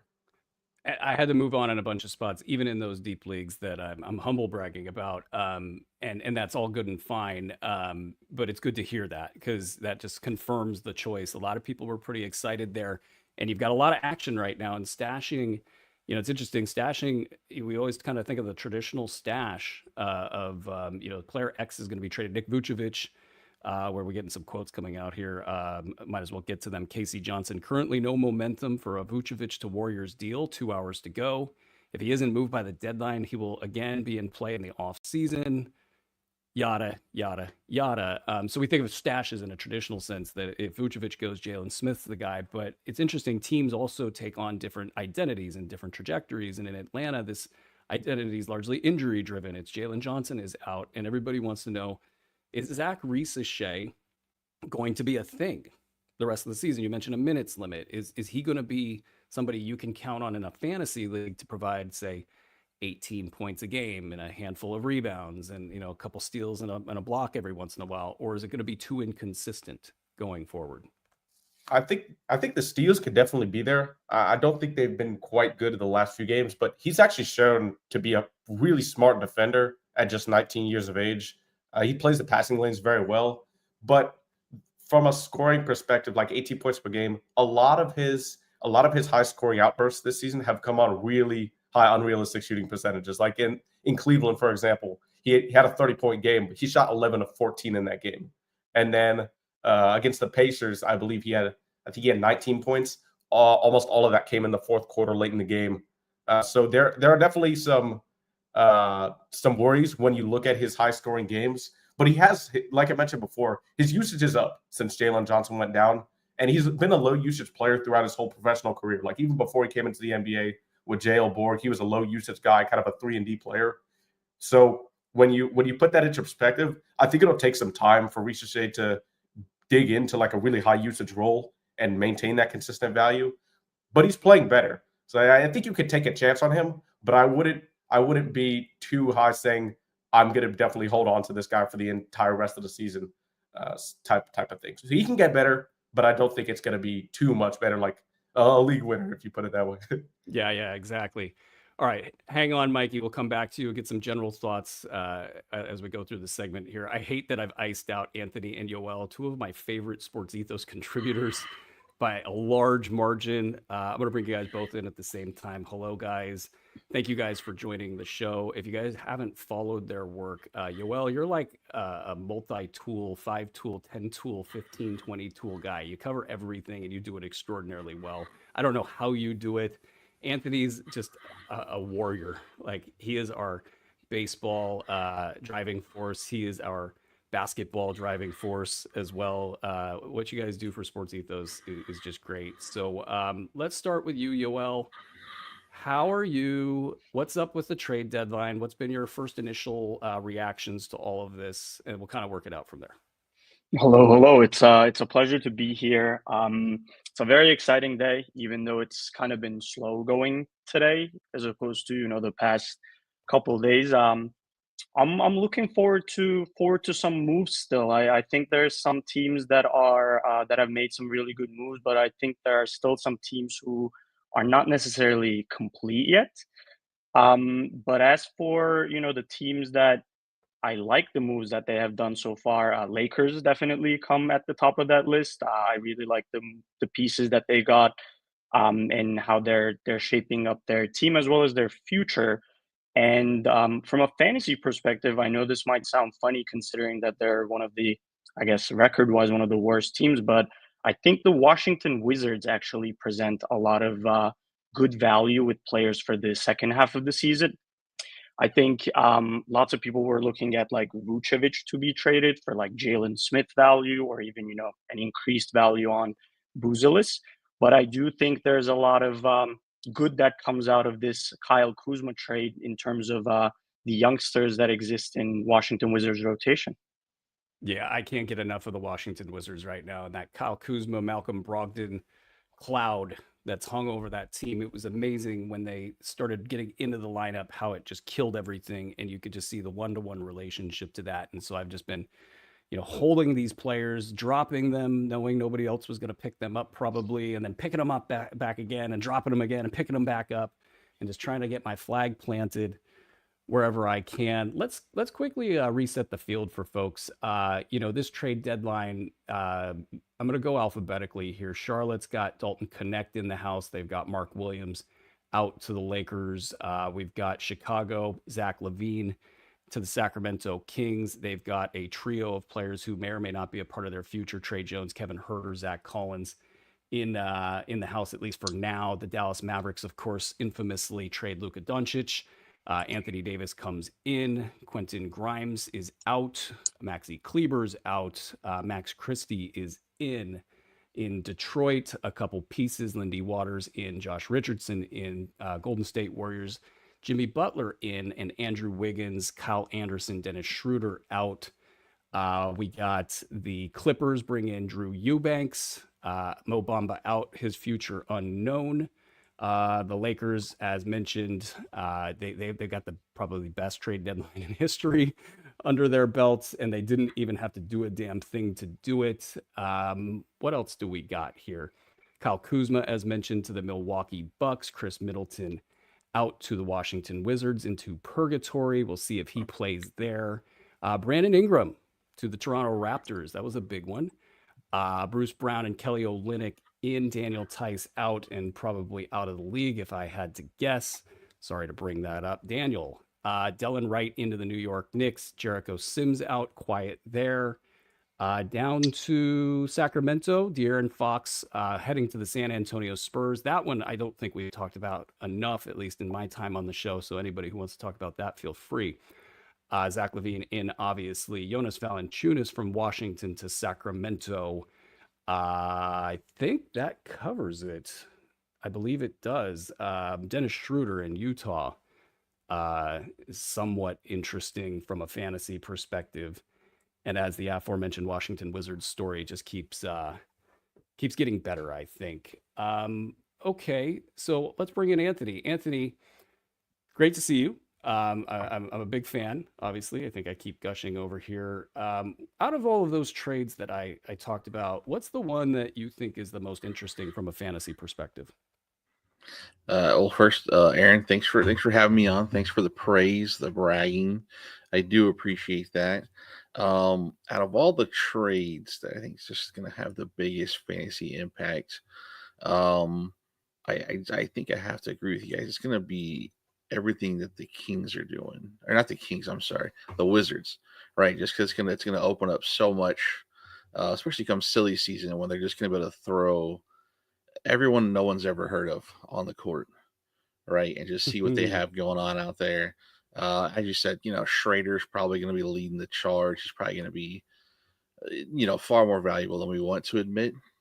I always love the heaters Schrader will go on. When he was on the Thunder, he had like 6 weeks where he was like a top 10 point guard, and where everyone's justifying why he's worth $20 million a year.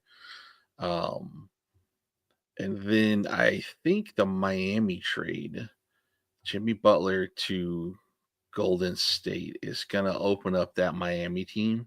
I think Tyler Hero's probably going to go on like a top 10 run the rest of the season. He's about to just get 40 shots a game. And I think it's going to open Jamie Jaquez back up again. He was really great as a rookie. Everyone was praising how he looked NBA ready from the get-go, and he just hasn't been that guy this year. And I think it's because they've started him, they've put him on the bench. They start him, they bring him off the bench. I think with the consistency now that I hope he'll be starting. I know the few fantasy teams I was able to grab him on hope as well. That'll have the impact. And then for me personally, I think the trades that aren't happening is what's going to have the biggest impact. Is the Nets, I think, are the team that have really upset me with their inability to move into their players so far. I'm a big Keon Johnson guy, and the fact that Cameron Johnson's still going to be there taking shots away from him the rest of the year, that seems like no one wants to take on, sweet shooting Cameron Johnson, is bothering me so far. I know we got 2 hours left, roughly an hour and 45 minutes, but it seems very quiet on the Brooklyn Nets front. That'd be crazy if he doesn't get moved. I mean, he was probably the odds-on favorite to be moved at some point in time in the pre-trade deadline. And I mean, it's the ankle injury couldn't have come at a worse time for him, because it sort of highlighted this dude's never been healthy his entire career. And I have a theory. I think he just doesn't know how to fall. Like he's like, well, my head, I'll fall on my head, or I'll just fall on my arm. It's like, come on, man, learn how to fall. You mentioned Dennis Schroeder. What do we think here? Does he stay in Utah? Is that a given? Do we know that? Anybody? Yoel, have you I heard anything on that? I just read that he's not going to be staying with Utah. Interesting, because that would be annoying if he did.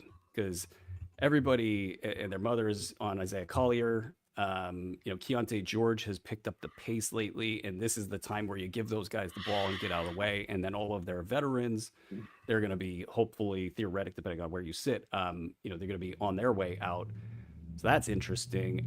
You also mentioned Jaime Jaquez and the Miami Heat. They had a weird box score last night. It was a really weird one. Like, Hero had a ton of shots. He went for like 37 and 6. I think Bam had a normal-ish stat line, and then Ware had like 13 rebounds and 4 shot attempts off the top of my head, and not much cooking defensively.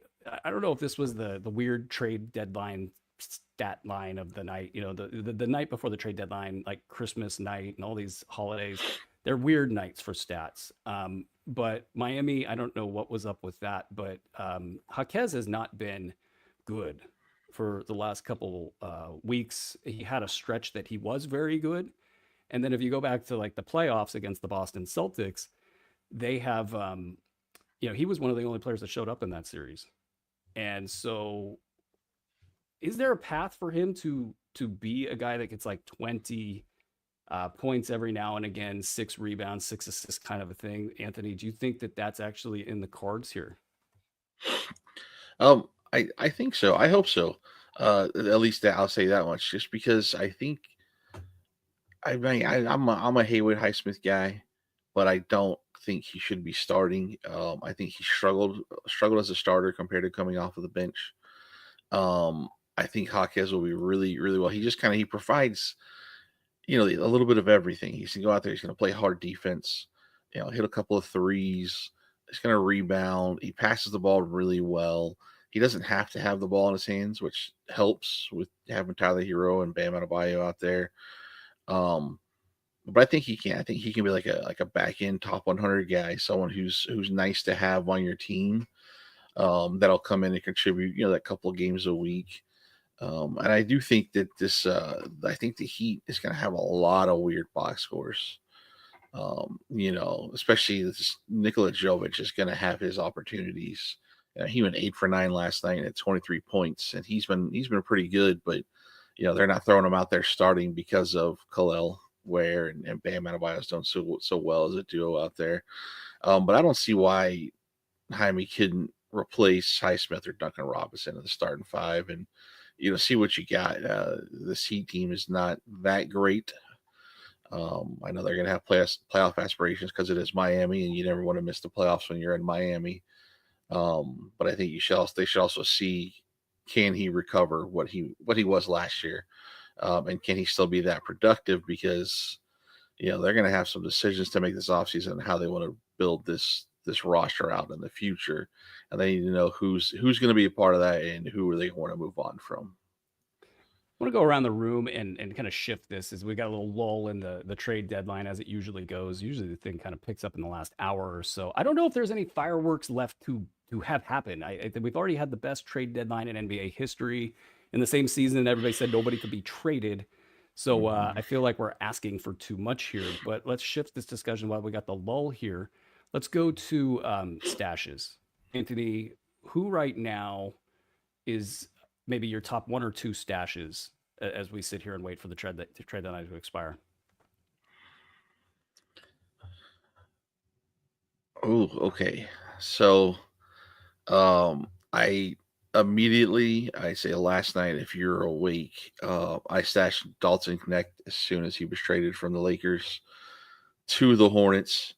And then I don't know how great he's going to play, but based off of that same trade, Diabate, is that how you say his last name? Mm-hmm. Yep. The backups, the former backup center in Charlotte, who is now probably going to get just 30, 35, as many minutes as he wants, while Charlotte just continues to free fall, hopefully, playing for the top pick, seeing what they have with everybody. But I'm focused on that. The Mark Williams trade, I'll just kind of pull the rug out of that team. I think I didn't see it coming, but I do like how it's going to open up Charlotte fantasy wise the rest of the year. Especially with Brandon Miller out, it's limited amounts to feed outside of LaMelo and Bridges now, and I think it's going to be a really fun team.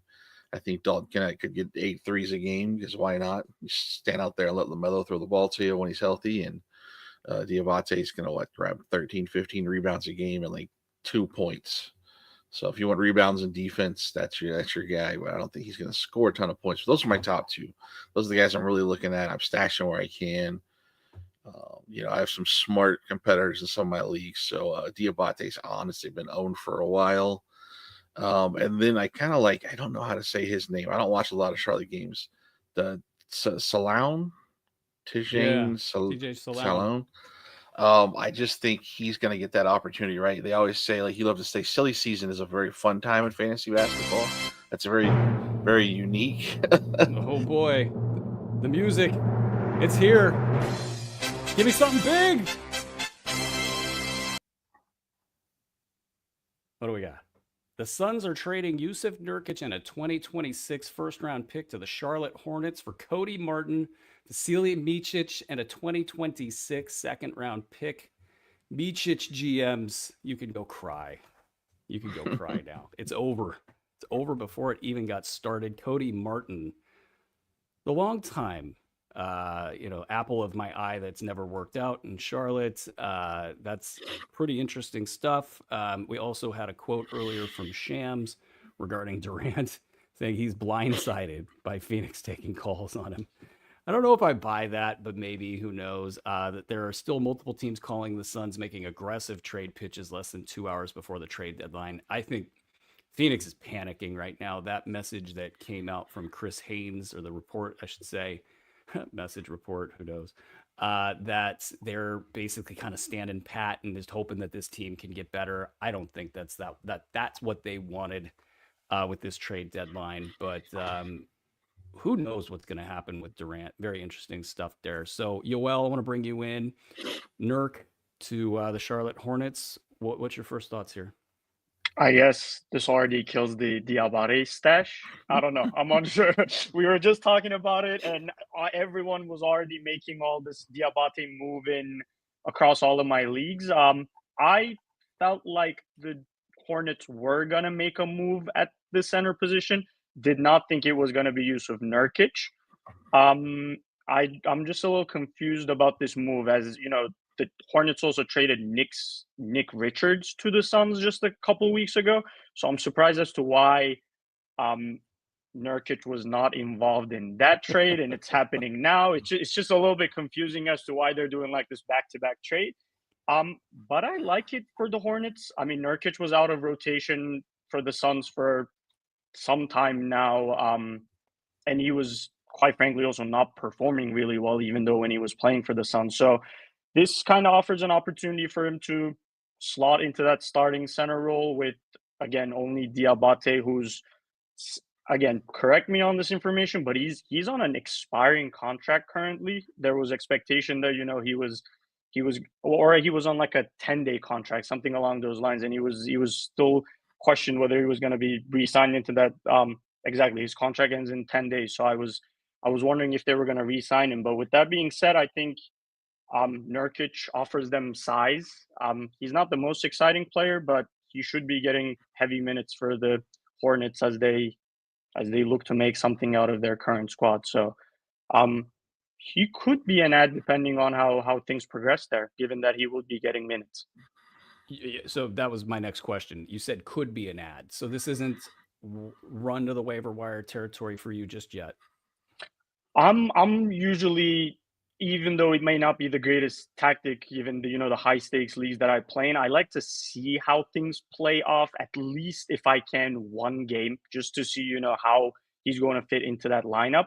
Just off of, the depth in the squad, I would add Nurkic, definitely, just because, again, I believe he will get the minutes. But again, he hasn't been very good this year. So I don't know if he improves his play with the Hornets, a less talented team than the Suns, in my opinion. What about Diabate? If you were stashing him, he's been the guy all morning the last couple of days.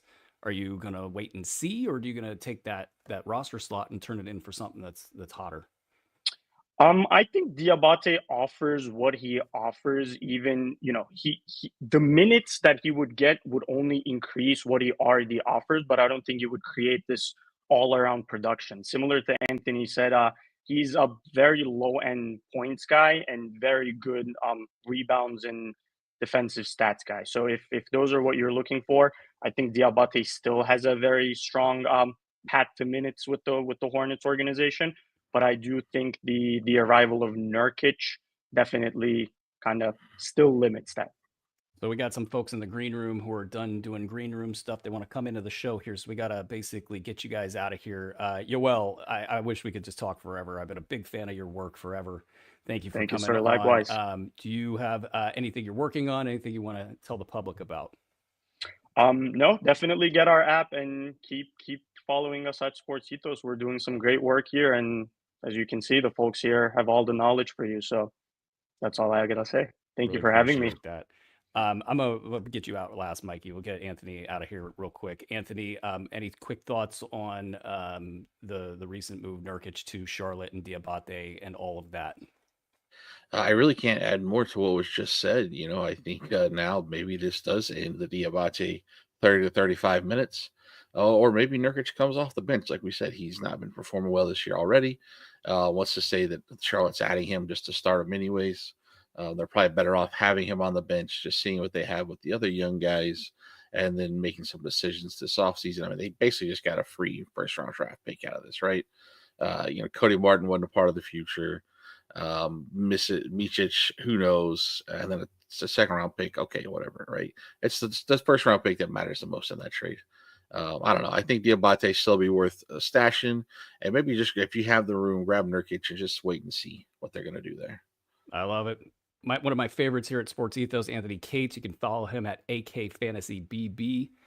The fantasy baseball draft guide has been released here at Sports Ethos. And guys, if you believe that we work hard, if you believe that I love to work hard, these guys are on that path. They are doing the hard work on an ongoing basis. All the behind the scenes stuff, all those little mental push-ups that you need to do, the blurb work, all that great stuff. They are on it, and it shows in their work. Go check out the fantasy baseball draft guide. Anthony, thank you so much for being on the show. We'll see you around the office here. And then Mikey, I'm glad that I get to ask you this because I feel like you've got a great pulse on all things NBA as well as fantasy, in addition to the Atlanta Hawks stuff. But your quick thoughts on Diabate and Nurkic in Charlotte. I think Diabate's, that if you still have him, I think he's worthy of still holding on to just to see for a game. But I would put it this way: like Diabate wasn't in. I wouldn't say he was in their future plans to even start with what Charlotte has done this season. So I think there's potential for Charles Lee to kind of do whatever here with the center position. But I would still keep Diabate. I would not be rushing to grab Nurkic. But to me, this signals more of an offseason move for the Hornets. Like, I'm not sure how much Diabate is really in their future because he wasn't at the start of the season. But if he isn't, this just signals to me that they're definitely they could look for another franchise kind of core centerpiece at that center position through the draft. Like the Kaman Maluach out of Duke probably would fit pretty well there next to LaMelo. So I'd keep an eye out on that. But Diabate for me is still worthy of holding on to just because you don't know. We're going to get into that in the next segment. Thank you very much, Mikey. Say hi to play-by-play guy Bob Rathbun when you are in there, and we love him. He hopefully still loves us after Ice Pick in Your Eye Trivia earlier this summer. And, that was good. I listened to that. That was great. Thank you so much for being on the show. Big fan of your work, and we'll have you on the show as we go here. Looks like we're going to reset here for a bit. We're going to have Doc back in. We're going to have one of my favorite fantasy analysts going, Yuri Ono. And before we do that, let's quickly let's talk about what we're going to talk about. We're going to talk about we talked about the app earlier. We're going to talk about giving us a 5-star review or a thumbs up or a subscription, hitting the subscribe button, I should say, on YouTube. As you guys do that, that helps us power the engines here, all that good stuff. We really appreciate that you guys do that kind of stuff for us. So go click that subscribe button. Make sure that you're doing that in all of our places that we have content. We put different content, into different channels. And so if you're listening to the pod, make sure you're subscribed there, hit a 5-star review there, YouTube, subscribe there, and all of our social media stuff across Twitter, across Blue Sky and Threads. We're everywhere. So please do that. All right.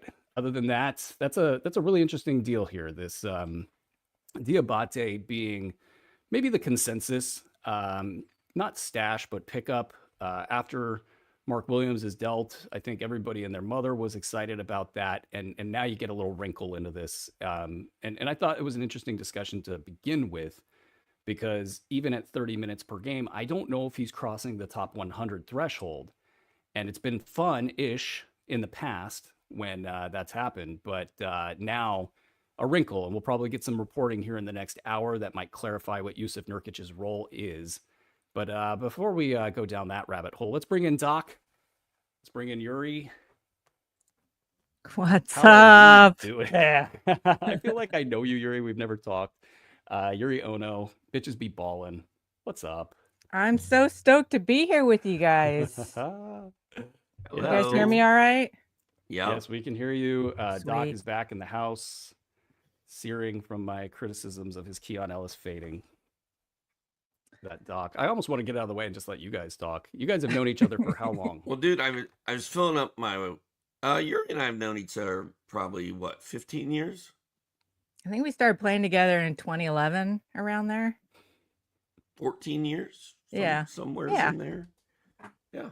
Yapping along the whole time. And we've never met face to face, much like many of the people that I've spent my career working with. I've only met a handful of them one time. So most of my friends that don't live in Dahlonega, I never have ever met. Weird. Well, we're coming to Florida, dude. We're meeting somewhere in the Rick Kamla section of Florida, and he's going to show us around town. Hopefully, we live to tell the stories about it. So we have news that just hit. We have Yusuf Nurkic is traded to Charlotte, and that kind of puts a little bit of a wet blanket on the Moussa Diabate stuff. Yuri, we'll start with you. How do you feel about all that right now? I think it's pretty funny. People were like frothing at the mouth to grab Musa, spending like all their remaining fab on him. And I'm just like, yo, this trade season is freaking crazy. There's going to be more moves. Charlotte's got like no centers now.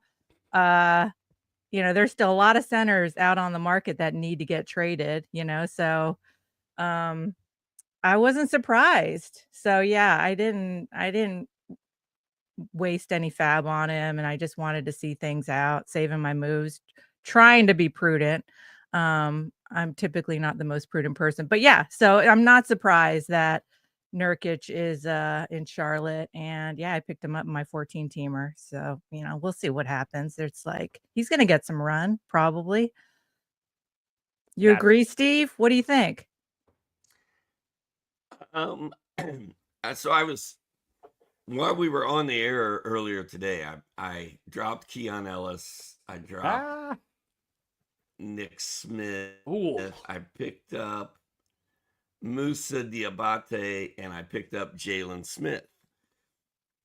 So when I was filling up my water on my way back to the studio to get back on the air 15 minutes ago, I got the shams wow that Nurkic was traded to Charlotte, and I was like, well, that kind of sucks.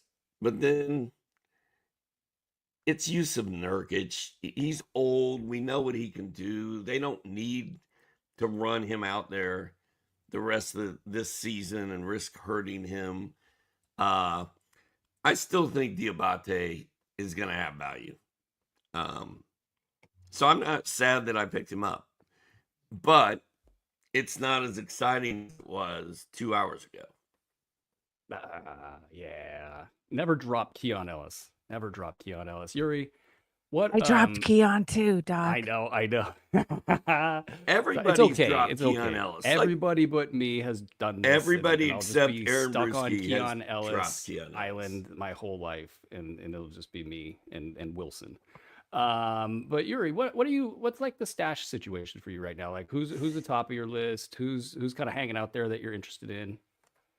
Gosh, I started stashing a couple weeks ago just because I saw guys were getting a little bit more playing time and putting up some numbers like Isaiah Collier, Buzelis. I was like, I think pretty early on the Buzelis train. Like I picked him up 2 weeks ago and he's in like half of my leagues. I don't know, just Scoot. I picked him up quite a while ago. For me, it's more like who are the guys I'm going to drop, for the guys that I'm stashing and that I think are going to work out, so guys like Jovic, like, should I keep him because I want to keep Buzelis? Like, so those are like kind of the questions that I'm asking myself now.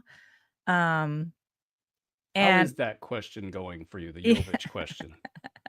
I think I'm going to wait and see like until what happens when Wiggs joins and kind of the fit there and the rotations there. I suspect he's going to retain a little bit of value because they don't exactly play the same position. But we'll see. Like, got lots of time to figure it out.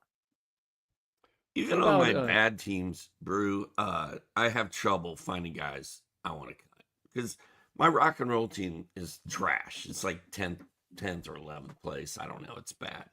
But even when I go down that roster, when I'm trying to, make a hot pickup, I have trouble finding guys to drop. Like that was the league I did drop Keon Ellis and Nick Smith Jr. in. And not that those are great fantasy players. They're part of the reason my team sucks.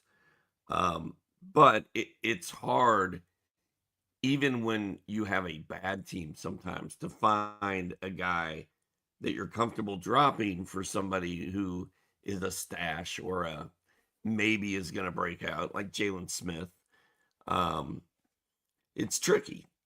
It's almost harder figuring out who to drop than it is who to pick up. I got a list of stashes here that's like 30 players long. It seems like there's a lot of sub run and grab guys. Like they're just kind of bubbling beneath the surface. I'll throw out a couple names. You guys tell me what you think. Maybe we start in Washington. Well, maybe I'll just ask it this way. Yuri, who do you like in Washington the most right now?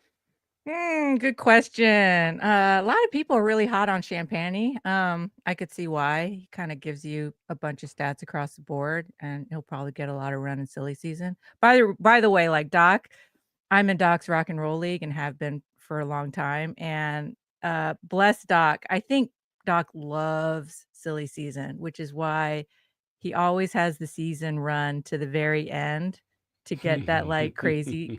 Am I right, Doc? Like you could shorten the season like a lot of other commissioners do, but I think you enjoy silly season. Yeah, what's up with that? Oh, I do. I love silly season. It's my favorite thing. That's where my favorite players are born. Like that Cheshire smile that got me in trouble the other day. So I think Washington is going to be a big player during silly season. So let's see. I think Poole's going to continue to get run. So I'm not, I'm not worried about Jordan Poole. I loved the whole cat analogy before with Jimmy Butler, cat and wolf. But we got. My son is screaming. Oh, jeez. Wow. Okay. The Atlanta Hawks trading forward DeAndre Hunter to the Cleveland Cavaliers for Karis LeVert, Georges Yang, 3 second-round picks and 2 swaps. Why? That's fun. What is wow, that? the Cavs making moves. Why are they? They're trying to kill my bet. That's what they're trying to do. Nobody cares about my bet, but I do. I got a bet for JB Bickerstaff to win Coach of the Year at 52-1. That probably ended just now. All right, what do you guys think of this? Let's start with resident Atlanta Hawks watcher, maybe fan. I know you're losing fandom of teams. Is the Hawks your favorite team now, Doc? I don't. Are you a Lakers fan now? I don't even. Yeah, I guess I'm a huge Lakers fan now, but I'm looking at this on my phone right now. I don't. Your son is screaming? Oh, dude, he screamed, and then I saw my notification. I was like, "Oh God, what just happened?" It's DeAndre Hunter for a bunch of nothing. Like literally a bunch of nothing. What is that? I don't know what DeAndre Hunter did to make someone in the Hawks front office mad. But I mean, this feels sort of Luka-ish. Like it doesn't make any sense on paper. Does he have an injury? Is the first thing that comes to my mind that the Hawks are well he's aware been of? so bad for 5 years or 4 years, and then this year he's been a model citizen, hitting all those threes and playing all those minutes and in the running for 6th man of the year. And really a huge piece of what the Hawks have done this year. Taking a lot of pressure off Trey, getting along well with Jalen. This move makes no sense to me. I'm sure there's a plausible explanation for it, but right now I have no idea. Andre says it's cap flexibility. Great. They better be hoping I'm making a big move. Yuri, you got any initial thoughts here? Yeah, I'm with Doc here. I don't understand the move here. I mean, they're missing Jalen Johnson. I mean, if anything, they would be looking for some more scoring punch. So don't know. I don't know. Do you think were they serious about getting Ingram? You I'll think, go Doc? with no. Yeah, Doc's probably better than me on that. I'd say No, I don't know. I think Hmm. it's hilarious that Brandon Ingram is now in Toronto. I mean, like he literally got sent to Siberia. They like him up there. $24 million for DeAndre Hunter in 2026 and 2027. But frankly, I mean, that's kind of like a equal money contract for him. I thought he's played really well. He fits Trae Young so well too. Like you need defenders around him that don't like to dribble so much, and he scores while not needing to dribble so much. So I like the fit with Hunter. And what they're getting back, Karis LeVert, like injured, getting older. He's a versatile player. Does this mean Ty Jerome is a must-have player? Yeah, maybe for sure. I think. Well, he was already a solid ad to begin with, but now as kind of the only other ball handler from the 'Cause I bench feel that they like can bring on. Yeah. I feel like LeVert was holding Ty Jerome back, and if Mhm. LeVert's gone, Jerome should go off. I had Ty Jerome as my fourth best stash on the list of my stashes here, which I guess I'll read them. I had Jalen Smith as number one. And maybe that goes down a little bit with news that Vucevic is not probably on the move. I got Donovan Clingan in here because it's like he hasn't done anything forever, and who knows, maybe he's sitting there on the waiver wire in some leagues, and it's not really a stash per se, but I had it out there. Had my guy Keon Ellis. You guys can all laugh. Then Ty Jerome was fourth, and I think he should have been rostered in a lot of spots. Like I've been trying to roster him everywhere, and so you guys are looking at this as a positive for Ty Jerome. Is that right, Yuri? Yeah. Yeah, for sure.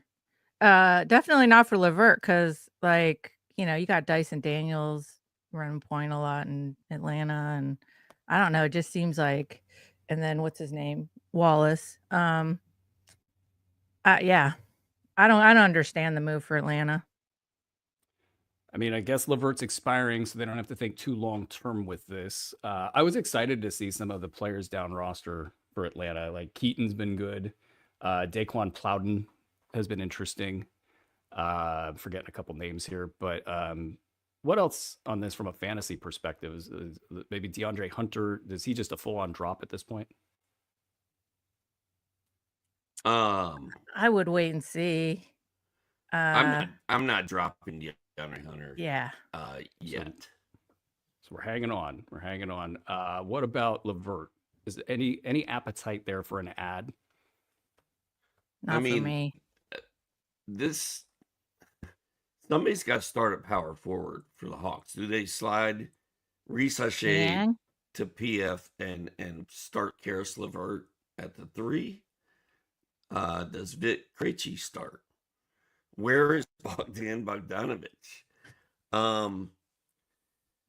Man, I really don't. For whatever it's worth, Mikey Kabrinsky, who covers the Hawks for Ethos Hawks, thought that Vit Krejci had not played bad during this recent slide.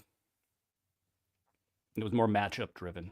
So do you think either he or Reese Haché, both of you guys, do you think either he or Reese Haché can have some sort of late third of the season push here? Yeah, maybe Reese Haché a little bit more than Krejci. I mean, Reese Haché's locked into that starting unit, and he's been playing pretty well lately. Like, I would probably have him in my top 4 stashes, actually.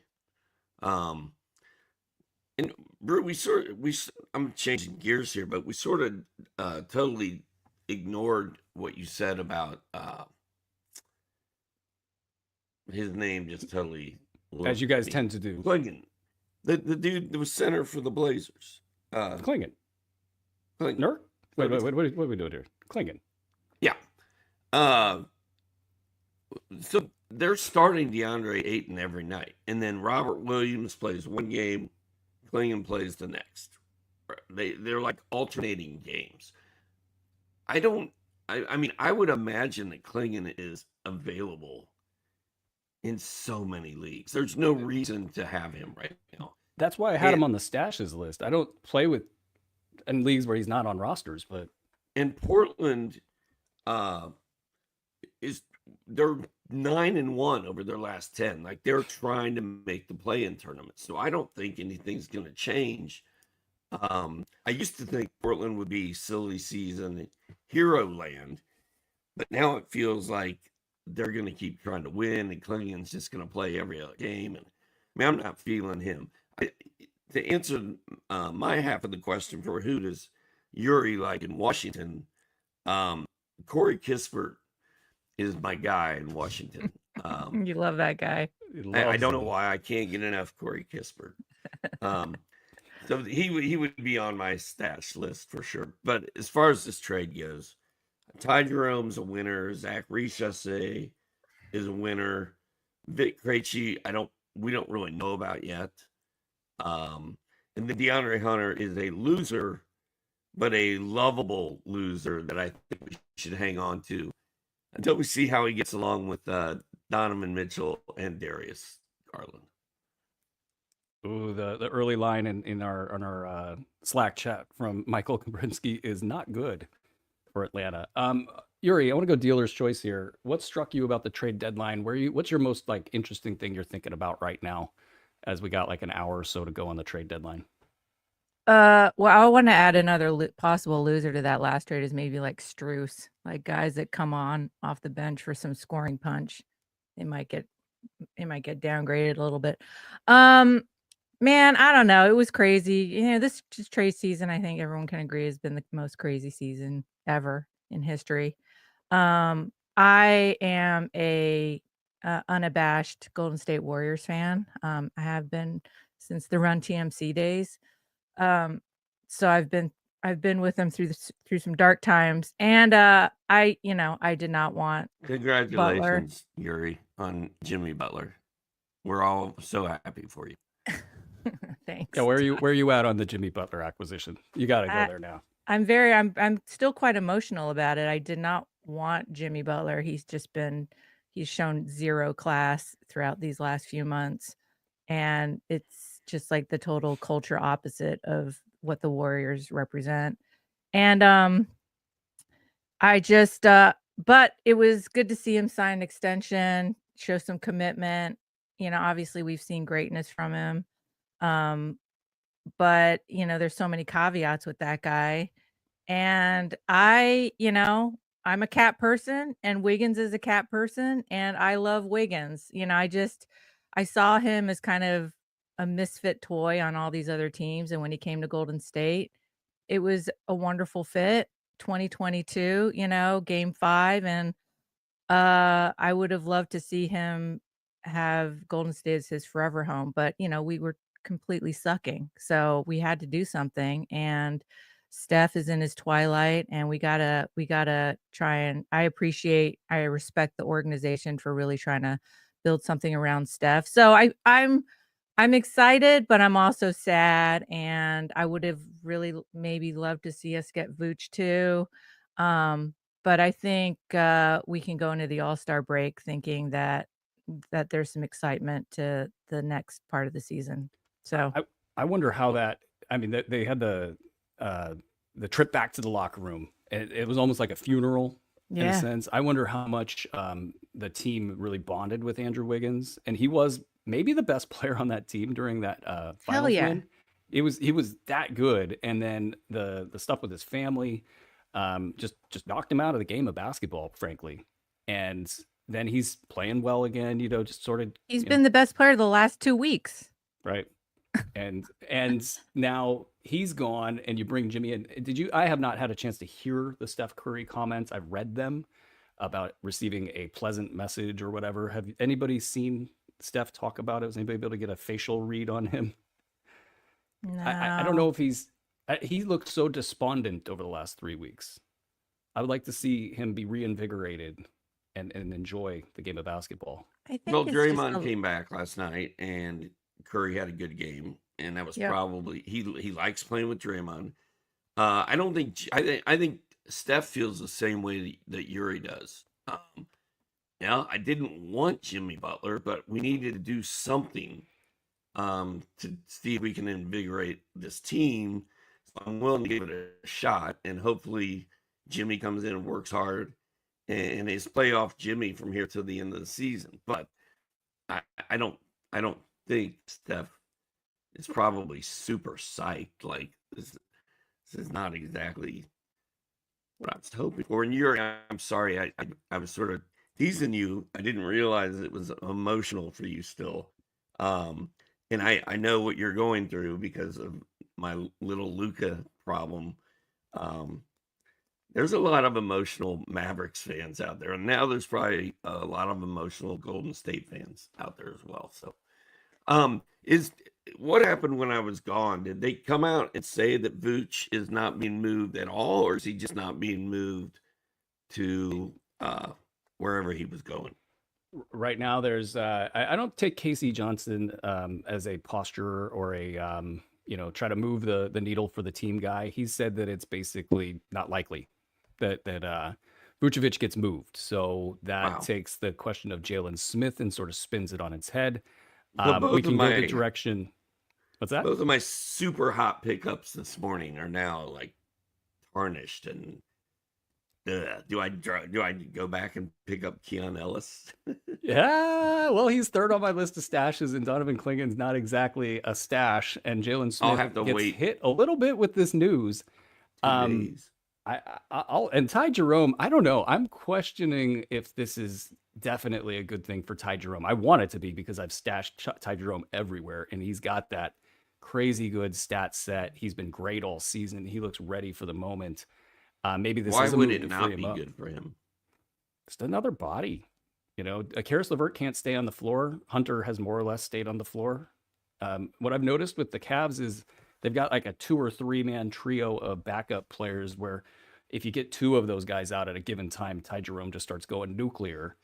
And but if you get all 3 of them that are healthy, in the like the LeVert and the Dean Wade, Isaac Okoro at one point, when they were healthy, he starts to fade back. So that's my only concern there. I love Ty Jerome, and he's doing great things. But what do you guys think about the stash market right now? Yuri, you already sort of answered a little bit there, but does this news with Vucevic kill Jalen Smith as a stash? Do you guys look at it as still positive for him going forward? Less positive. I mean, of all the guys in Chicago, I think Buzelis is the one to stash. Personally, over it depends on your team build, but over Smith. Yeah. I mean, I got Io in a lot of places too. I think he's just been great all season, and even as a bench guy. But I think he'll get a little bit more run. Plus, Lonzo's not going to play back to backs and whatnot in limited minutes. So,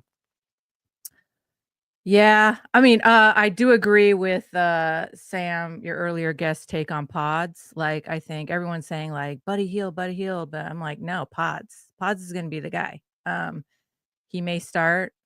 He's going to probably run the offense in the second unit. He can do a little bit of everything across the board stat wise. So I'm lucky enough to have Pod. I was able to pick Pods off of waivers. So if he's on waivers, grab him, is my opinion. What about you, Doc? I know we're going to bring in Mark Camaro here soon, and I do not know.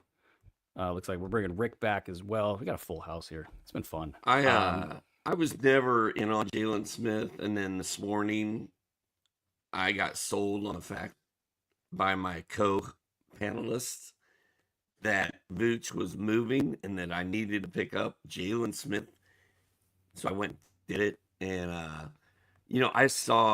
I've lived through Jalen Smith in Indiana when he was supposedly the starting power forward and he was going to have this big season, and he sucked that whole year. He sucked the next year, and he sucks this year.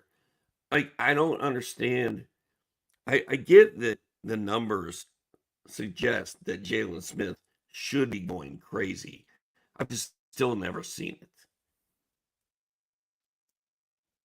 That's been the story. I kind of think that Chicago's got enough inertia toward not winning that might mean Vooch takes an early exit this season, and Jalen Smith is the recipient of that. It's just a question of when. Does it happen in the last 3 weeks, last 2 weeks, last week? Does it just kind of troll along? He's also on the injury report every night. That's another annoying thing about Jalen Smith, and I do have him in quite a few places. And we'll see. All right. I well, like that with IL Plus though. You can just slot him in and out. So Yes, I'm not mad at that. absolutely, absolutely. Any parting thoughts, Yuri, before we take off here? And No, everyone, it was really great to be on your show. I hope I can come back and yeah, come visit us at Bitches Be Ballin', me and Kayla Fonte.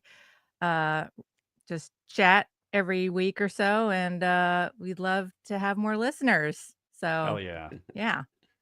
I'm a big fan of what you guys are doing. Keep up the great work. We would love to have you back on the show. And thank you for all of your love for my Keon Ellis tweets. I thank you so much for that. I love Keon, so yeah. He I'm is the with you man. there. He is Yuri, the man. maybe I'll see you at Steve's Christmas party this year. He moved to Chicago. No, I probably won't see you at Steve's Christmas party this year. I knew that. I knew he moved.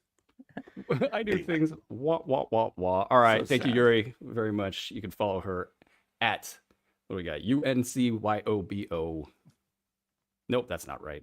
Where's your Twitter handle? It's Yuri, what's your Twitter? MYO Miona. MYO. No. Thank you, or Chris. Bitches Be Ballin' has I a can Twitter. read things. Yeah. It's not on the teleprompter, therefore I can't read it. All right. Well, it's great to see you. And we're going to bring in Rick Kamla now. Rick, save me. Mr. Goat, save me. The guy I learned my hosting skills from. And no, that is not a representation of his teaching methods, folks. How are you, Rick? It's great to see you. Welcome back to Dude, the what's show. up, man? I just tweeted out a little while ago. You remember Judge Smales in Caddyshack when he's talking to Ty before the big putt? Well, we're waiting. One of the great lines in movie history. So I tweeted that out, and boom, boom, we get a couple of trades here. How are you guys feeling about Moussa Diabate after Nurkic now goes to Charlotte? That's I mean, we got a lot to talk about here, but I mean, they gave up. Let's see here. They get Nurkic in a first. That's how bad Phoenix wanted to jettison Nurkic. They attached a damn first-round pick to his butt to get him on a plane over to Charlotte. But golly, they're a tanking team. He's a veteran player. Like, this is an odd one right here. I'm not going to drop Diabate, but this kind of like buzz kills me a little bit. I'm not as high on Diabate anymore. Tell me differently, guys.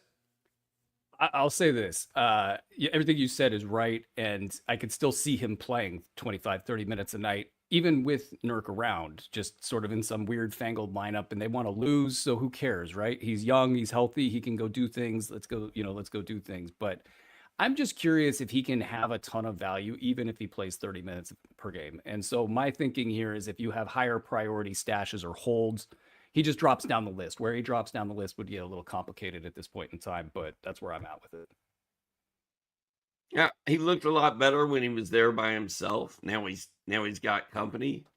But I'm not dropping him. I mean, there's no reason for Charlotte to be running Nurkic out there hard the rest of the way. So I still think Diabate is a hold, but he's just not as fun as he was an hour ago. All right, let me ask you guys another question here. I agree with everything you guys said. I'm not dropping him. I don't know. It's kind of like, you know what I mean? We're at a concert and everything's going well, and like the guitarist's power goes out or something. It's like, a little blip. I don't know. It's just a little bad taste in my mouth. So Micic is moved out, right? Vasi Micic, the silly season hero for the Charlotte Hornets. He is now a Phoenix Sun. And so have fun, Tyus Jones and Monte Morris and that whole group, as Coach Bud goes Steve Kerr on his wildly annoying rotation. Not as bad as Kerr's, but he did get the idea from Kerr. All right, so LaMelo Ball and his return, guys, is around the corner, I guess, I think. I don't know. I don't trust. But in this time that we don't have LaMelo Ball, you've got KJ Simpson, started last night, okay? The stat lines have been very low dough, but he's a point guard, which immediately makes him attractive. Or in this time, Mann is out, Miller is out. Okay, they just traded Cody Martin. They had a lot of guards, and now they don't have a lot of guards. Are we going to see the Charlotte Hornets unleash a Nick Smith, Dalton Connect backcourt? Can both of these guys win? Okay, like is Nick Smith going to stay there and play a little point, he's not a point, but they just say, hey, it's yours. Or how does that look now that Micic is out of there, man? I'll jump in and say I think it's going to be roll the ball out and have fun losing, guys. And the two of you guys can have fun doing it together. And Dalton Connect's going to probably be the better of the two of them. He's got a better probably overall game. I don't think that's a stretch. He's got at least an efficiency to him. He's been a top 75 guy, top 40 guy at his peak in the past. We haven't seen that from Nick Smith. So I'll take Connect over Nick Smith. But I think Nick Smith, especially if you don't care about percentages or you've got them accounted for somehow, I think he could maybe have the more pop in the PRA, and that might actually be more exciting. So I'll take Connect, but I like Nick Smith too. I think to answer your question, yeah, they can. Yeah, Rick, it's funny how quickly things change because this morning your line was Nick Smith, all he is points, doesn't do anything else. Not you, but our guests as well. No, that's been my vibe on him too. And I was like, yeah, those guys are right. So I go in, and then it's like, oh, Vooch is getting traded. Jalen Smith's going to go off. So I drop Nick Smith, pick up Jalen Smith. Well, now Vooch is not getting moved. Now Nick Smith sort of has a green light. So I'm having some drop regret. And of course, I have to wait like 2 days before I can go try to get him back because it's stupid Yahoo waiver system. But I'm totally buzzkilled right now. Well, I'm sorry about that. I'm sorry that this trade urinated in your coffee. That's a buzzkill, bro. I'm sorry about that.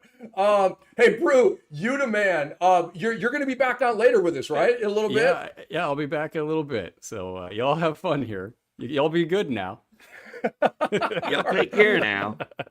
Shout out to the great Aaron Bruski, our guy, man. Oh my gosh. We're going to bring on Mark Camaro here in just a moment. We're going to bring him on right now. Mark Camaro at Mac Attack. That's MAC Attack 145, fantasy basketball writer and blurber and dynasty lead. Yo, Mark. It's Cam. It's Doc. Nice to meet you, dude. Happy deadline day. We are 54 minutes away from the bell ringing on the deadline.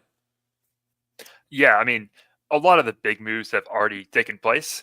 So we'll see what else happens. In fact, some of the notes I had coming on before here, just for things to watch out, is Nurkic going to get moved? Are the Cavs going to move for DeAndre Hunter? Is Cody Martin going to get traded? Because I actually think he was a nice little stealth target in that Nurkic trade.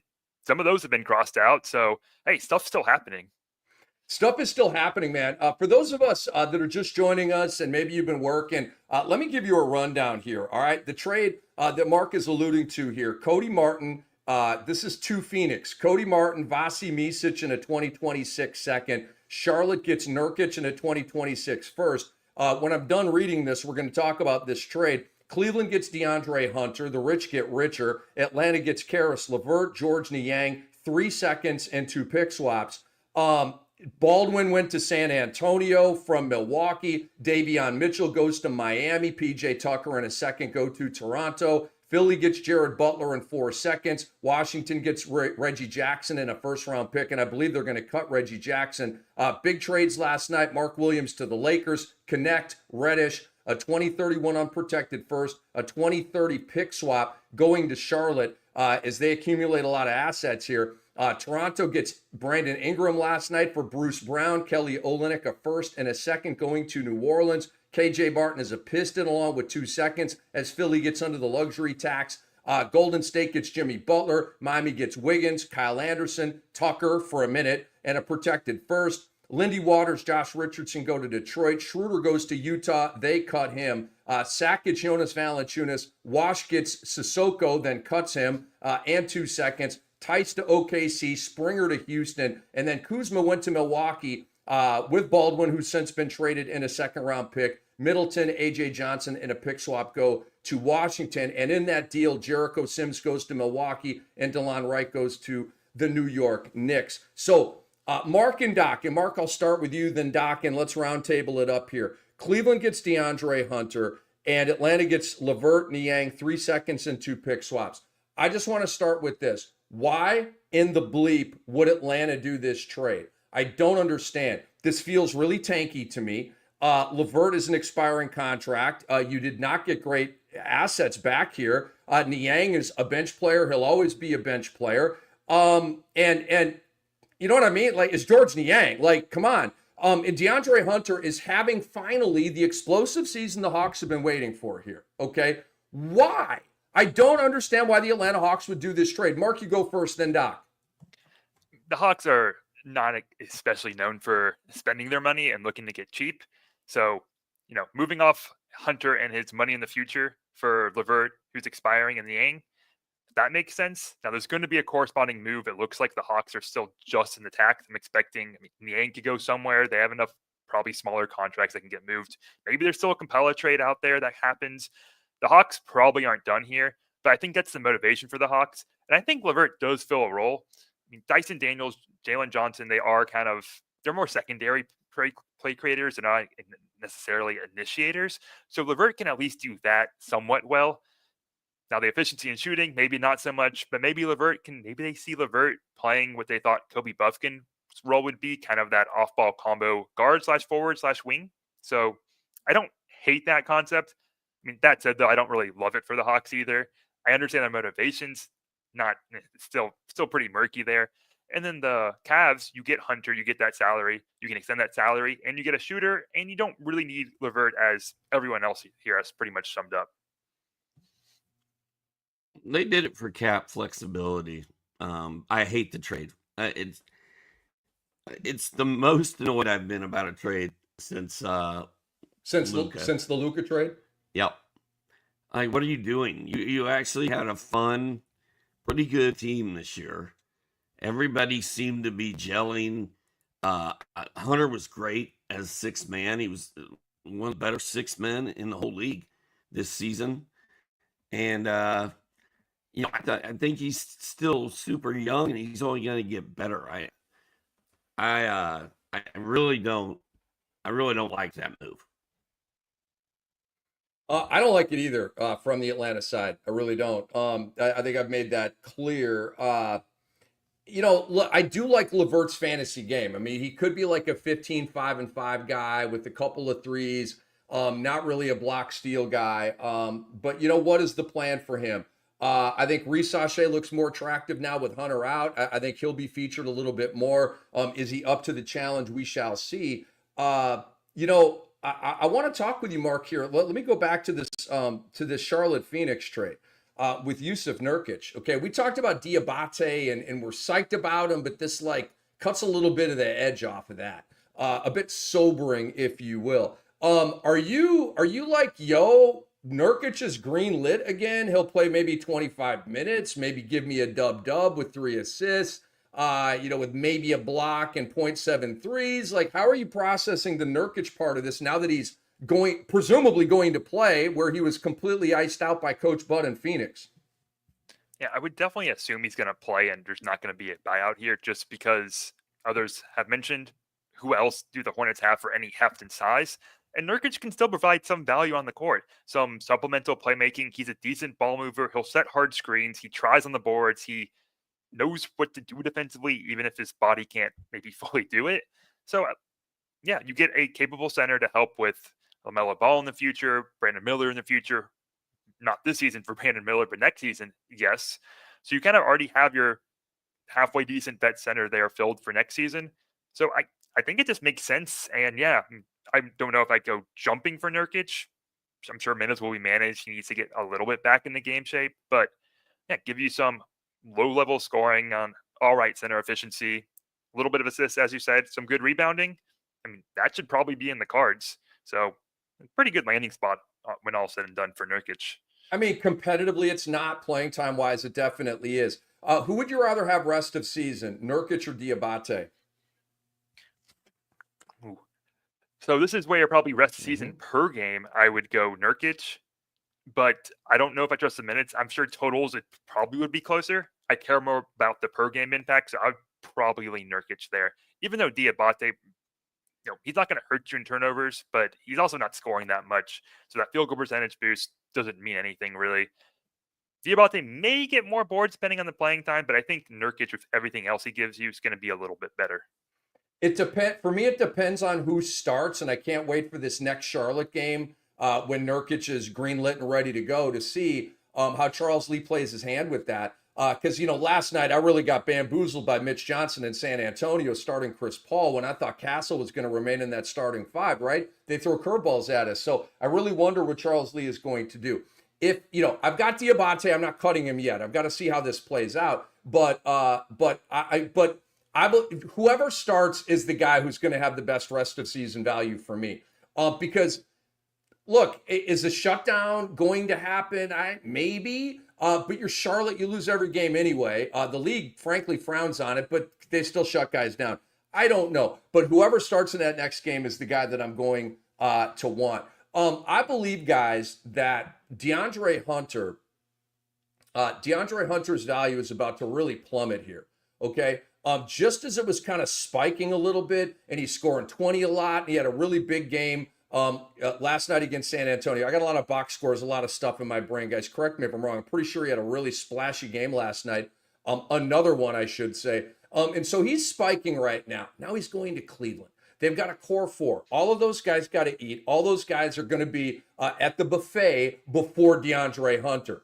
What's left? Damn, there's no steak left. There's only chicken. Really? Okay, that's what DeAndre Hunter's going to be dealing with here. So I think it's going to be a massive hit to his value. I'm not going to tell people to cut him and send him to waivers and be that rash about it. Doc, you go first here, and then we'll go to Mark. But I see this as a real value hit to DeAndre Hunter. I mean, it looks like it's going to be a value hit, right? And I'm with you. I think we just talked about it with Yuri before you came on. I'm not dropping DeAndre Hunter, but I'm kind of bummed out. Things were going so well in Atlanta, and all those 20-point games, all those three-pointers. He was super reliable, double digits every game, and he was doing some rebounding and some other stuff too. So it's a buzzkill, but I'm not dropping DeAndre Hunter, but I've got my finger on the trigger if I need to, and I may need to cut him in a week. Yeah, I mean, I'm going to go as far to say as I would just cut Hunter. What's he going to give? Probably just some points. I don't even know if he's going to give you that many rebounds. I don't know how much opportunity there'll be for him to rebound. I take that back. If he's playing more the four and playing next to Mobley and Allen, then maybe there's some more rebounding opportunities there. But just his stat set has never been the most thrilling. It's points and threes and middling efficiency. Maybe the efficiency gets better, but the shot volume's going down. I would think in standard leagues, there's probably more attractive players out there. I want to ask you guys about Ty Jerome because he's had a little uprising here. But I want to remind people who we are joined by. Mark Camaro at Mac Attack 145, fantasy basketball writer, blurber in Dynasty League. I love a Dynasty League, Mark. Ty Jerome has been a dude. I've still got him on some teams. We're light in on Yahoo leagues. You only get 4 moves, right? So real light on pickups. It made Frank. I mean, I hate it, but it makes you hang on to guys a little bit longer than you might ordinarily hang on to them because you've got to be so vigilant with your moves, especially here in deadline week. So I do have him on some teams. It's interesting, right? You've got some comings and goings. When is Okoro going to play? But you got Niang and LeVert out. You bring in Hunter. You still have Strus, who's going to go from the starting lineup to the bench. Then you have Jerome, a very key part of the cog this year. Craig Porter Jr. lurks here. So is Jerome a waiver wire guy now, or are we holding on to him? Mark, go first on this one. I'd say this more solidifies his third guard role. I mean, LeVert's he was already getting Faze a little bit out of the rotation in favor of Jerome anyway. So, but I mean, now you just have that one less body competing.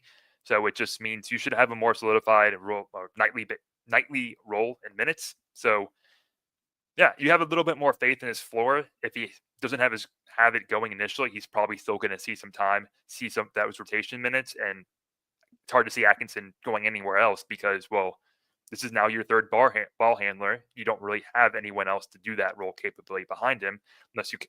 Well, I do love Craig Porter Jr. in Dynasty, but he may not fully emerge. I don't think they're going to fully trust him just yet. So, yeah, I think Ty Jerome's value is solidified, which means he's more of a pickup because of that stable floor.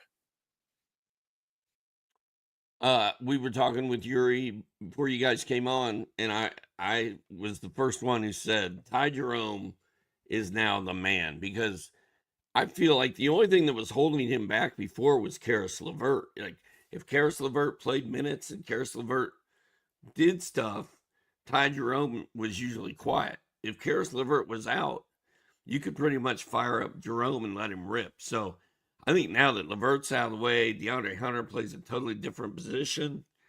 Ty Jerome, to me, is a hot pickup. It's a good call by you guys. It really is. Look, I like Craig Porter Jr. Mark, that's why he's on your dynasty team. The guy's talented. I think he's ready to go. But they're very deep, and they're in the championship fast lane here. So they're not ready to greenlight him yet. Doc, I want to circle back to a question that I asked Mark. Rest of season, who would you rather have, Diabate or Nurkic? Diabate. Really? Okay. It's not. It's not close. Ooh, not close. That's bold. Wow, we both said Nurkic if he starts. Why are you that Look, we both like Diabate. We're not hating over here, but I think Nurkic is going to start, maybe play 27 minutes to Diabate's like 22 or something like that. Tell me differently. I mean, I don't really know. I don't know the answer, but I know that Diabate was coming on and playing well every time Mark Williams was out. It was the Diabate show. We know what Nurkic does, right? Everybody in the world knows what Nurkic does. He's not the healthiest guy around. He's not young. He's out there limping up and down the court. Phoenix hated him so much they didn't even play him. Basically kicked him out of the rotation. So I don't know why the 12-win Charlotte Hornets are going to bring in a 30-year-old journeyman and run him up and down the court. I just don't see it, man. I'd say you let him play here and there, but let's develop Diabate and see what he can do.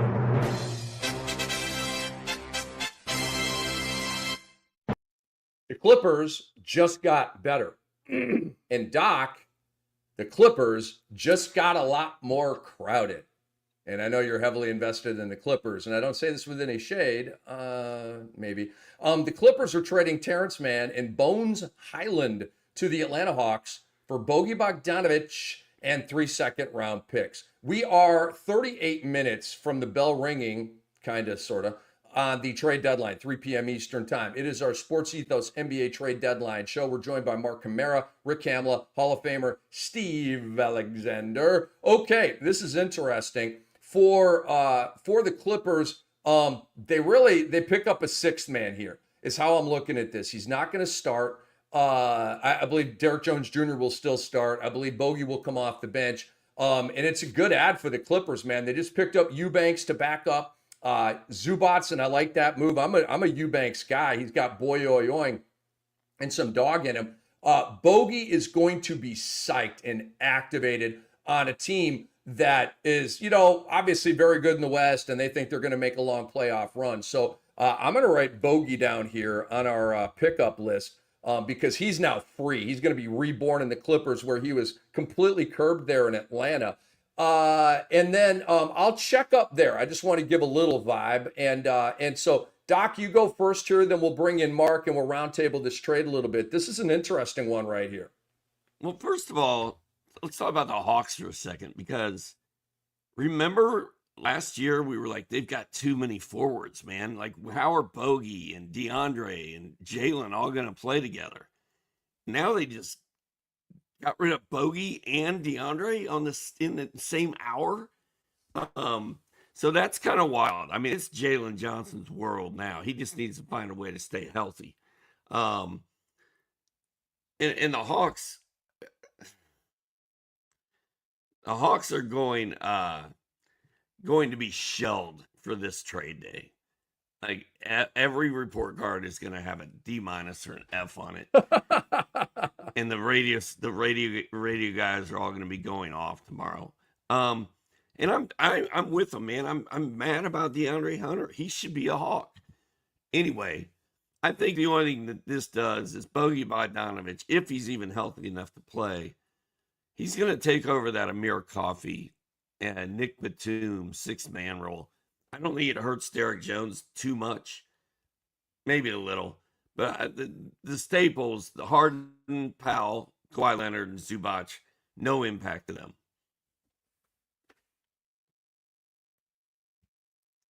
Yeah, I mean, I think we have to keep in mind with Bogey here is that he just suddenly has turned into a pumpkin this year just because I don't know if it's playing in the Olympics, where he looked great and then just has been ravaged by injuries this season, looks to be a shell of himself. So I don't know how much he'll play or how much value he can bring. If he can turn it on and reach that level we've seen previously, great fit.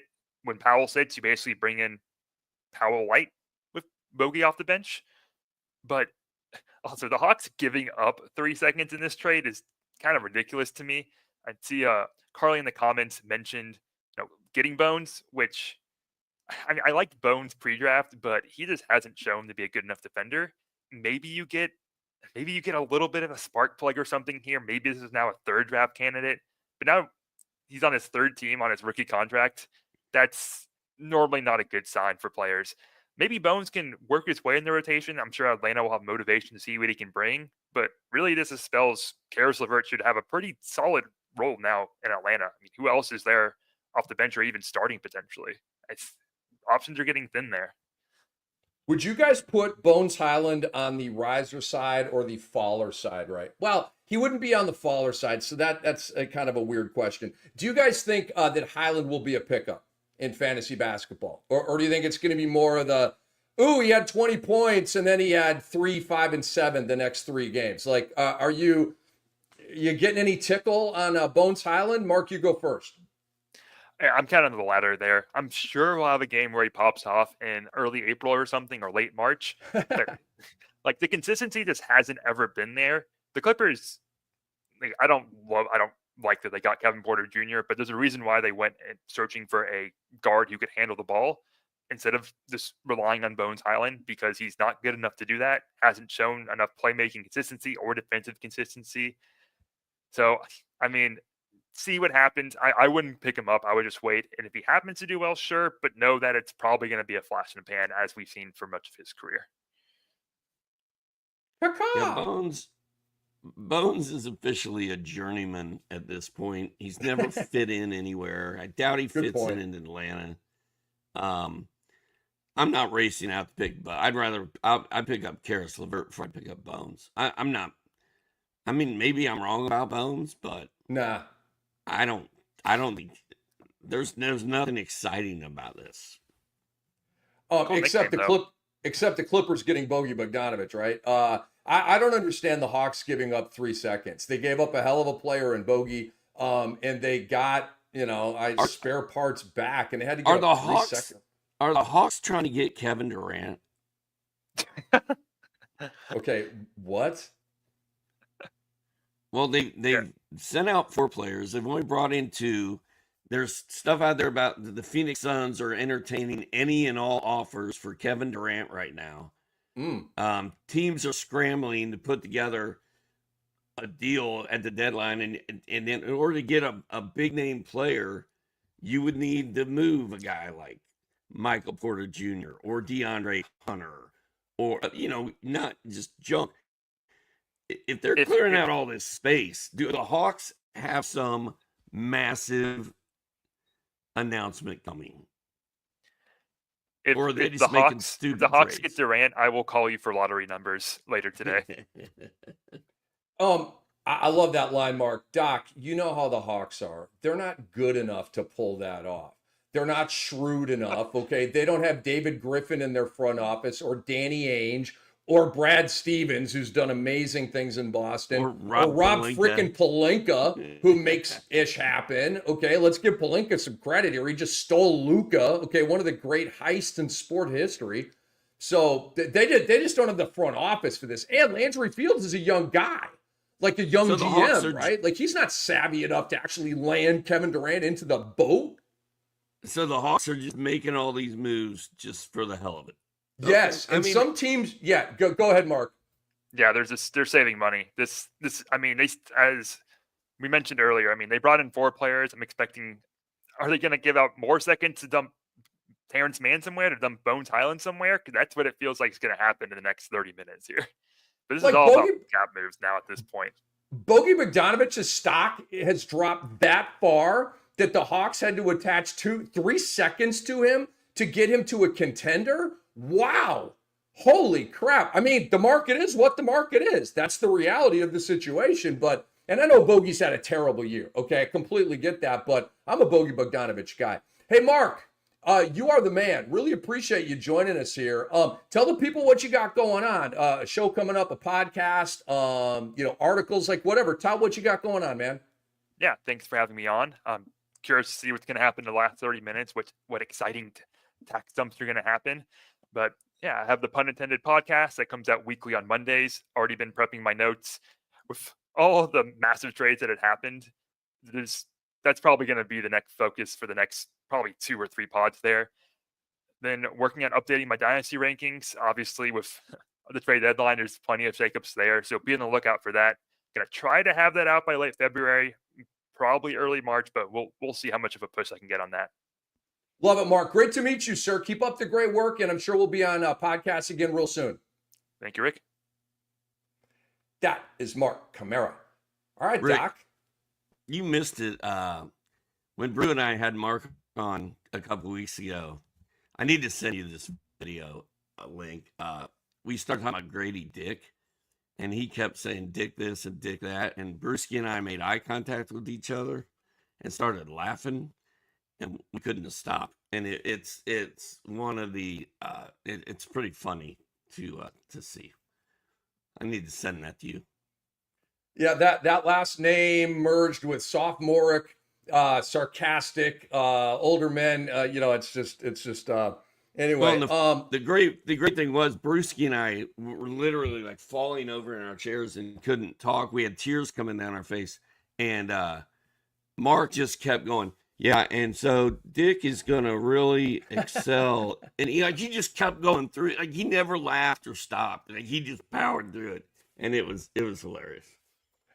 I love it, man. We are the Sports Ethos NBA Trade Deadline Show. Hi, Rick Kamla. That is Hall of Famer Steve Alexander. We are 29 minutes from the trade deadline of 3 p.m. Eastern Time. We'll bring back Aaron Bruski here pretty soon to take us through the deadline and beyond. We will be talking about risers and fallers and kind of stacking that up here for you in just a little bit. Doc, what I want to kind of go through now, okay? And while you guys were working and I got a little break, I wrote down, okay, so Hunter's been moved. I wrote down the guys who were talked about, rumored about, or trades that need to be made or whatever, okay? Let me run a bunch of these down to you. Okay, Vucevic has been taken off the market by Chicago. Durant, I don't think Durant's going to be moved, but he might. Okay, the Orlando Magic, to me, Doc, need to do something. All right, and I'm just going to run down here. Malcolm Brogdon is still out there. What happens with him? Robert Williams, ya boy, the Time Lord, is still out there. Cam Johnson, not moved by the Brooklyn Nets, at least not yet. Marcus Smart, still in Memphis. What is Denver doing? Okay, are the Nuggets going to make a move? I kind of think they should at least add something. I mean, the Clippers just got Bogey. Go make a move like that. By the way, that's a missed opportunity for Denver. I just thought about this. Bogey plays nationally with Jokic. I bet you Jokic would have absolutely freaking loved to have Bogey Bogdanovic on that team. That's an L. Julius Randle. And I know he's hurt, Doc, but Luka and Davis just got traded and they were hurt. Julius Randle. How about the Utah guys, Doc? Colin Sexton, John Collins, Jordan Clarkson. What's going on with them? Danny Ainge. I wrote down Zion Williamson. I'd be looking to trade him on the cheap. And then, Doc, the Knicks for bench help. Okay? When are the Knicks going to make a move here? Chop, chop. Let's go. 27 minutes left. So I'm going to go back and on some of this stuff. But of that list, what stands out to you? I don't know. That was a long list, and I blacked out for half of it. So the Knicks not making a move is interesting, and I really thought today was going to be hopping.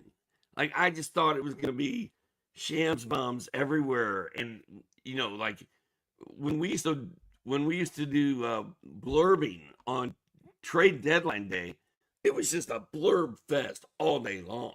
And I feel like this has been the quietest, busiest trade deadline day ever. Like, there haven't been any real splashers. But yeah, like why aren't some of these teams that are really good doing a move like the Clippers did, or doing a move like the Cavaliers did to get better? And you just mentioned a lot of them. The Knicks are one. The Nuggets come to mind.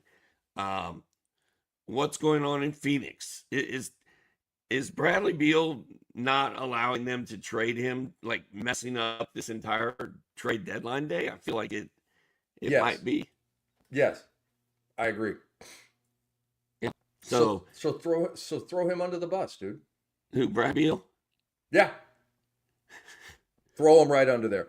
Well, yeah, I mean, it's fun. He deserves to be thrown under the bus, so go ahead and do it. We are 25 minutes from the deadline. I legit, Doc, I want to focus on the Knicks here for a second.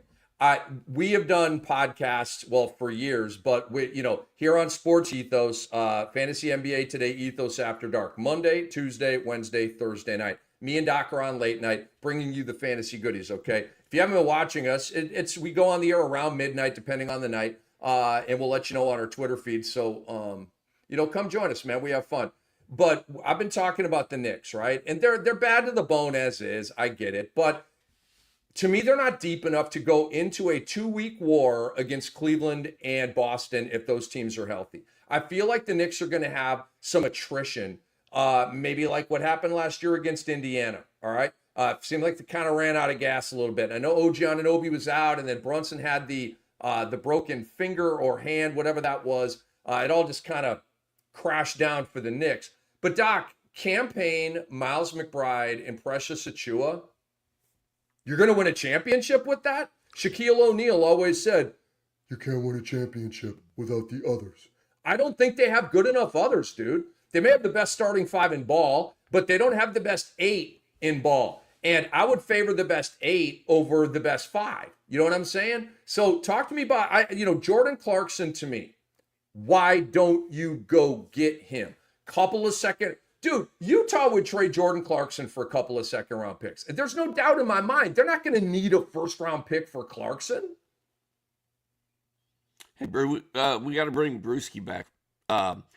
You're exactly right. And Precious Achiuwa to me I like him. I think he's a hot pickup as long as OG Anunoby's out. Can he win the Knicks a championship? Probably not. Does Tom Thibodeau want any more players on his roster? Tibbs is probably like, dude, I just want 7 guys on my team. Just send everybody else to the G League so I don't have to make the decisions on who to play. That's Dr. Ray. And we have Brew back, the great Aaron Bruski. Brew, we are 23 minutes to the deadline, brother. And I went through some names of players that I thought might be moved and still might be moved, right? We're on the Knicks right now. As you perceive the New York Knicks, and this isn't necessarily a fantasy thing because the fantasy slotting in the role definition is all what it is with their starting 5, right? I just think Payne, McBride, and Achiuwa is not going to be good enough against Cleveland and Boston in May.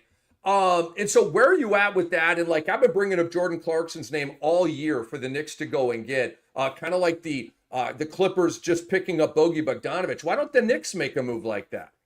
I'm not going to pretend to know their asset situation, but they need to. Miles McBride can play in the playoffs. I think he could be very effective in the playoffs. He's just got to stay healthy. He's got a hamstring injury that's real bad. He's just tapping the brakes with that thing all season long, and rightfully so because he needs to be there for the playoffs. But campaign, though he's done it in the Western Conference Finals in the past, I wouldn't put my money on that happening again. too inconsistent there. Precious Achua can get schemed out of a situation real quick, like the player. And the big question here is what's up with OG Anunoby's foot? You know, this is a guy who's had injury issues for the last couple seasons. It was one of my big concerns with paying him. Why I didn't go over the moon for him in fantasy leagues like everybody else did. And to their benefit, he's been pretty damn good this season, except for the late slide here. I just think maybe he's run out of gas, you know, body-wise. So, yeah, if they could have gotten Bogey Bogdanovic, what happened there, by the way? Who paid which picks? So let me give you that trade, and everybody listening here. The Clippers get Bogey Bogdanovic and 3 second-round picks. Atlanta gets Terrence Mann and Bones Highland. I do not know what Atlanta is doing. Thank you. But why? I mean, I know Bogey's been hurt this season, and that's been the book on him for about 4 seasons. Last season, he got healthy, put up the great numbers, and then this season, it's just been a start and a stop. It's really never started. Okay.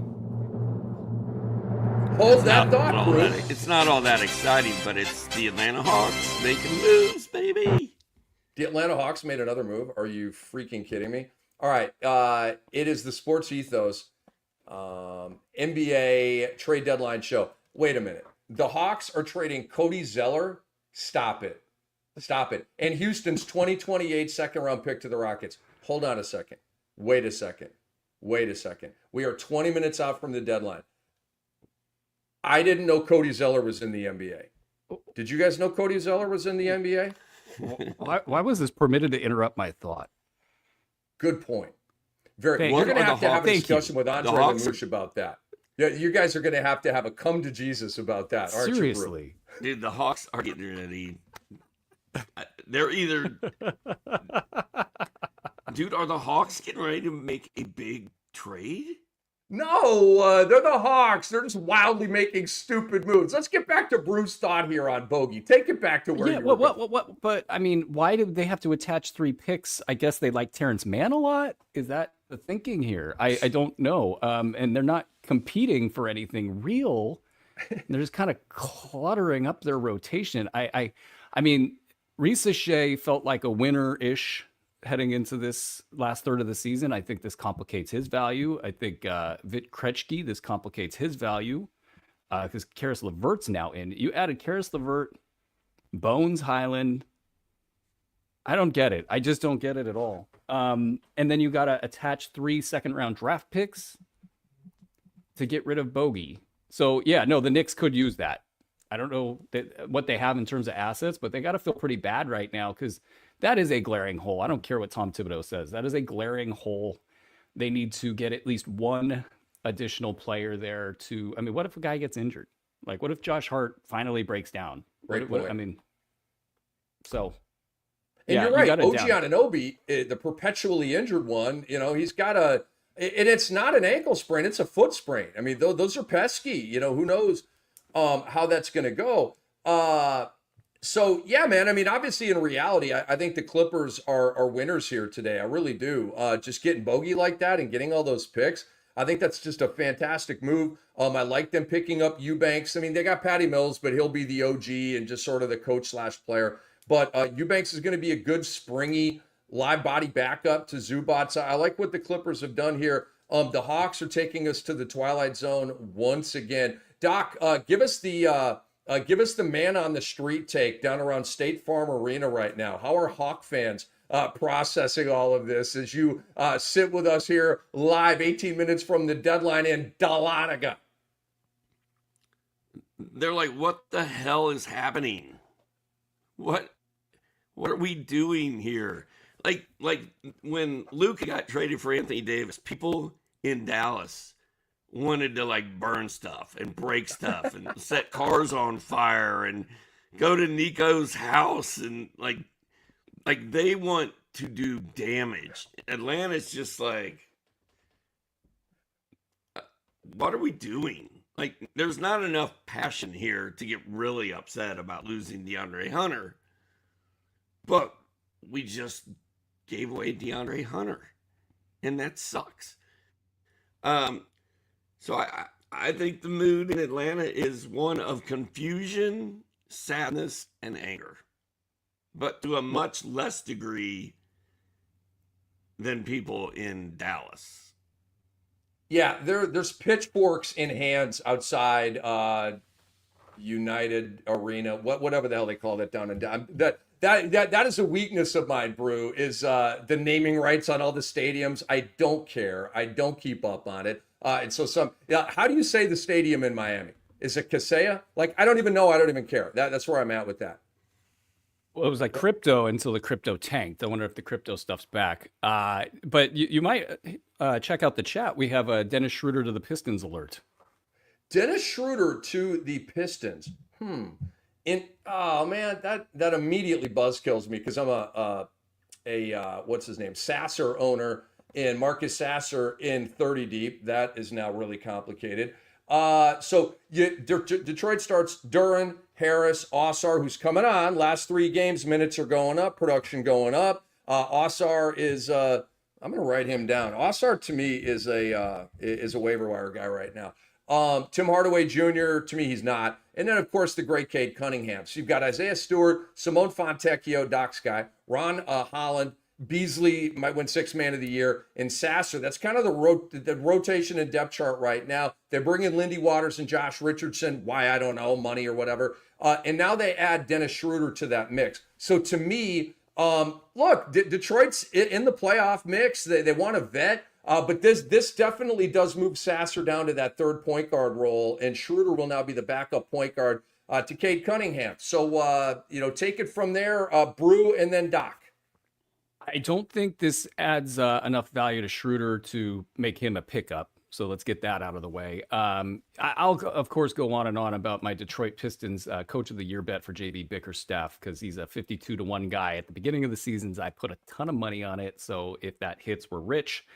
But all of that aside, Detroit wanting to win, it feels like they've filled in some of the gaps. They've been Cade Cunningham and everybody else. It's been great for fantasy purposes. Cade's gone off. Jalen Duren's been reinvigorated since Jaden Ivey got hurt. The team really balanced well around this configuration. The only problem with it is they're a little bit short on depth. So I think this actually will work out for them. I think it might bring Cade back to earth at least a little bit, maybe improve his efficiency a little bit so he doesn't have to take all the shots in Detroit. And then even somebody like Lindy Waters might help around the edges if they are going to keep him, if they are going to play him, just to make them a little bit more athletic and a little bit more versatile out there on the wings. And Asar Thompson, you mentioned him as a drop. I think that's been really on the tip of everybody's tongue since he was the hot pickup. He hasn't been able to produce. Tobias Harris goes down with injury. No, Brew, I said he's a guy that I'm now looking at with upside, and I'm not like jumping to go get him, but he's on my radar right now. I'm ready to pick him up. I need like one more, get to 30 minutes, give me a 15, 8, and 6 with 2 and 2 line, and I'm picking him up. It feels like he's just right where his brother was last year. Amin Thompson probably did it with more frequency where even in the limited role, he would jump up and get you a big stat line. But there was a lot of empty lines for Amin Thompson, and it's just the plight of the guy that's not getting the ball a lot. And steals and blocks, you get 2, that's a great game.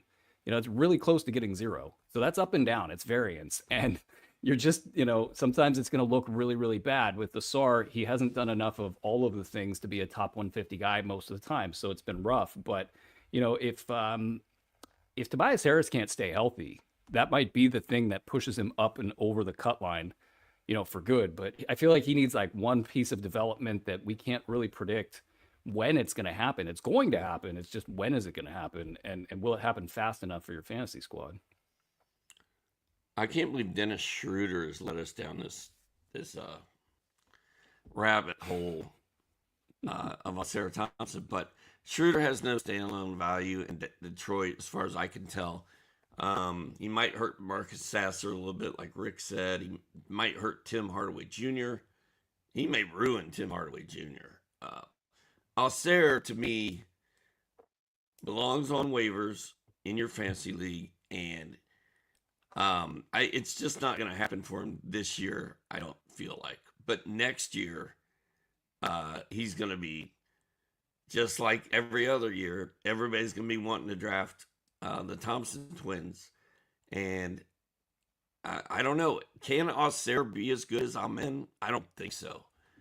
but he can get close to it. So I'm going to mess with us here next year, not this year. We got a ways to go. Just saying, keep your eye on them. It's all about the minutes. Once that thing hits 3 before the minutes, I'm going to be like, ooh, it's time to pounce. But right now I'm on the balls of my feet with Osar Thompson. We are 11 minutes from the deadline. Okay. And it's Rick Kamla, Aaron Bruski, Steve Alexander. The GOATs, we're here at your service. The OGs rocking the deadline here on SportsEthos. Tweet this out. Let everybody know. Okay. We've been on since 9:30 a.m. Eastern time, rocking and rolling. Doc and then Brew. Is this trade deadline going to go down with a whimper, or are we going to get a yelp here in the next 11, 15 to 20 minutes? Is a yelp better than a whimper? That's a yelp is like, ooh, like that's a yelp to me, I think. I don't know. But is it going to go out with some fireworks or with a whimper? How about that? Does that analogy work better for you? Yeah, they both work. I knew what you wanted to know. I think it's going to go out with a whimper. I think the big deals are done. The stuff that's coming in now, and it'll keep trailing in. We'll probably hear about stuff at 3:15, 3:30. Bob Myers of ESPN is reporting that the Grizzlies tried to trade for Kevin Durant today, but Kevin Durant said no. Ramona Shelburne is commenting right now that the Suns locker room is toxic. Toxic environment. If he's still got 13 minutes to fix I was going to say, there could be a Kevin Durant trade coming before we're done. I just don't know if it's going to happen or not. Yeah, I've been wondering about the Phoenix situation for a bit because like Bradley Beal stood on principle, and I was laughing. I was like, well, maybe they'll just trade everybody away from Phoenix, and Bradley Beal will be the last guy standing, and he can play for Phoenix with no other players, and that somehow maybe gets like fit into a reboot of Phoenix. Like they give up on the dream and they trade Durant and they get some picks, and then maybe they make a move Devin Booker. I mean, I was thinking Lucas stuff a couple days ago, like anything's possible. But they got to do something because if that report's coming out, that means usually the report's at about 50% of the real thing going on behind the scenes. So that thing could just be completely tipping over. I wouldn't be shocked if they're working the phones hard right now, trying to figure something out. Memphis is a team that's been connected to like Jimmy Butler in the past. They're a team that's got a lot of pieces. The bell is sounding here. What do we got? God, I love the music. This music's great. This is not. It's a trade. KJ Martin, Josh Richardson, and a 2028 second are going from Detroit to Utah, I presume in the Schroeder trade. So I wrote down Schroeder to Detroit with a question mark. So it's KJ Martin, who's been on the move twice now. This is 3 teams in 2 days. Josh Richardson, for him, it's 3 teams in 2 days, and a 2028 second. All right, so that's just paperwork basically at that point. I don't see KJ Martin or Josh Richardson doing anything in Utah. Do you agree or disagree? Man, KJ Martin? KJ Martin or Josh Richardson? Any upside at all? We don't need to spend very much time on this. No, I'll go no. No. They're waiver wire guys for me, Doc. Moving the needle at all for you? No. Reggie Jackson just got waived. Bye-bye, Reggie. Reggie Jackson, yeah, this might be it. Maybe Denver goes and gets him back. I know Michael Malone loves him. That was the other team I was wondering about. Denver's like New York. They need to make a move. And they've had Michael Porter Jr. hanging out there, and they kind of coalesced around him a little bit, and Malone came out and forcefully said he's not getting traded. Usually if you make that kind of a statement, you're not going to want to say that and then look dumb the next day. Maybe you say that for a reason, but that's not a Michael Malone kind of thing to do. They need to make a move. Memphis, they're kind of out there. Minnesota, I bet they made 1 billion phone calls to try to trade Julius Randle and never got a phone call picked up. Sacramento's begging to make a move. There's teams that need to make a move. What does Sacramento need to do? But they've been selling to the fans. They're making another move. They're chasing their tail. It's Sacramento. God. It's what they do. Selling to their fans. Kings fans are pissed about the Fox trade. They're like, make another move. All you're going to do is dilapidate our team even more. I was having thoughts like this about the Luka deal. I was like, what if Luka went to the Kings and then that happened? That trade happened. Like, what would happen in Sacramento? Like, Dallas is rioting. Sacramento, what would they do? I don't know. I don't think they care enough in Sacramento. They care, but not like Dallas. Oh no! You're gonna get Am I wrong? Fans. Oh yeah. Yeah, Kings fans, they care. They're No. I'm not types. saying you don't care. Which fan base do you think is more like the Dallas fan base or the Sac fan base? I'm legit. It's the Kings. It's the Kings. Those fans they're a little bit nuts. Okay, in a good way, right? Yeah, we'll go with that. Yeah, we'll go with that. I see. Knicks reporter Stephen Bondi says, sounds like Knicks are done. No other moves before the deadline. Telling you right now, advantage Cleveland. If I'm dude, this is a big win, and this is like a what do they call like a 5-point swing, or a 6-point swing, right? So you miss a 3, long rebound, run out, 3 ball. Maybe that's not it. You get my point here. This is like a double whammy for the Cleveland, New York thing. And Boston's chilling like, dude, we're the champs. We got a badass team. We win every single fucking road game. We're good here, okay? And so it's on Cleveland and New York to go get that thing from Boston. And Cleveland picking up DeAndre Hunter for what they gave up for him. And now you've got the Knicks standing pat. This is advantage Cleveland, man. And I know, Doc, look, I like the Knicks. I'm a huge Jalen Brunson guy, okay? I'm not a Knicks fan, but I'm a huge Jalen Brunson guy. I love what they got going. They could win it all this year. But they haven't made a move. And I got Cleveland ahead of them. We are 5 minutes from the deadline, and the Memphis Grizzlies are trading Marcus Smart and a 2025 first-round pick to the Wizards in a multi-team trade that will send 2 second-round picks to Memphis. Memphis creates roster flexibility with the move. Hold on a second. The Grizzlies had to attach a first-round pick to Marcus Smart.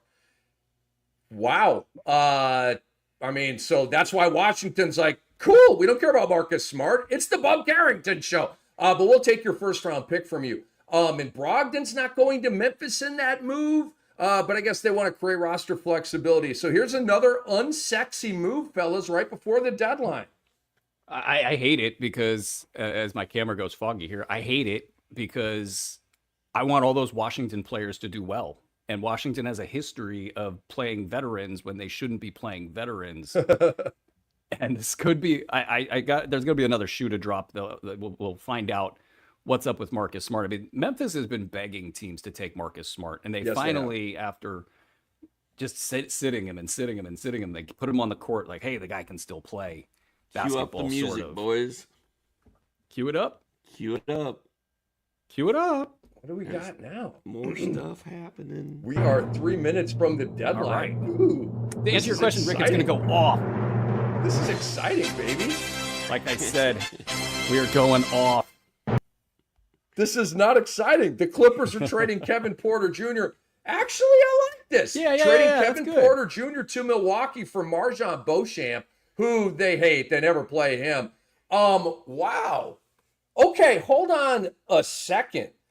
Kevin Porter Jr. Is either going to supplant Andre Jackson. Andre way in over his head as a starter, Jackson, because you're going to have Kuzma and Giannis and Lopez and, of course, Dame. So who is that fifth starter? Will that fifth starter be Kevin Porter Jr.? Would his goodies be even better if he was the primary bench guy, playing a multitude of positions and playing maybe 25 to 28 minutes off that bench? Kevin Porter Jr. is back on the fantasy radar, fellas.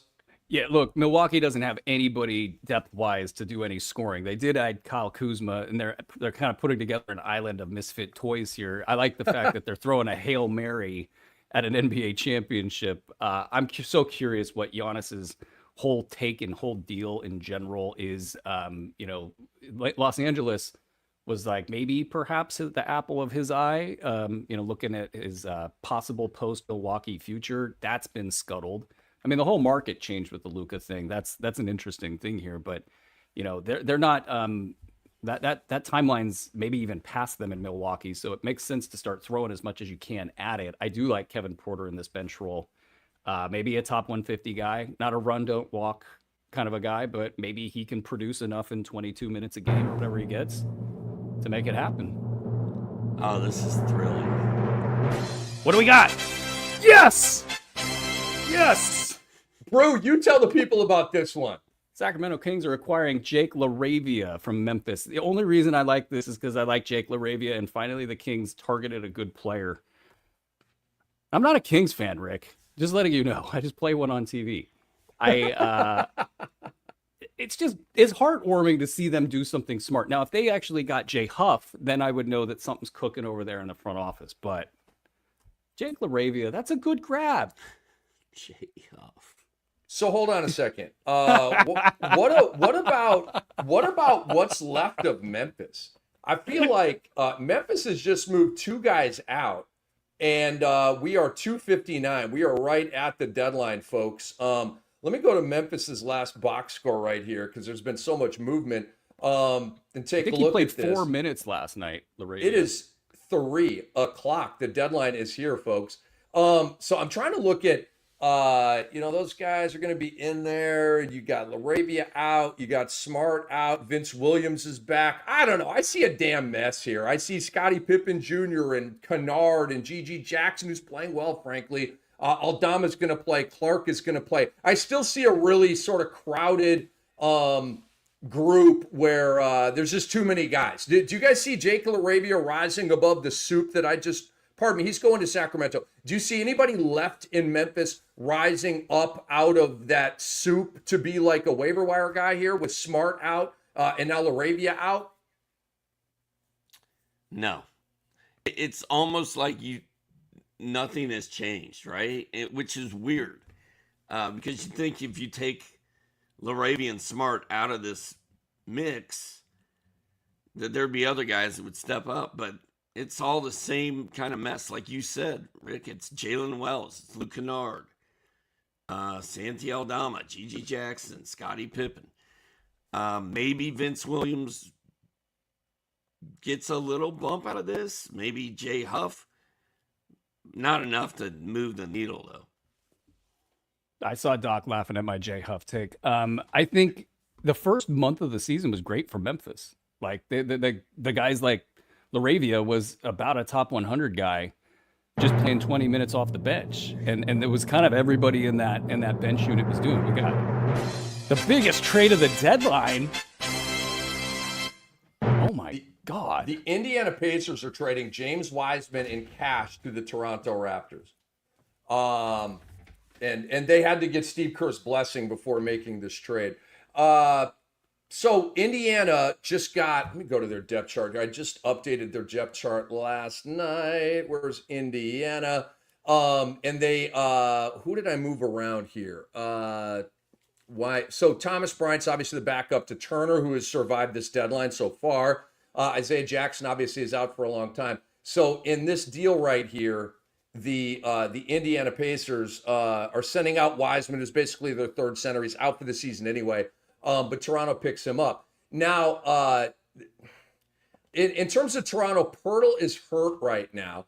Let me go to my Toronto depth chart here. I don't even have anybody behind Pirtle, and I did update this last night. So could there be some playing time here? I mean, we're really deep out into the weeds here, fellas, but it's been kind of a wonky deadline.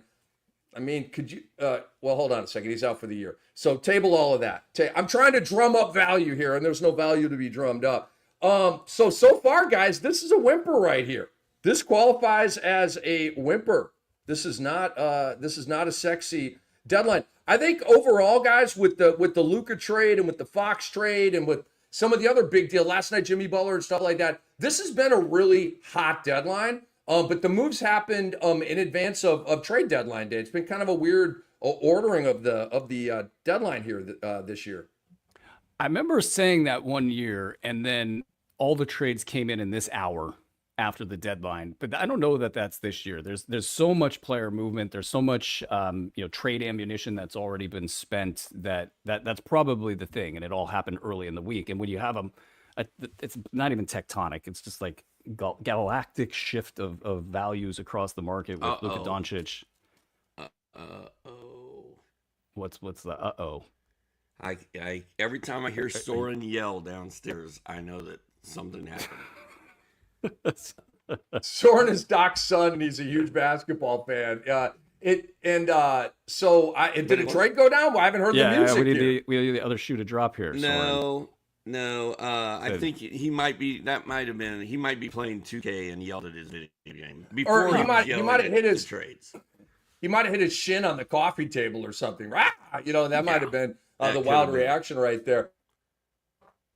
All right, so this has been a fringy deadline day, I would say. Guys, the moves here on deadline day. I'm going to mention the players who have been involved in these trades. Jared Butler, Reggie Jackson, who's been cut, Davion Mitchell, PJ Tucker, who I presume will be bought out by Toronto. Patrick Baldwin Jr. has been traded today. Cody Martin, Misic, Nurkic, okay? DeAndre Hunter, Karis LeVert, George Niang, Bogey Bogdanovic, Terrence Mann, Bones Highland, Dennis Schroeder, KJ Martin, Josh Richardson, Marcus Smart, Kevin Porter Jr., Marjan Beauchamp, LaRavia, and Wiseman. That is not a who's who of NBA players right now. That's a lot of fringe right there, fellas, but that's what we got. And I agree with you, Brew. I think we are going to see some moves come down here as this last hour. And we're not going to get a lot of moves, but we may get one or two moves here that because a lot of teams put it in at the last second. The NBA confirms it, and the attorneys do their thing, and then it comes out a little bit later. But that's your deadline. It's 3:05 Eastern, man. That's your deadline. I think there's a lot of player value movement, even with things sort of happening in the front end of the week. I mean, as I look at this list of stashes here, and like Washington, for example, they just get Marcus Smart. Like there are 4 or 5 players on Washington that I like stashing. Like and so what does Marcus Smart do? It's impacting what could be a silly season hero roster full of silly season heroes. That's just one team here. I mean, losers like, man, Toronto. Is Brandon Ingram going to play? I want to ask you guys that. You think that it's just basically go time for him up there? Because if so, that hurt that entire team. Agreed. I feel like a lot of big players had dings to their value at this deadline. I think that's a good take, man. I've got, and we'll get to this in a second. I've got a list of risers. I've got a list of fallers, and I have, where are my Toronto guys? I have RJ Barrett, Emmanuel Quickly, and Grady Dick, all as fallers. Scotty Barnes is going to get his Scotty Barnes on, right? He's the franchise player. And you can have duos get their numbers, right? LeBron James and Anthony Davis, Luka Doncic and Kyrie Irving. Duos get their numbers, Jason Tatum and Jaylen Brown. Okay, big threes don't get their numbers. One of those 3 guys is going to have to sacrifice. So I kind of look at that sort of thing happening in Toronto, but not with Scotty Barnes. But to me, RJ Barrett Quickly and Grady Dick are taking big value hits here with Ingram going up there, who I do think Brew is going to play. So the last time we saw Brandon Ingram play basketball was December 7th.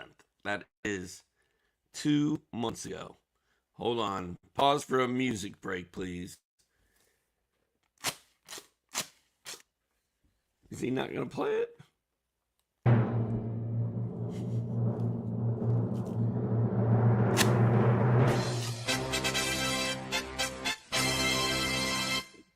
The Sacramento Kings are sending a 2028 second-round pick to Memphis, Colby Jones and Alex Len to Washington, and will acquire Jake LaRavia as part of the Marcus Smart trade. So we were kind of getting a piecemeal, and now that's the full trade right there. Colby Jones, you don't need to worry about. Alex Len, you don't need to worry about. So Alex Len going back to Washington. They say you can't go home. He just did. LaRavia, as we talked about, going to Sac. Brew, being a huge Keon Ellis guy, does Jake LaRavia eat into the off-the-bench value of Keon Ellis? Because Keon Ellis is not going to start with the Monk, Levine, DeRozan, Murray, and Sabonis. There's no room. So that's why he's a waiver wire guy. Cover your ears, Brew. He's a waiver wire guy to me, 18, 20, 22 minutes. But now that Laravia's going in there, is that going to be even more of a hit to Keon Ellis?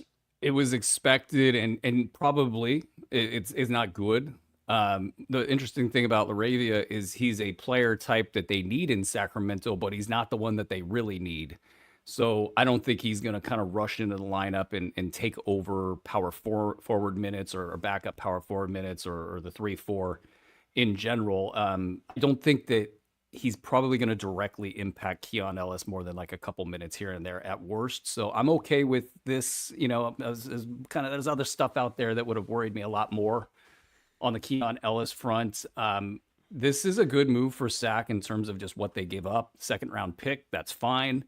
You know, the pieces, that's fine. But then as far as Sacramento goes, you know, I don't think this is the thing that they needed or wanted. You know, to get up, not over the top, but wherever they want to go with this thing. And it does fortify, you know, the rotation. They are a little bit top heavy in minutes. It's a little bit of a mess. But the one thing about Keon Ellis, and I know that we talked about it earlier in the show, lots of fun jokes about it and all that good stuff. If there is one injury in Sacramento, he will play the 30 minutes. That's just the way that it's going to go. They completely trust him with like everything. They trust him running the offense. It's just the minutes from a management perspective. They've been very clear about that starting group.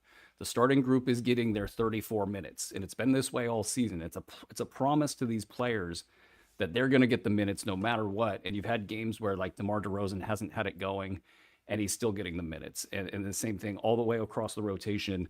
To Keon Ellis's detriment. So maybe something will change with the pressure of the situation, but I would expect Keon to get 25 minutes at a floor going forward. That's enough, by the way, to get top 100, 125 value at minimum. He's been that good already this season in less minutes. So keep that in mind with your threes, your steals, and blocks. I think he's probably, you know, with Jalen Smith having a little bit of a hiccup here, I don't know if we consider Donovan Clingan a stash or not. We all like him, you know, going forward, and we got to watch and see if Time Lord gets traded here at the last second. But if he doesn't, that hurts Clingan. I got Ellis as my top stash still, and it's funny. It's good for jokes. It's great. You know, I've been on this island all year, but I think like you get one injury in Sacramento, and he's a top 50 guy. You can't pass that up. Like, you know, maybe it doesn't happen, and he'll still be good. But yeah, interesting stuff. And then maybe Laravia. You know, he's carved out decent deep league value in Memphis in 20 minutes in the past. And I think he will probably get something close to that, you know, 15 to 20 minutes in Sacramento. So deep leaguers, I think Laravia might get a little bit of a little bit of freedom there. Doc, any commentary on that? I'm just going to finish my thought on Brandon Ingram since that massive deal interrupted what I was saying. But speaking of that, this trade deadline, what is this? Will go down as Trae Young's future with the Atlanta Hawks is becoming murky. Chris Haynes. Oh, it's a video he posted. This trade deadline is going to go down as the most exciting of all time the few days before the deadline, and the most boring of all time on the actual day of the trade deadline. Brandon Ingram, we haven't seen him in 2 months. He last played on December 7th. So even if he plays in Toronto, I think there's going to be conditioning issues. There's going to be injury issues. They don't really need him to play this year. So I think he's going to play for them, but I don't know how much he's going to play for them. Not enough that I'm scared he's going to ruin my Grady, Dick, or whoever. Really?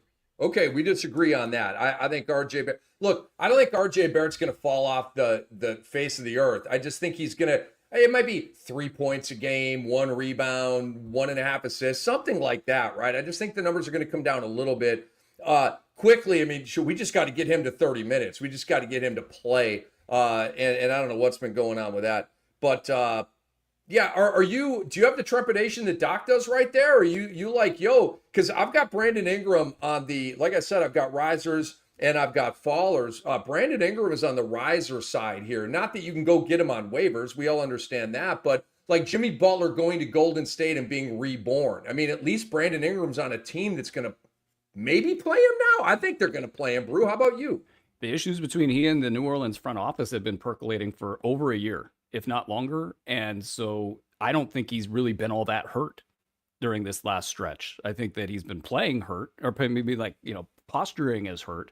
And, maybe he's got a thing here or there and he's, just resting it so he's nice and healthy. And I don't think New Orleans wanted to push him into anything. So he's probably just been sitting there working out. The Toronto side's really interesting. Following Ryan Wolstadt of the Toronto Sun, he's been around the beat forever. He's as confused as anybody with this one because it's, as you add all these pieces together, it's not even necessarily good enough to compete for a 4 seed. And so what was this transition? Why did Brandon Ingram become the flashpoint to stop tanking? And they were in the lead in the tank race a month ago or something, or tied for the lead, doing really well in the tank race. Now they are 5th, I believe. And they can't catch, the Wizards and the Pelicans and the Jazz. And so they've kind of just said, we're going to win now a little bit and picks be damned. So I think that this means that they're probably going to try to figure out what they have. So I think you're going to see Brandon Ingram play. I don't think they push these guys through injuries. Maybe the Emmanuel Quickley stuff is worse than anybody knows because he hasn't been able to play all season. RJ Barrett just got knocked in the head real bad. I don't think it's going to be super serious, but if he was out for a week or so, that wouldn't surprise me. But the mixture here is a lot of players that do a lot of similar things, and that also is intriguing because, like, how are they going to work it out? Masai Ujiri's been around the block. He understands the game of basketball.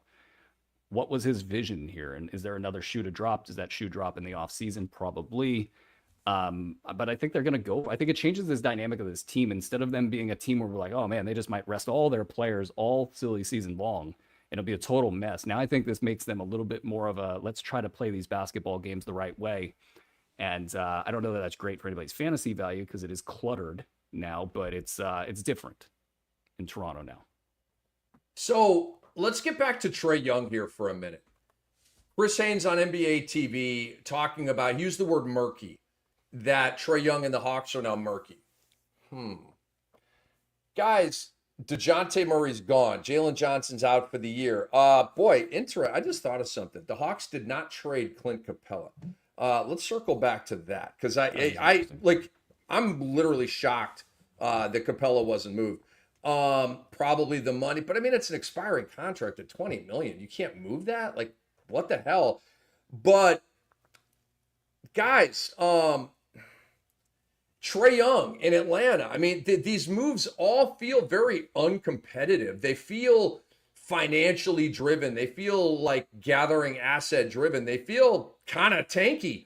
And they're not in tank position based on their draft pick, based on the wins that they've had so far. It's an extremely confusing deadline for the Atlanta Hawks. And now, Trae Young, dude, the thing about Trae Young, guys, he is not afraid to flex. Okay, he flexed on Lloyd Pierce. He flexed on Nate McMillan, who's a GOAT. All right, he's probably flexed on other people. Oh, he flexed on John Collins. Remember that film session and the report that came out about that?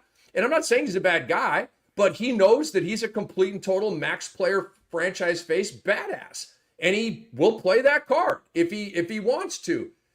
This could lead, guys, to the draft of Trae or the summer of Trae. It wouldn't surprise me at all if we get a Shams bomb. Trae Young has informed the Hawks that he'd like them to explore a trade. This is probably going to unzipper right now. And so, Doc, I'll go to you first. There in Georgia, in Dahlonega, Georgia, you are a Hawks fan. The news just keeps getting worse for that franchise, dude. How is Clint Capella still on a team? How is that? And he's still on the Hawks? Yeah. If anybody was going to get, if you told me the Hawks were going to make all those little moves and that Clint Capella wasn't involved in any of them, I would have told you were crazy. Yeah, me too. It just seemed like the one sure thing that would happen today would be Clint Capella would get traded.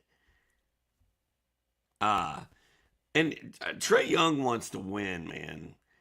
And a month ago when Jalen was healthy and Hunter was playing well and Trae sitting back, driving the car, and everything was going perfectly because they were good and they were beating people and they were getting better. And now Hunter's gone, Jalen's gone.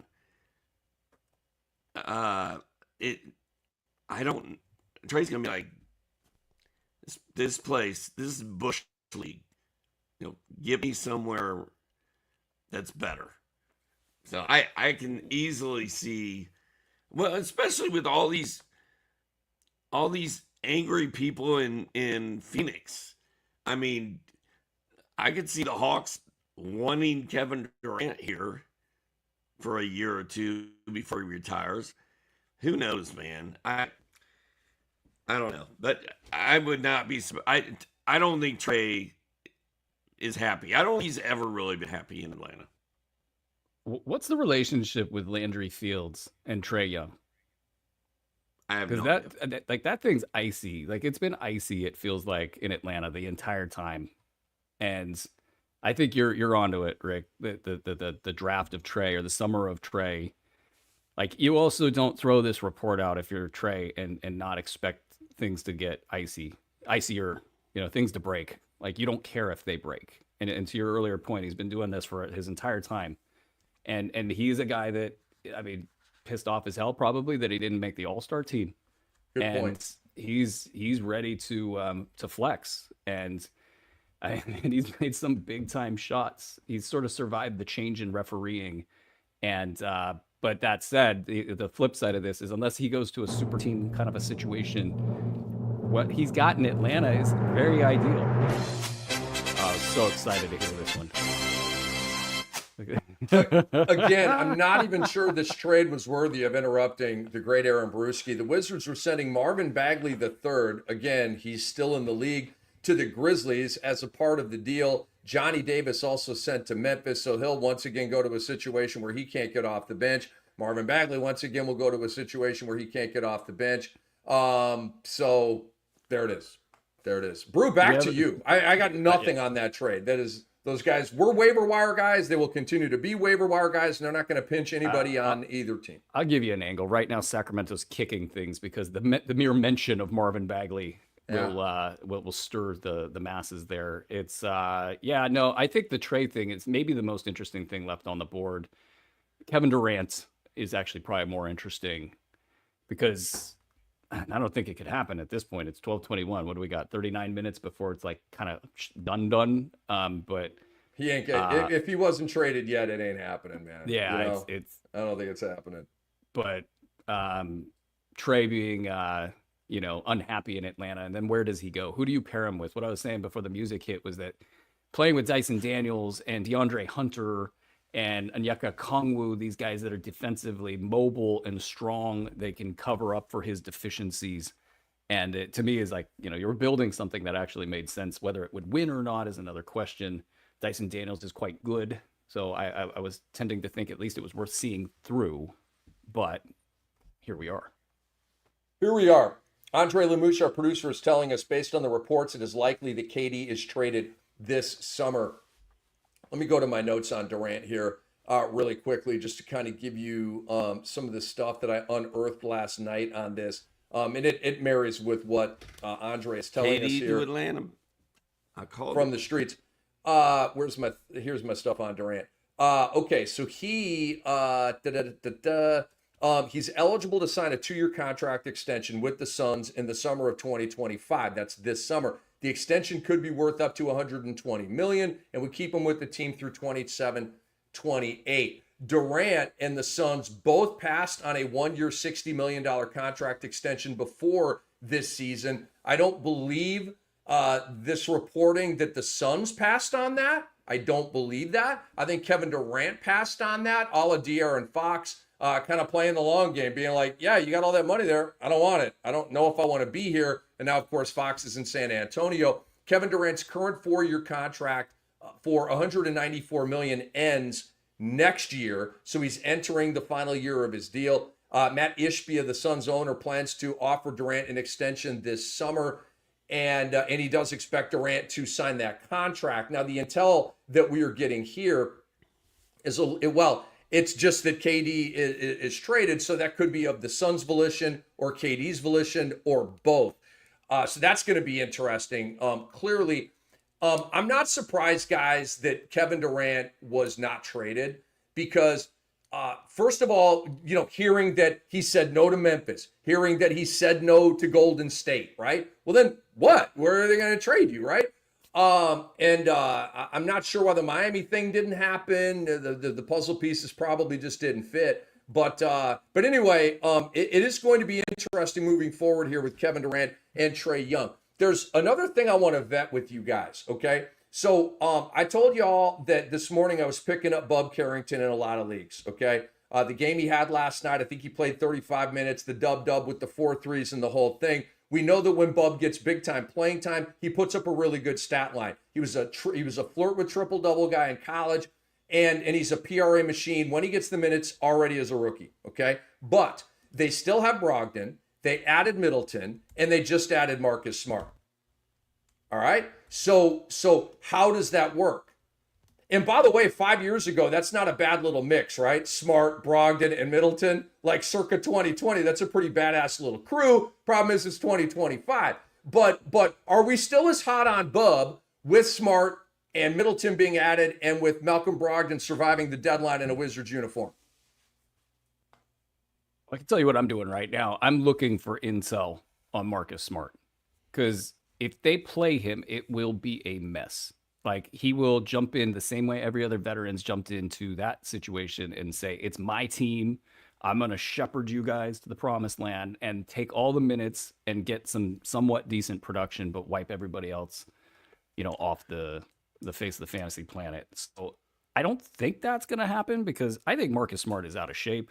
I think he might be done, which is interesting. I mean, like, just a couple of years ago, he was Defensive Player of the Year. But let's see. What do we got? I'll shut up now. Stop it. My God. The Philadelphia 76ers are signing Chuma Okeke to a 10-day contract out of the NBA G League Westchester Knicks. Andre is now trolling you, Brew. He is trolling you. Yeah, I'm just going to shut up now. But can we turn it into a drinking game? Every time a bad trade comes through, we take a shot.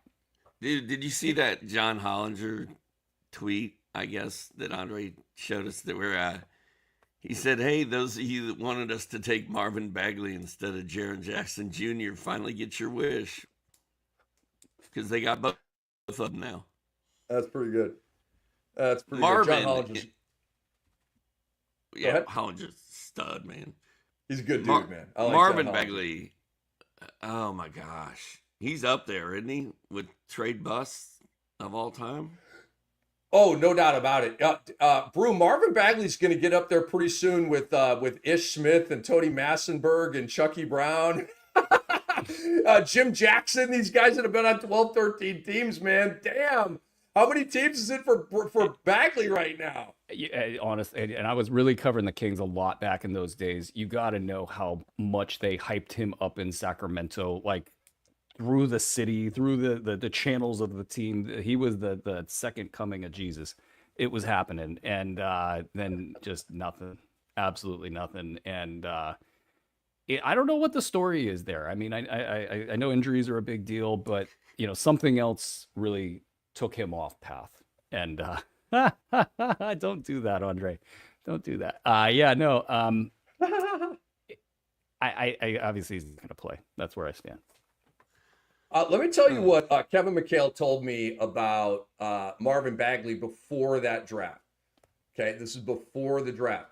And, Marvin Bagley was doing great things at Duke, right? 20-10 and blocking shots and hitting threes and Cameron Indoor Stadium's going nuts. And he was like either the best player in college basketball or like in the top 5. Like he was one of the it dudes, right? So he comes out second overall pick in the draft behind Ayton. And we all know the story. Should have taken Luka over him, blah, blah, blah. We all get it. And so I was relatively high on Bagley. I didn't love him, but I was pretty high on him, right? I was kind of liking the Duke thing. And so we were in the green room when I was at NBA TV and talking with Kevin McHale, and he's like, Tricky Ricky, I'm not feeling it. I'm not feeling your boy Bagley. And I'm like, what are you talking about? He's like, he's not special at anything. Mm-hmm. He doesn't do anything great. Okay. He's not a great athlete. He's not a great shooter. He's not a great rebounder. He's not a great defender. And obviously, he's talking about a college guy. There's room for improvement and all that kind of stuff. But Kevin McHale is one of the absolute goats of basketball, playing, coaching, a GM. Okay, he drafted Kevin Garnett. And so done a lot of great things in this league. He's one of the smartest basketball minds, one of the coolest freaking dudes I've ever been around. And so I was like, I always looked at Marvin Bagley differently after he told me that. It was like I learned the truth, right? Like there's the public face and then behind it, there's like the truth, right? And to hear Kevin McHale be like, yeah, I think he's just a guy. I was like, wow. Because there was a hype machine about Marvin Bagley. And so, Brew, you were like, I don't know, why it hasn't worked, why he's such a bust. I just think he was really, really overrated coming out of Duke and obviously really overdrafted. I was trying to be a little nice. I really didn't focus on developing his game, is basically how that went. He was all left-handed every single time. Maybe spending too much time on other things, and his pops was all over the place, making life hell. Just with the kind of the optics side of the thing, and then the other side of that is that the dysfunction in Sacramento that led to the pass. It was Vlade Divac's relationship with Luka Doncic's father, and the fact that they wanted to share the ball. They didn't want to have to split the ball between De'Aaron Fox and Luka Doncic, and look at where that got them. And so, just a lot of jokes in Sacramento that in fairness, Sacramento has gotten over. They're over it. They're actually really good at disappointment in Sacramento. They're maybe the best. Minnesota fans can relate, right? Timberwolves fans, Vikings fans, Twins fans. Every time you get in a Yankees series, you know what's going to happen. Minnesota, like that's why I'm out on Minnesota sports. Is I just couldn't take the torture and disappointment and all of the pump fakes. I just couldn't take it. So I'm out on the Vikings. I'm out on the Wolves because of that. Andre Lamouche is joking with us here. He says the highlight of this deadline day, the Hawks are tanking for the Spurs. He's a big Spurs fan, and that is not incorrect. The Spurs get the Hawks draft pick right here. What the Hawks, they've got to be getting murdered by the Kendrick Perkinses and the Richard Jeffersonses and the Windies and all the guys on ESPN. But here's the thing. The big-time talking heads, the national, they don't even care about the Hawks. The Hawks aren't even on their radar, right? It's the big markets, the big names. They just don't even care. This Trae Young thing is probably it's Trae Young, plays for Atlanta. But I think it's quite the story. Let's get into some risers and fallers here, fellas. I've got a long list of. Yeah, go ahead. I was just going to ask you to read your list off. So, perfect. So, do you want the whole list, or am I going to anesthetize you if I give you the whole list? How many players Steve go into a coma? Well, I'll read it slowly, okay? I'll do it this way. No, but there's one thing I got to vet. Okay, Bub Carrington. Are we still hot on him with Smart there, Brogdon there, and Middleton there? Talk to me about that, because we got interrupted with that Bagley. I don't think we're going to see Brogdon play. I don't know who did you get. Dennis Smart, Marcus Smart. Yeah, man, I don't know. And Bruski, Brew was in the middle of saying Marcus Smart is washed, I believe. I did say that. I do believe that. It was all downhill once he broke his pinky celebrating on a 3-point shot last season. That was it. I still think Bob Carrington will get the run because Washington doesn't want to win. There's no reason to play those old guys. They're just not.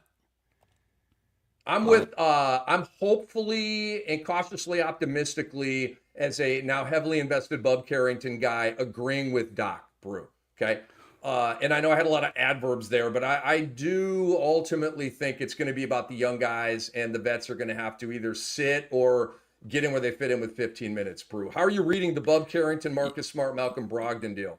Brett Siegel of Clutch Points reports that Malcolm Brogdon becomes a key buyout target around the league, which that's funny because, this could be whatever, but why not also mention Marcus Smart? And then that makes me wonder, is Marcus Smart the new Malcolm Brogdon in terms of besmirching the fantasy value of everybody else behind him? I'm still in on Bub. I've been in on Bub for about a month now. I think that there's something potentially special there of that team getting cut loose and having these big pinball style games. You know, everybody's getting steals and blocks that shouldn't get steals and blocks, that kind of thing. And if Bub really does get the reins, I do think he's a good basketball player that can step into that and not be a total wreck. So yeah, I like Bub, but I like some of the other guys better actually. Talk to me. Are you, Yeah, you mean I in terms like of Jim. you mean in terms of risers, right? In terms of risers, in terms of Washington, where I've personally spent a lot of time, I know we talked on the show a little bit about them.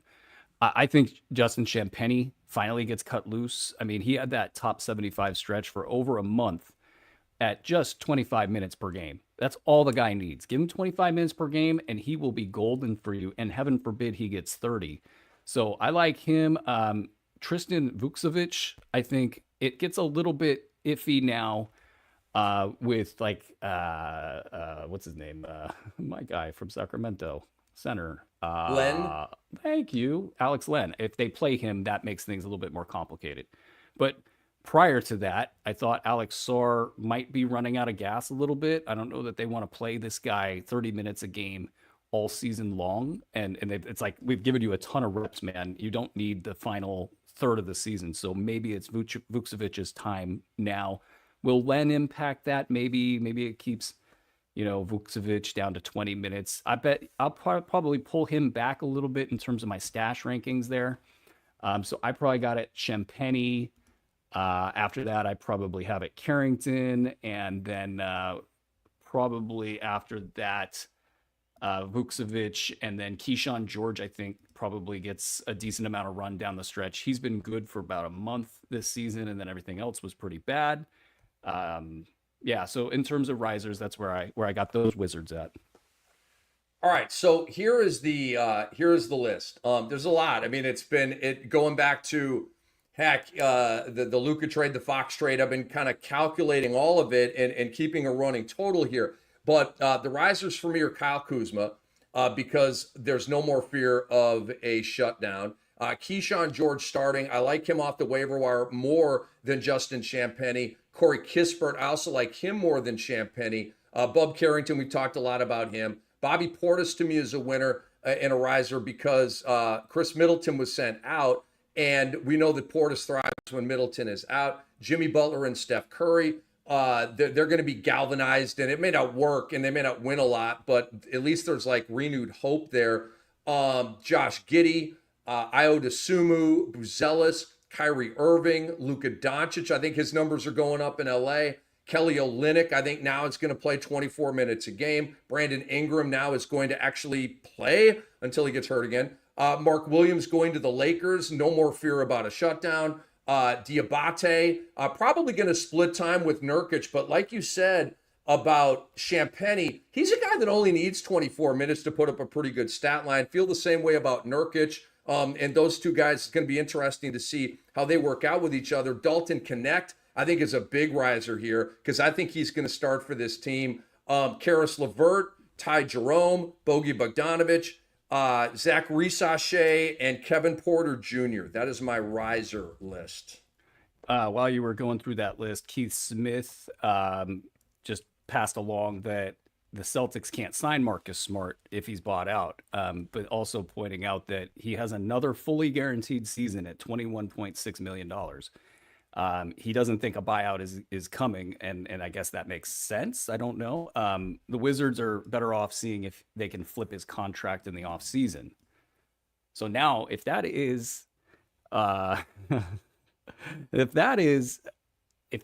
calculus there, that they're going to do this in the offseason, I just wonder how much they want to showcase him this season, or does it even matter? They want to get him out there a little bit and just say, hey, look, the guy's alive, and then just deal with it in the off season. But a lot of times nobody cares, right? They just know what Marcus Smart is. And they basically say, hey, Marcus, take the last third of the season off. But I could see them playing the veteran leadership card, and this is Marcus Smart. He's going to turn him into a bunch of dogs, and hey, go out there and play 30 minutes a night, Marcus Smart. That would kill Bub Carrington, and that would up the roster, just crowd everything a whole lot, and that would be a mess. So of the list here, I wanna kind of highlight.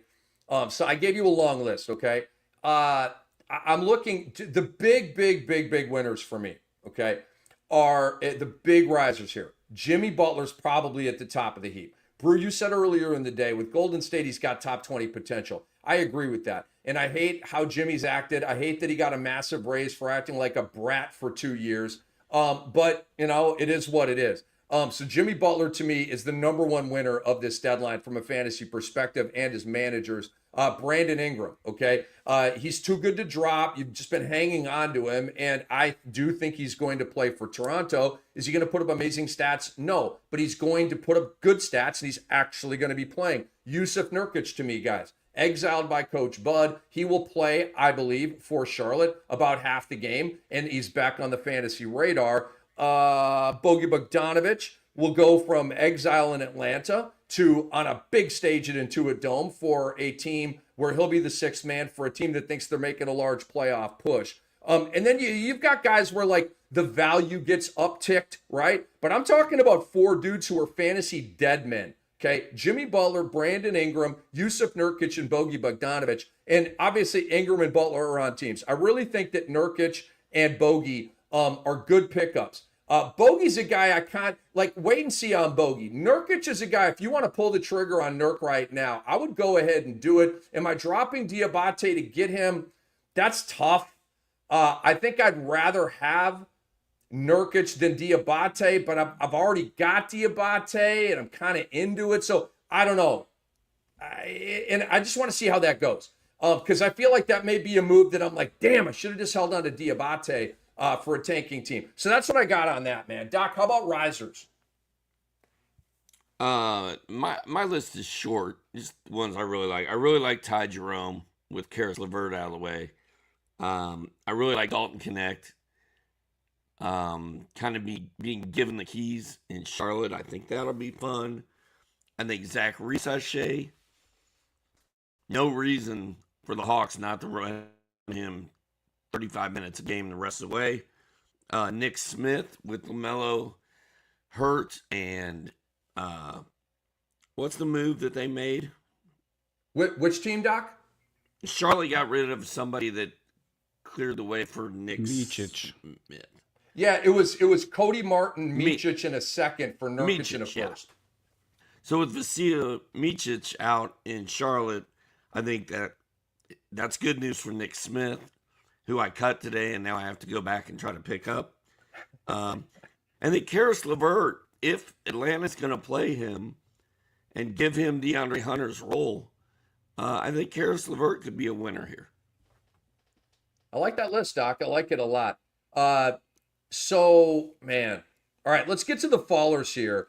And then I want to talk waiver wire a little bit. So my list of fallers, okay? And again, I'll just kind of go through it here. Chris Middleton, they want him to be the veteran presence out there, blah, blah, blah. But he is now in oblivion, okay? And he was putting up good stat lines here recently in the non-Portis games. Jonas Valanciunas, to me, vaporized. Dennis Schroeder, backup PG in Detroit, vaporized. Andrew Wiggins, to me, is not going to average 17.5 in Miami. I've got Jovic, Rozier, and Hawkes all as fallers. Stephon Castle's a huge faller. I think Devin Vassell's going to take a hit. He didn't last night, but I think he will. Harrison Barnes is going to take a hit. Zach LaVine is going to take a hit. He's not going to average 24 with Zach. Daniel Gafford, I think, is going to cede some rebounds to Anthony Davis. Max Christie and Austin Reeves, I think Max Christie's a waiver wire guy, and I think Reeves' value is going to drop significantly. Jose Alvarado, Jordan Hawkins, with what New Orleans did and who they brought back. RJ Barrett, Quickly, and Dick because of the Ingram addition. Doc's boy Jackson Hayes, vaporized. He is a waiver wire guy. Rui Hachimura, I believe, is a waiver wire guy now. I had Nick Smith on here, but as we've talked about it, I'm going to pull him off because I think him and Connect are going to start together now that Micic has been moved. Micic is on this list. Tyus Jones, the other point guard out there in Phoenix, they just keep bringing in guys that can snipe his minutes. DeAndre Hunter, to me, value coming way down in Cleveland. I wrote down Max Strus, Amir Coffey with the bogey get, and Keon Ellis, who with the Laravia and with coming off the bench. So that's my list of fallers here at the deadline. Brew, pick away at my list, come away with some of your own here, but who are some of the fallers? Yeah, I think there's a really interesting discussion around Luka and whether he will be a first round guy playing next to LeBron. That one is, I'll table that for now because we got plenty of time to talk about those guys and nobody's doing anything differently. And maybe you do a trade based on this or whatever have you, but it's not like trade deadline super specific to like this guy's value just got chopped in half or something like that. I am concerned about Scotty Barnes, the Toronto guys in general. I think there's just not enough to go around. If Barnes stays, as the one to a clear group of twos or one Bs or one Cs or whatever, Barnes is still the guy there. But I think this doesn't help him. Devin Vassell, I think this really hurts his value in San Antonio. He was like the third guy getting the volume, and that's not going to happen anymore. And Chris Paul, I think it hurts him. Even like LeBron, he's going to take a hit. He has to. It's Luka. I think LaMelo Ball gets further into purgatory with this ankle injury, and this is just a bad news thing for him. Austin Reeves. Interesting thing about him, if there's a player who's going to just kind of sneak through this thing, it's an Austin Reeves kind of a guy. Just getting the ball in secondary playmaking places and just doing stuff with it with a lot of freedom and a lot of open space on the court. It's going to be fun to see how that works out. Moussa Diabate. The value hasn't really shifted too much in my mind, but he was a super hyped up player who just got squashed by the Nurkic news. So that one's just interesting from an optics perspective. Guys like Daniel Gafford, he was a top 12 guy just rolling in Dallas. Now what? He'll play, but it won't be top 12 anymore. The Kings guys, Malik Monk, I think it's going to be a little bit harder on him. A lot of bigger names, I think, got little chunks, big chunks, taken out of their value. I could go further, deeper into this list, but that was probably the most striking thing for me was how many actual big name losers there were. And then on the winners side, just Dalton Connect. Like Connect somehow in this trade deadline went from obscurity to a place where they want him to shoot a lot. And I mean, you lose Cody Martin, that helps as well. That's just another 25 minutes whenever that dude's healthy going out the window, in a similar position. So Connect, man, he's got a big runway and other names like Modest Bacelis. Everybody was on Bacelis already, but Chicago planted their flag in the ground and said, this is our guy. He's going to be practically our sixth man and we're going to give him a lot of touches. We're going to give him 26 minutes. And that's going to be fun. So I don't know that he's the big winner. I think it's Dalton Connect at this point, or Jimmy Butler even just getting, reinvigorated by this. Bilal Coulibaly, like finally maybe getting cut loose all the way with no Kuzma. I mean, he's got top 50 potential. Washington is I keep coming back to Washington and it's like a broken record, but this Marcus Smart stuff is pissing me off. Because minus that, they're off to the races. Right. Bilal Coulibaly, he's going to be a top 50 guy if Marcus Smart doesn't show up. Now I don't know. Doc, who you got for some fallers, man? I love that breakdown, bro. Who you got for some fallers, dude? I'm going to go ahead and disagree with you on the Rui Hachimura faller idea. Okay. I think he's going to. I don't know who's on which side here. I think Rui's a waiver wire guy now. I think now that you got Doncic and Williams, I think he's a waiver wire guy now.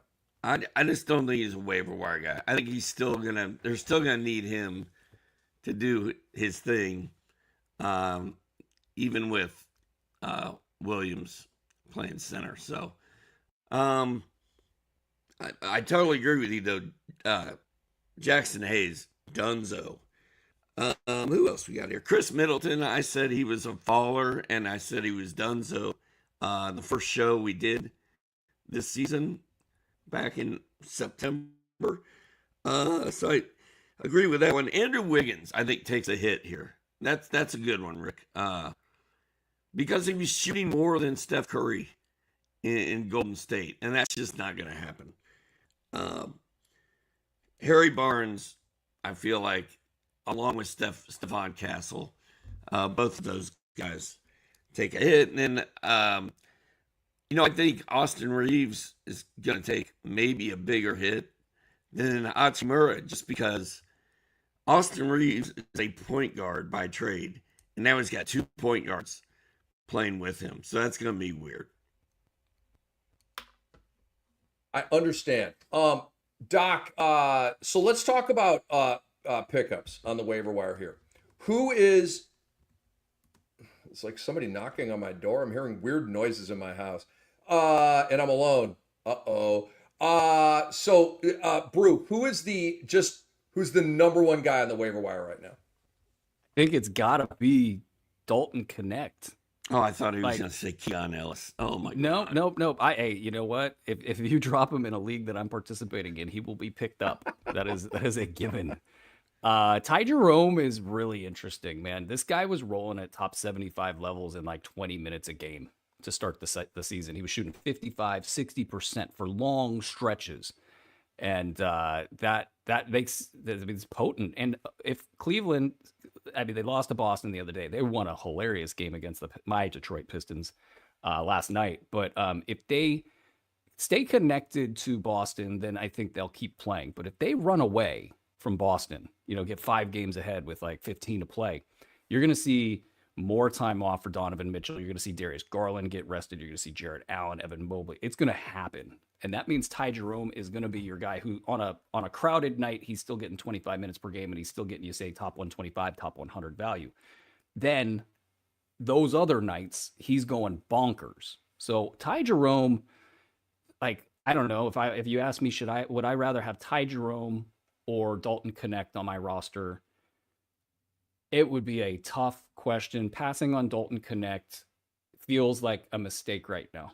It really does. But I don't know that even a fully realized Dalton Connect will be as valuable as Ty Jerome will be. I don't think this was a great trade deadline for Ty Jerome. I think it got complicated bringing in DeAndre Hunter, who doesn't have a great health history. So there is that going for Ty Jerome.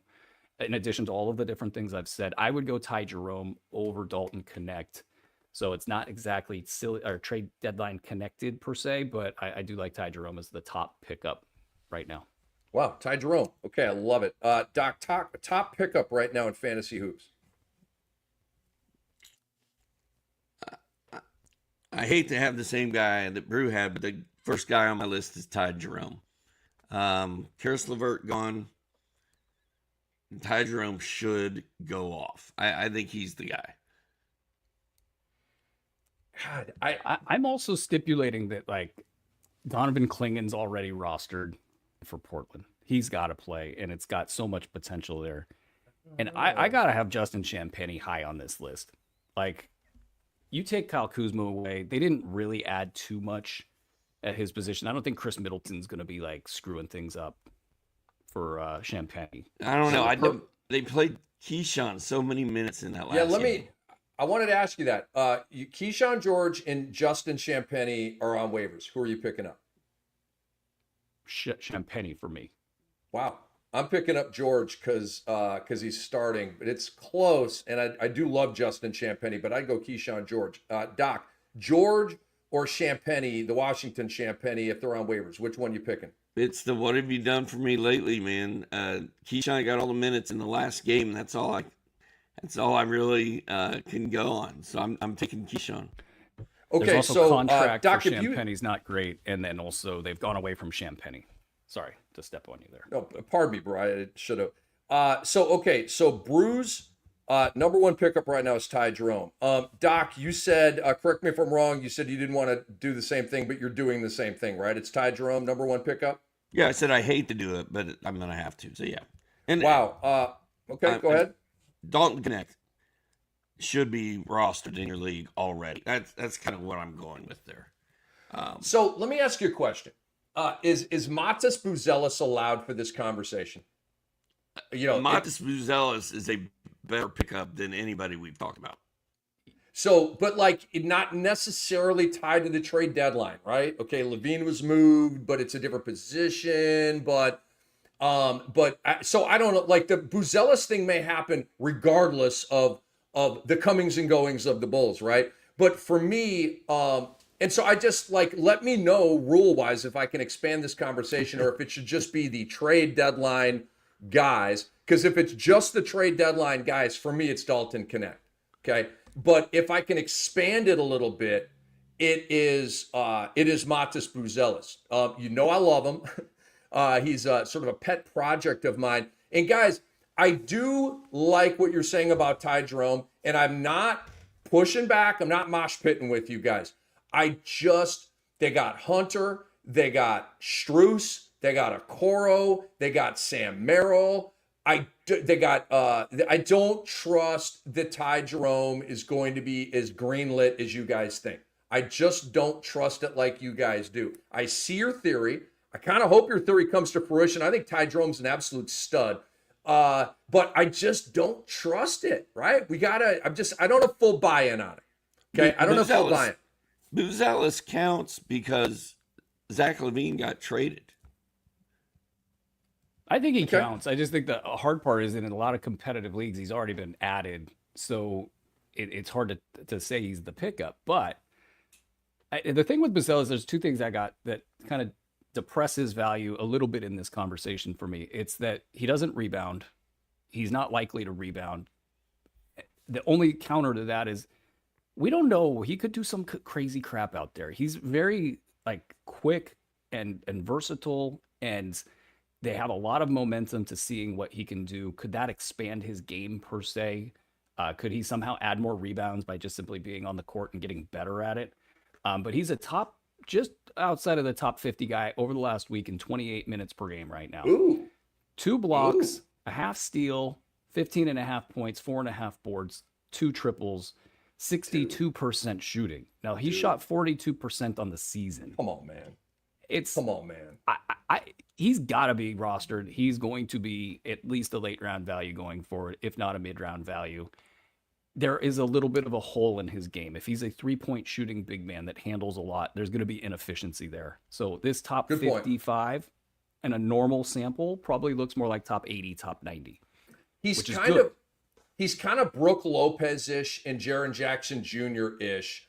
And maybe even a little Miles Turner-ish, right? These guys are not double-double guys. They'll give you 5, 7, 8 rebounds, right? They're not double-double guys. Buzelis probably projects as that type of guy. And trust me, I'm not trying to get anything over on you guys. We're just talking hoops here. But Matas Buzelis is 24% rostered in Yahoo leagues, which is extremely surprising to me, guys.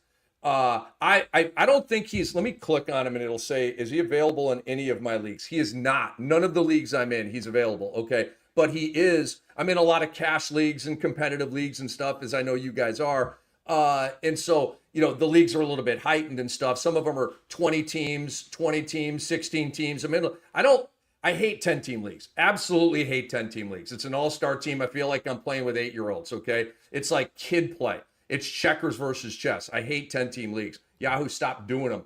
But he's 24% rostered. So I just feel like right now, if Buzelis is on waivers, and Connect would be number 2 for me, guys. So those are my 2 guys. I would agree with that. If Buzelis is sitting on your waiver wire, you stop what you're doing right now, go pick him up, drop your worst player. They're connected to him the rest of the season. They're going to let him go. And I actually wonder, can he operate more as a playmaker than the numbers would suggest right now? He has the quickness to do so, and that's the first step. If you have the first step, that's the first step to becoming a playmaker. He has to be able to round that out with the dribbling and the passing and all of that, but it's there. Hey, boys, I got to run, but I just want the record to show that I don't know if I said Trae Young, but I predicted this little Trae Young for Kevin Durant swappity swap in the middle of our draft trade deadline day show. I want to be able to pull that up and look at it when it happens this summer. I'm so happy you informed us of that, Steve. And I will see you all. Brilliant analysis. I will see you all down the road. At Johnny B's. I will see you all at Johnny B's. All right, Doc, you the man. It's been fun hanging out with you today, dude. Love you too, bro. Good day. Bye, y'all. Happy deadline day to the great Dr. A. Okay, so I want to remind everybody, Brew, about a couple of things here. All right, I want you guys to go get the Sports Ethos app right now. Okay, you know some other websites and they do player blurbs and stuff like that. So do we. We do them better. Okay, our app is completely free. Today would have been a great day, and we've been touting it, but just anything that comes up. I mean, they got Pete Nance freaking news out there. Okay, I don't even know who Pete Nance is, and I don't know if there's any relation to the great Nance family. Going back to Larry in the dunk contest. But we got blurbs on Pete frickin' Nance, okay? So check that out. Download it. It's completely free. Also, guys, go to the Fantasy NBA Today podcast. Subscribe to the Sports Ethos YouTube channel. Give us a thumbs up. Give us a 5-star review. We appreciate all of that. So Brew, let's take some questions. Oh yeah! Let's field some questions shout out from Panda, the people. Keston, and everybody on the blurb feed today. That is how you get good at this, and they are so good at it, and they do such a great job. Best in the industry by far. I love that shout out. Again, we have a blurb on Pete Nance. Did that warm your heart when you saw a blurb on Pete Nance? Now I know it's Panda and Keston fighting over who gets to do the blurb. I'll go with Panda. And you see the blurbs right here to the right of our screen. Andre Lemouche putting that up for you to check it out. But again, you don't have to go anywhere else. We cover it. And Brew, we have player blurbs up for the NFL, for Major League Baseball, and we got the whole thing covered, man. The whole thing, and that's just the beginning here at Sports Ethos, just trying to build out a platform that can provide sustainability for everybody within the industry, and more importantly, a valuable experience for everybody in the industry. It's great to be on social media and chat it up with everybody, but it is a mess out there, and if you can go to a place and everything's nice and neat for you, and you get some added value besides the analysis that helps you win leagues, it's a win for everybody. So go check out Sports Ethos. Let's take some questions right now. Baru, what do I do with Drew Holiday? He drives me crazy. And this either from Al or AI. Was this from Elon? From his Tesla? Is he a fantasy player? I don't know. So Brew, here's my thing on Drew Holiday. Okay, I have him in the Cam Dynasty. My 14-team Dynasty League. Brew is in it. I believe Andre Lemouche is soon to be in it. He's not in it yet, but he's number one on the waiting list. And I've got a couple of wonky, disgruntled owners right now who may want out. And Doc is in the Cam Dynasty as well. I have Drew Holiday, Brew. He is, let me put it to you this way. We have 6 IR spots in this league. And let's see, we start 8, 7 more on the bench, 15-man rosters. Okay, so the waiver wire is pretty thin. So I've got Drew Holiday, right? Hanging on by a thread on my roster, bro. Chris Middleton as well, right? Like I may have to cut him now that he's on Washington. But Drew Holiday is 11, 4-4, 1 steal. And last I checked, it was like 1.8 threes. Okay. 11, 4-4 is a waiver wire PRA. 1 steal is a waiver wire number. 1.8 threes is a waiver wire number. Now, again, I'm in a 14-team league with a 15-man roster. It's hard to drop Drew Holiday. He'll be immediately picked up if I drop him. But I'm not into it. He drives me crazy too. Let's put it this way, bro. On a big night, Wednesday night with 10 games, right? I never start Drew Holiday. He's never above the line. I'm always going with different guys. So where are you with Drew Holiday? I'm with you. I watched him in a high stakes league get dropped, and then he went for a massive fab bid, and it was purely based on name, Drew Holiday. And there's no angle here that makes sense to pursue. At one point, he shot 18 3-pointers in a game. That was probably the only time this season I remembered his stat line, and I read these boxes. Wait. He had 18 attempts from 3 in a game this year? I might be off by like 1 or 2, but yeah, that happened. I'm so sound asleep on Drew, I didn't even notice that. Wow. It was basically the team saying, whoever they were playing, saying, you shoot them. We don't want these guys to shoot him. You shoot him. And he's great. He's saving his energy for the playoffs. He doesn't care about the regular season, and they don't care about pushing him into the last third of the season. So I don't think there's I think you kind of got to like put tape over the name and just say, all right, bye, Drew. Whatever it is, bye, Drew. 12-team league, he's the waiver wire guy. 10-team league, he's not even on the radar right now. Okay, 14-team dynasty league with a 15-man roster, probably still should be rostered. But AI, or should I say Al, we appreciate you being along for the ride here with us. on our SportsEthos NBA trade deadline show. All right, Andre Lemouche, the man who never sleeps. What else we got? Whips says, Podziemski a riser. No, I can't get with it. And I'm a Podziemski guy. I like him. He's got a really fantasy-friendly Dante DiVincenzo-esque line, right, Brew? But I don't trust Steve Kerr. Okay, I would say that my lack of trust in Steve Kerr has surpassed that of the politicians in the United States of America. Okay, that's the lack of trust that I have in Steve Kerr right now. So Podziemski should be playing 30 minutes a game, but Steve Kerr has other ideas. And now they've added Jimmy Butler to the mix, right? And so that's another guy that's going to have the ball in his hands and be shoot. I do not see Podziemski as a riser. I'm not mad if you want to pick him up and roll the dice and explore this, but I'm not doing that. I've had Podziemski's on waivers in most of my leagues. I'd rather have Connect. I'd rather have Diabate. I'd rather have Bub Carrington. Obviously, I'd rather have Buzelis. It's okay. So as Andre's on screen showing off the app, you could use the team balance portion of that app to see what would happen if you were to swippity swap Brandon Podziemski into your team or your lineup, or you wanted to make a trade involving Brandon Podziemski. But the bottom line here is in 24.5 minutes per game this season, he hasn't been over the top 150 line. And there's a lot of bad games in there that are dragging this number down. Bad games. Like this guy's lost his confidence. He can't get a shot off. Who knows what's going on with him at that point in time? Like so much pressure and expectation got heaped upon him to start the season. I think it messed with his head. Now he's on a hot streak and everybody's like, okay, is this real? I think what I would just caution folks is let's say it's real. If it's real and he goes for 27 minutes a game and he's really, really good, top 100 value. It's a lot of risk for not as much reward. So I'm out on Podziemski as a kind of run, don't walk pickup or somebody you should invest heavily into. I think he'll have maybe late round value the rest of the way.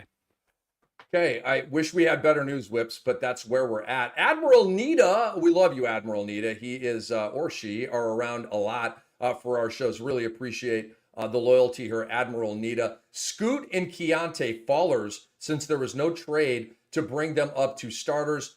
12-team 8-cat. Ooh, I love the 8-cat. Chop off the turnovers. You guys have been listening. I appreciate that. Great job, class. No. I don't say that. I don't say fallers here. I think it's static, Brew. I don't think they're going up and rising, and I don't think they're falling. I think we've got static value situation going on here. With Scoot, we know the Portland's winning. He's coming off the bench. He's still putting up good stat lines. He's getting good minutes as a bench player. And so I think that's going to continue. And as Brew was saying with Sack, if anybody gets hurt, Keon Ellis is the guy. And if anybody gets hurt in Portland, Scoot's going to be the guy, okay? And then you got Keontae out in Utah. And I believe that they're going to finish the season, Brew, with a starting backcourt of Keontae, George, and Isaiah Collier. And if they don't start them both will get starters minutes to me. So I think both are going to remain static right where they are the rest of the year.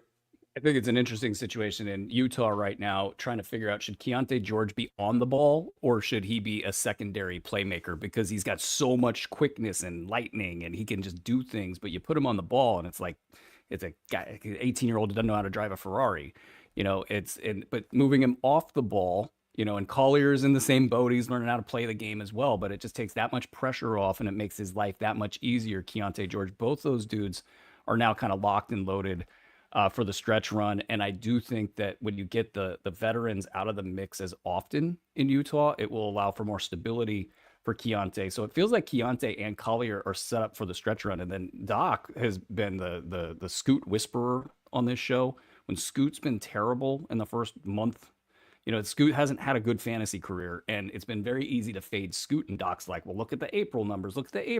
And Scoot's like, yeah, has a good game. And Doc's like, well, look, I think he's going to do it. And it's like, nah, Doc, it's not going to happen, man. Well, he's been a top 70 guy over the last 3 weeks. And what's up with Portland in general? Like, what did they flip the switch and now they just want to win? I mean, this is a weird turnaround in Portland, and it affects Donovan Clingan and Robert Williams. I mean, maybe he hits the buyout market. Who knows? But Portland turning into a want-to-win basketball team is just odd. But I think it helps Scoot either way, their position right now. So I'm up on Scoot. I think he's on the way up. I agree with everything you said. I think I don't know. Joe Cronin is the GM of the Blazers. I don't know if Cronin is authorizing what Chauncey Billups is doing right now. Okay. Right. Look, guys, you say, well, the GM can come in and tell him what to do. Kind of, sort of, depending on the GM. If you're Pat Riley, yeah. If you're Danny Ainge, yeah. Can Joe Cronin tell Chauncey Billups how to fill out his bingo card? I don't know about that, okay? Chauncey's a GOAT. He's an OG. He's a Hall of Famer, okay? But here's my thing with that, like all cryptic aside, is Chauncey Billups reportedly on the hot seat, all that. Well, you better win. So Chauncey Billups went to the 3-forward look, which is revolutionary in today's league, where everybody, Chicago's playing 4 guards for crying out loud. And so to go with a 3-forward look is different. I don't know any other team in the league that's frankly doing that with a center, with a guard, and he's got a 7-man rotation. He's going Thibodeau on this thing, okay? It's working. They've won 9 of the last 10 or whatever it is, and they're actually now sniffing the play-in tournament line. So Chauncey's saving his job here. Joe Cronin, I'm not sure he's so happy with all this. He may whack Chauncey at the end of the year anyway, just out of spite, like, screw you for ruining the draft, buddy. You're fired anyway. Who knows? But I'll tell you this, Klingon to me is not a stash anymore. Okay, Ayton's going to play, and Klingon will be a 10 to 15-minute backup. He's a waiver wire guy. Delano Banton. I carried him in a 20-team league for a minute, Brew, thinking Portland was going to tank, right? Well, as soon as it kind of became obvious that Portland was going for it, I went ahead and cut Delano Banton, who is a silly season guy, but I don't think silly season's going to happen in Portland. And then Robert Williams. So I just think it's the 7 main guys, and nobody else can apply for fantasy value. Shaden Sharp to me is number 7 on that list. And frankly, if you want to cut Shaden Sharp, I'm okay with that. I'm not into the Shaden Sharp thing right now with him being their 7th man. Okay, should we take another question here? Do we have enough? Yes. Ricardo Montez says, so do we drop or hold Hunter? I assume he's talking about DeAndre Hunter. Brew, you go first on this one. I think it's fine to drop him. There's a lot of problems with his stat set. He's scoring dependent. Percentages can get lost into the muck real quick. So it's, to me, I mean, those there's multiple engines on that team. They do not need DeAndre Hunter. He's a defender now. That's it. I'm out. I'm out. That's a tough one. That's a tough one. I'm like Doc with Rui Hachimura here, right? I feel like, and I love Doc, I feel like Doc is hanging on to old value with Rui that's not going to be current or future value, right? But at the same time, I feel like I may be holding on to past value with Hunter and not, I mean, look, he's on my follower list, right? Okay, so there's going to be a value hit here for DeAndre Hunter, but wow, to send him to waivers and not even see how it goes. Does he start? I'm conflicted. I'm not mad at you guys for sending him to waivers. I'm not. I am not going to throw up a stop sign and be like, or, blow a whistle or anything. You guys knock yourselves out and drop him.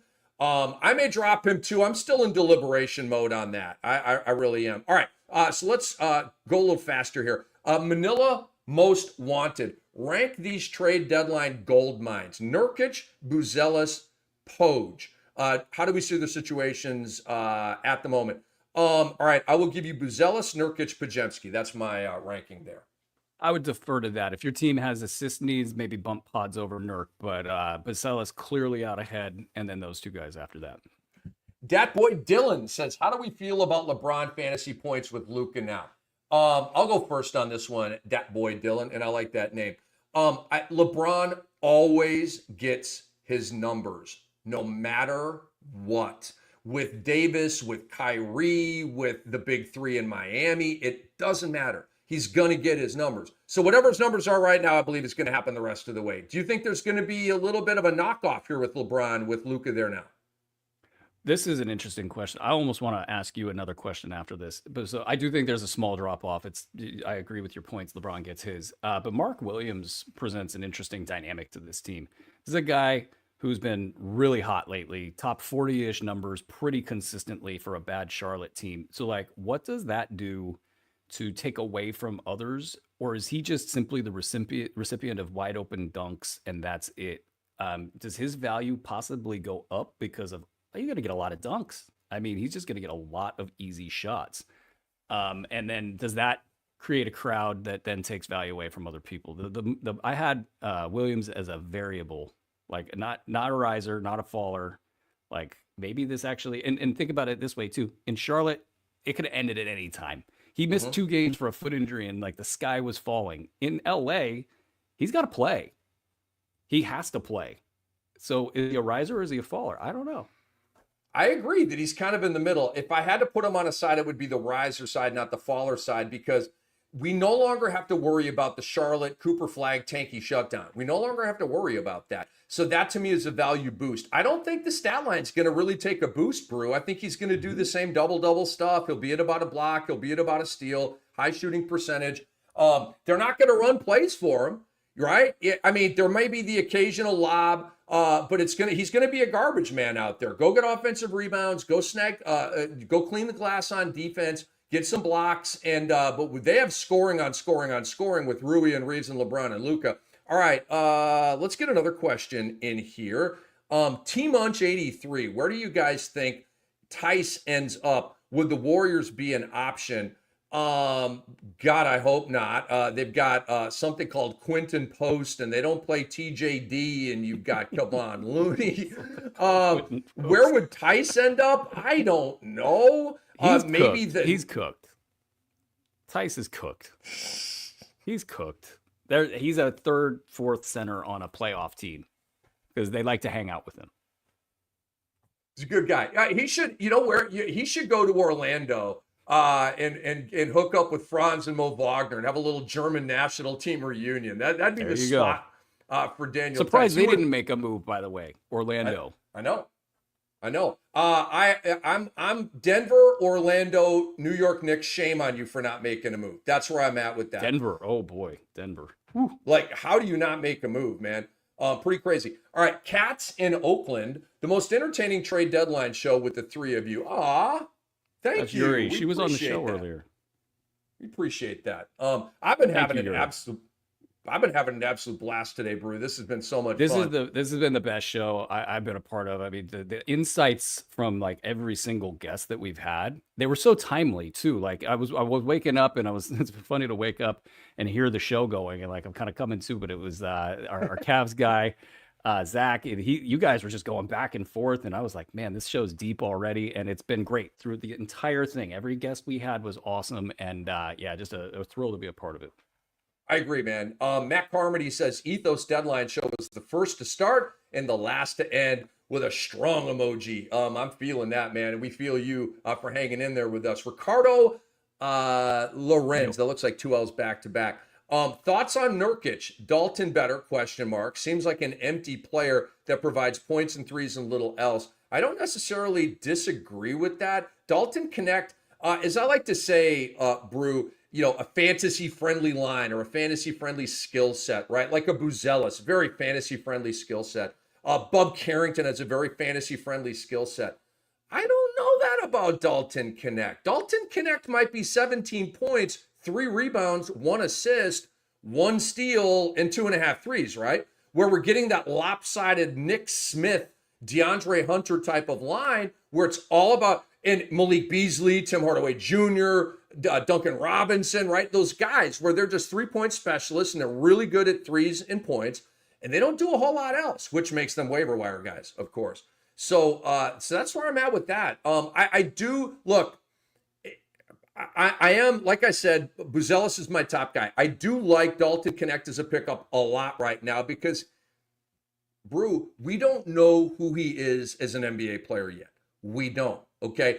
That's my theory for how he's going to profile. But, dude, I can't tell you right now that Dalton Connect won't go 18, 5, and 3 with 1.2 steals and 2.2 threes, right? At which point, that's definitely a guy you want on your team.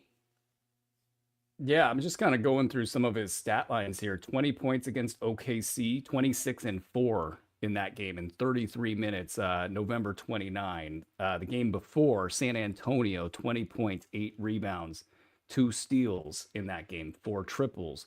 So there's some pop in here. 37 points against Utah.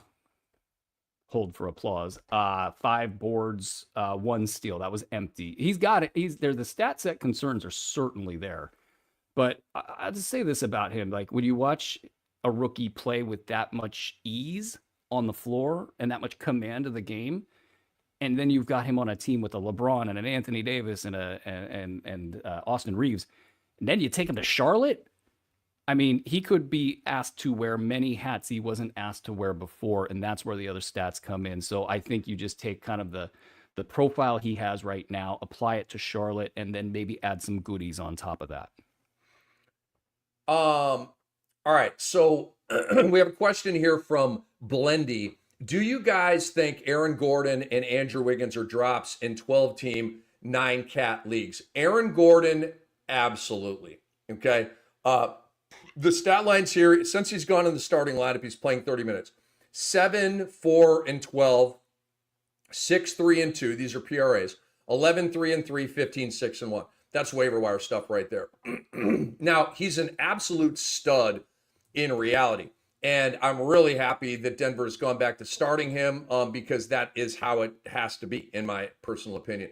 Andrew Wiggins, yeah, he's right, Brew. He's right on the cut bubble. He's right on the cut bubble. I mean, the numbers this year with Golden State playing 30 minutes. 17 points, all right, that's not a waiver wire number. 4.6 rebounds is, 2.3 assists is, 0.8 blocks is, 0.9 steals is.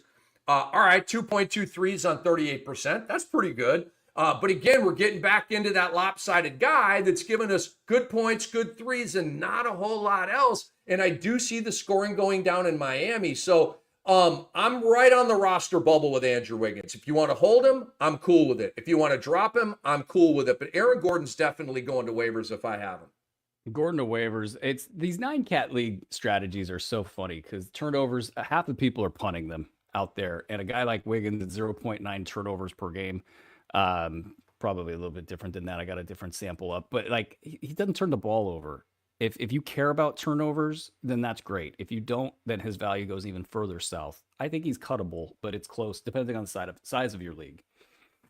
That's Aaron Bruski. I am Rick Kamla, and I want to remind you to drop a thumbs up on this video. Please do that. We would appreciate that. Subscribe to the Fantasy NBA Today podcast on our YouTube channel. Also, download the SportsEthos app. It's completely free and it's badass. And go to our website, sportsethos.com, and subscribe. A little homework assignment for you there, but that would help us out a lot. And we appreciate the eyes here all day long on deadline day. All right, Matt Carmody says Grayson Allen or Connect, 9-cat head-to-head. That's Connect all the way.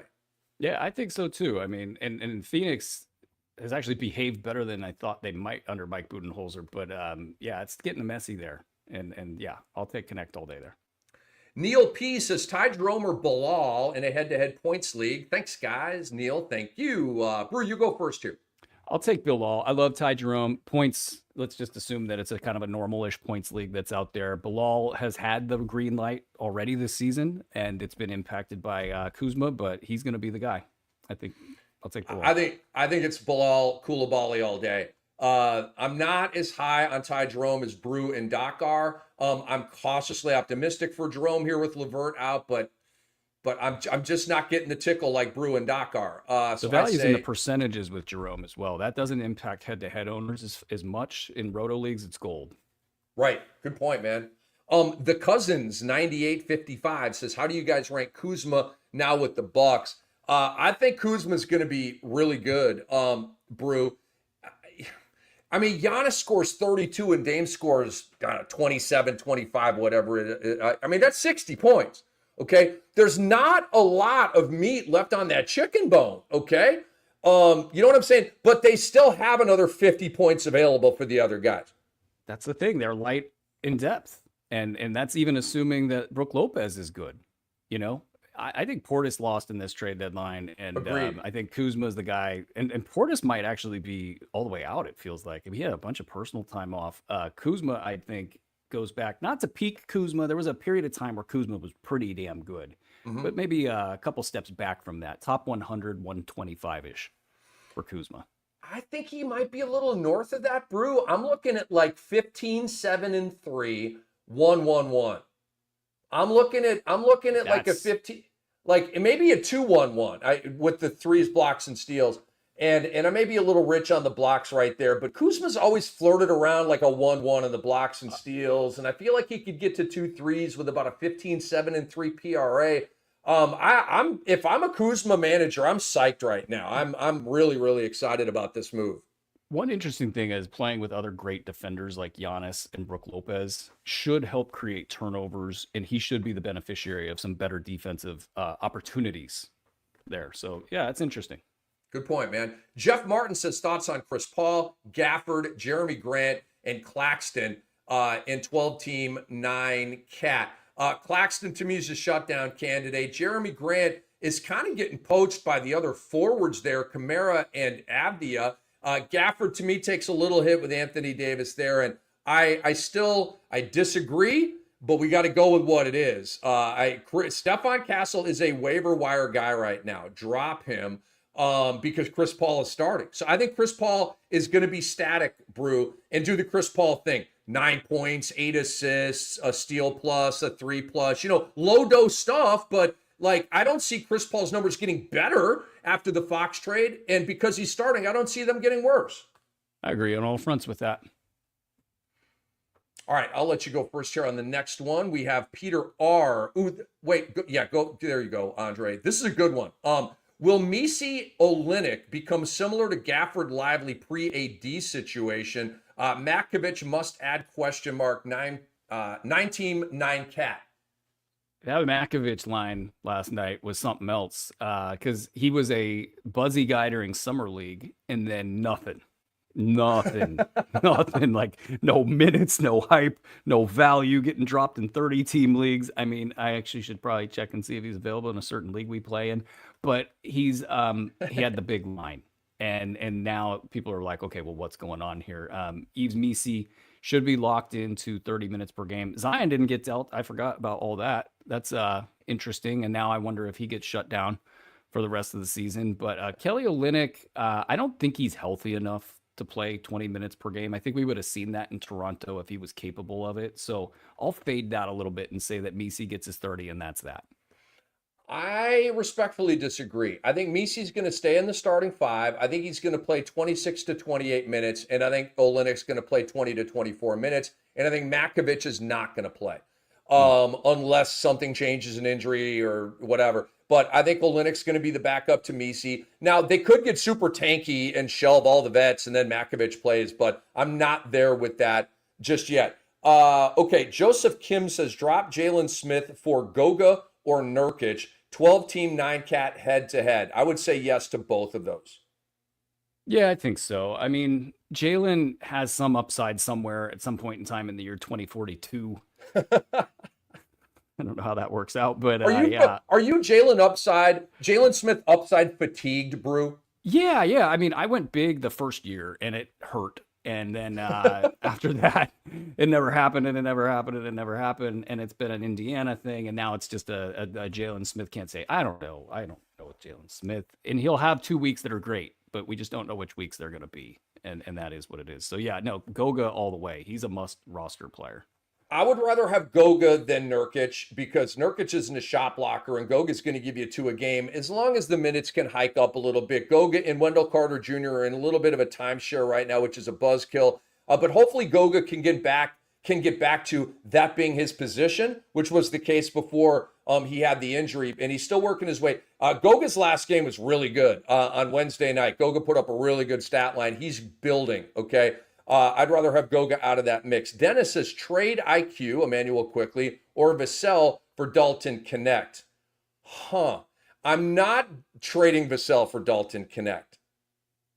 Am I trading IQ for golly? I got a question via email from a longtime subscriber about IQ or Keon Ellis. And I told him to drop IQ for Keon Ellis. And it's been working out. This was last week. It's been working out, and I think it will continue to work out. However, that's how far IQ has fallen.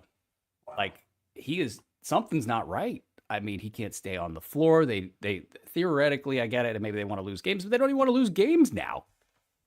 You got all these guys in there. I mean, Brandon Ingram, if he plays, it's gonna suck up all the oxygen in the room. I know. Who you taking? Connect? I can't get rid of Quickly for Connect. I just can't. Quickly. I mean, I thought I was the guy that held on too long. What's that? I thought I was the guy that held on too long. I may be guilty of that here. Quickly has a very fantasy friendly stat line, man. He does. He projected as a top 45, 50 per game guy, and it never happened. He's been hurt all year. Does he one last run in him? Like, do they take this team? This is an interesting question for Toronto. Do they take this team and try to do something with it? Like, can we pre-run this team out and do these guys work with each other? If not, then we do something in the off season about it. So do they actually make a run?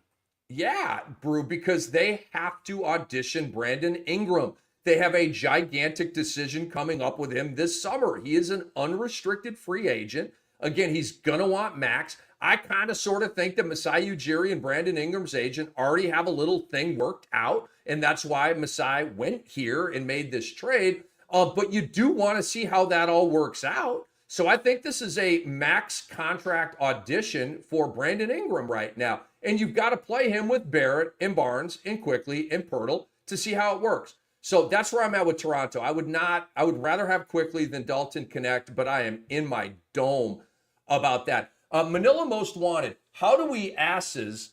You had to do it. No, I'm not even trying to be cheeky here. Good. Assess. You're not even trying to be cheeky? I wasn't trying to be cheeky. He forgot the last S. Oh my God, that's hilarious. Manila Most Wanted. How do we asses? How do we? Oh God, how do we assess Suggs' injury situation nearing the drop zone? Most definitely not. Yeah, no, he's awesome.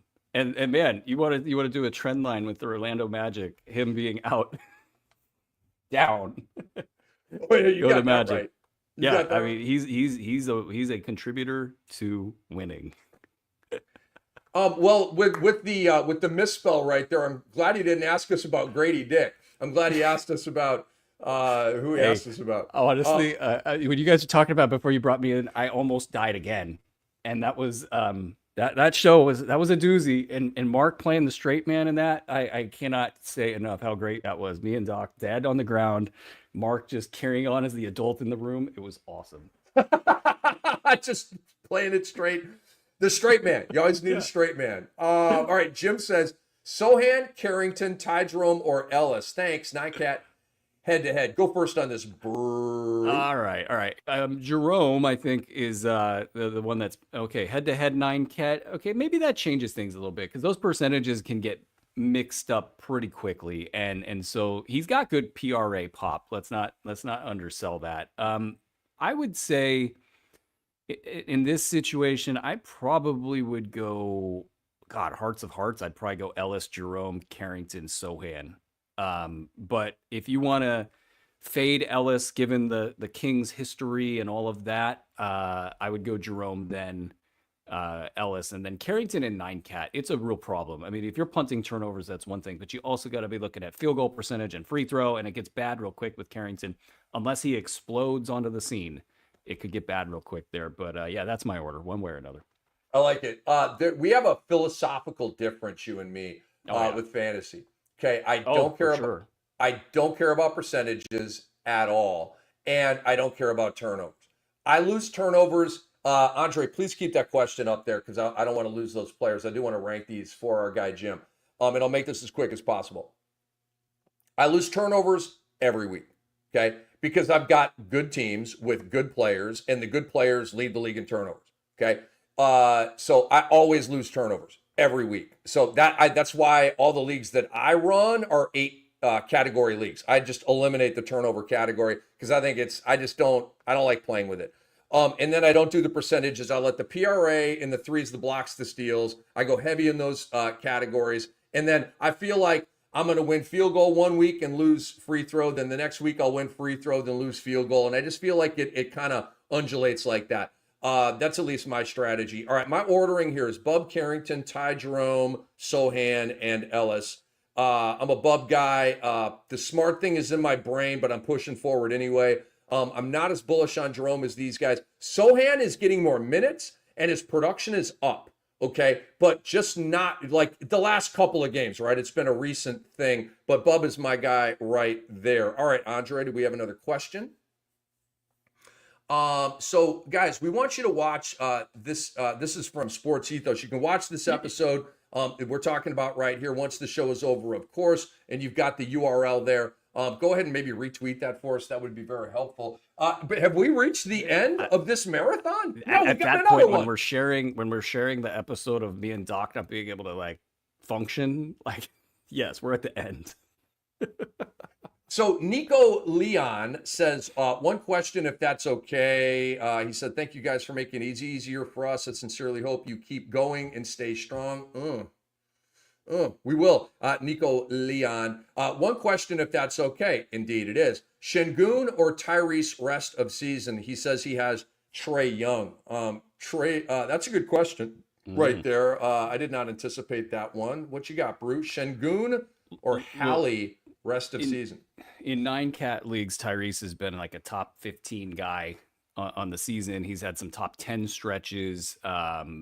So he's that guy. He's that dude. If you have Trae, I'm sure the assists are somewhat duplicative. So you might be winning by too much in the assist category, and that might cause you to look at a Şengün, who incidentally has a assist total himself. I got Tyrese here. Şengün, he's been outside of the top 100 due to the free throws. He's taken like 6 a game, and he's hitting like 60% of them or 65 or something like that. So that's been pretty bad. I'll take Tyrese here pretty handily. I will as well. Tyrese hits a lot of threes and he gets a lot of steals. He's a fantasy gold guy. And Alpi Şengün, as great as he is, he's a PRA stud. He is not a fantasy gold guy. The threes, the blocks, the steals, that's not his thing. Pretty good steal guy, but that's about it there. Joseph Kim says, Goga or Kamara, 9-cat? That is a good question. Give me Tumani. Man, I didn't think you'd go there. I'll take Goga. I'm very concerned. I got Goga everywhere, and I'm very concerned about the hip, and I'm also concerned that he got clubbed over the head, and I don't know what the hell else he's dealing with, but it feels like he's falling apart. Kamara's badass. I'll take Goga, but Kamara's a badass. All right, Manila Most Wanted. Since you were high on Buzella, Chicago didn't play Trey Jones and Herter yet. Will this affect our projection for Buzelis? No. I think Herter might pinch Io a little bit. Herter might pinch Lonzo Ball a little bit. I think Trey Jones is going to get in where he fits in. I think he's an afterthought type of guy.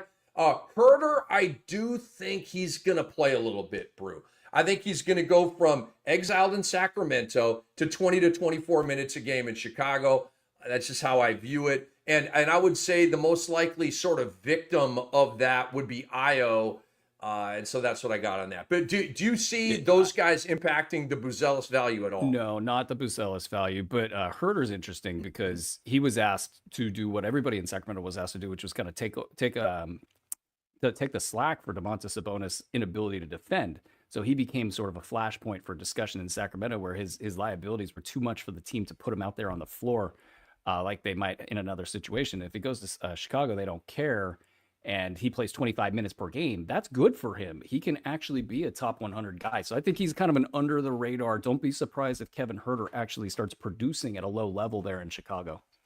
Herter is on my risers list, although not at the top of the list. Jonathan M says, what is Brandon Podziemski's ceiling with Butler in Golden State? Is he a hold? I don't believe he is. I think his ceiling's the exact same. I think Steve Kerr's got a super top heavy approach, and night to night, it's going to be Moody or Poge or Healed, or it's just yuck. No, I don't like it.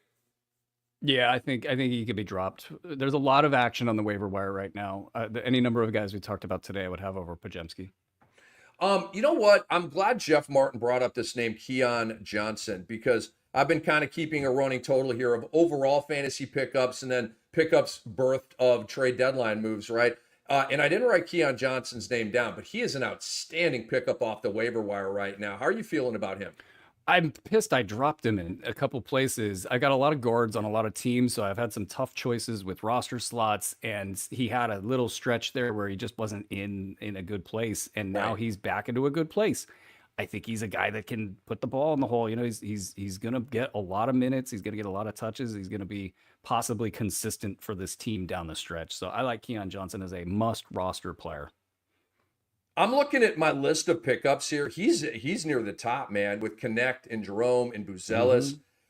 Keon is right there at the top. You know, Diabate, guys like Keon's right at the top, man. And if you wanted to say Keon's my favorite pickup out of all those guys, I'm not mad at you. Manila Most Wanted, I always appreciate the podcast who takes time to take viewer questions and gives fair takes. Cheers, gentlemen. Manila Most Wanted, thank you so much, and we appreciate you. All right, Carly Carden, Yuri's right. You guys, Doc, and all your guests have been super fun and insightful all afternoon. Cheers. Good luck to all. Thanks again for a terrific trade deadline show and a great app. Carly Carden, thank you. Thank you. Wait. Go back to what Phil said. What? Yeah, Phil Tierney. Phil Tierney's trying to rain on my parade. Keon's not a must roster. Oh, he's talking about Keon Johnson. Okay, talk away. Just don't touch my Keon Ellis. But yeah, no, I don't know. What do you think? Do you think that Keon Johnson is a must roster player? Absolutely. Yeah. I mean, if you're in a like a Yahoo public league, maybe not, okay? But if you're in any kind of competitive league, right? A cash league, a 12, 14, 16, no question about it. If you're in a 10-team league, you don't need Keon Johnson, okay? Right. You don't. But 12 and above, he should be one of those top guys, man. Richard Sempertegu, sorry, Richard, I'm trying. Says, great show. When we appreciate that compliment, says, keep up the good work. We certainly will. Marlon Corneo says, great work, OGs. You guys turned a snoozy trade deadline into a good show. Thank you. Marlon, indeed we did. Thank you, my friend. And I believe we're done. Is that it? Are we at the finish line here? 7 hours later. Wow. All right. So let me go to the email here with all of our guests. We got to thank all of them. I don't have that up here right now. Let me see if I can go to Andre's rundown here. If I can drop it in. I think I'm going to struggle at this. Maybe you can help me out here, Brew. But I do want to thank our guests here, and I've been in trade deadline mode. So where are the blurbs on the guests? I'm really struggling here, guys. I'm on my way. I want to beat. Oh, damn it. He beat me to the punch. Here it is. Thank you so much, Andre. Zach Siegel, thank you so much. Tim Woodson, thank you so much. Mike Barner, thank you so much. Paul Williamson, thank you so much. And I believe we had Sam one Orlick. more. Yuri was on as well. We want to thank Yuri her Ono, Bitches Be Ballin'. That's the name of their show. No, I listened to the good, tail good, end good. of that interview, and I love the name right there. Sam Orlick, John Mozales, Dave Levy, Mikey Kobrinsky, Yoel Abulaf, Anthony Cates, Yuri Ono. Wow, we had a lot of guests. I'm telling you, man, the guests were killer. And Mark Camaro. Mark Camaro, And Mark straight Camaro. man. Andre, thank Mark you so Camaro. much. It's been honestly, I can't say enough. Like everybody comes together. Andre, the Beast, putting together one of the best shows. I mean, I don't know. Like I've been a part of a lot of these. This thing is just.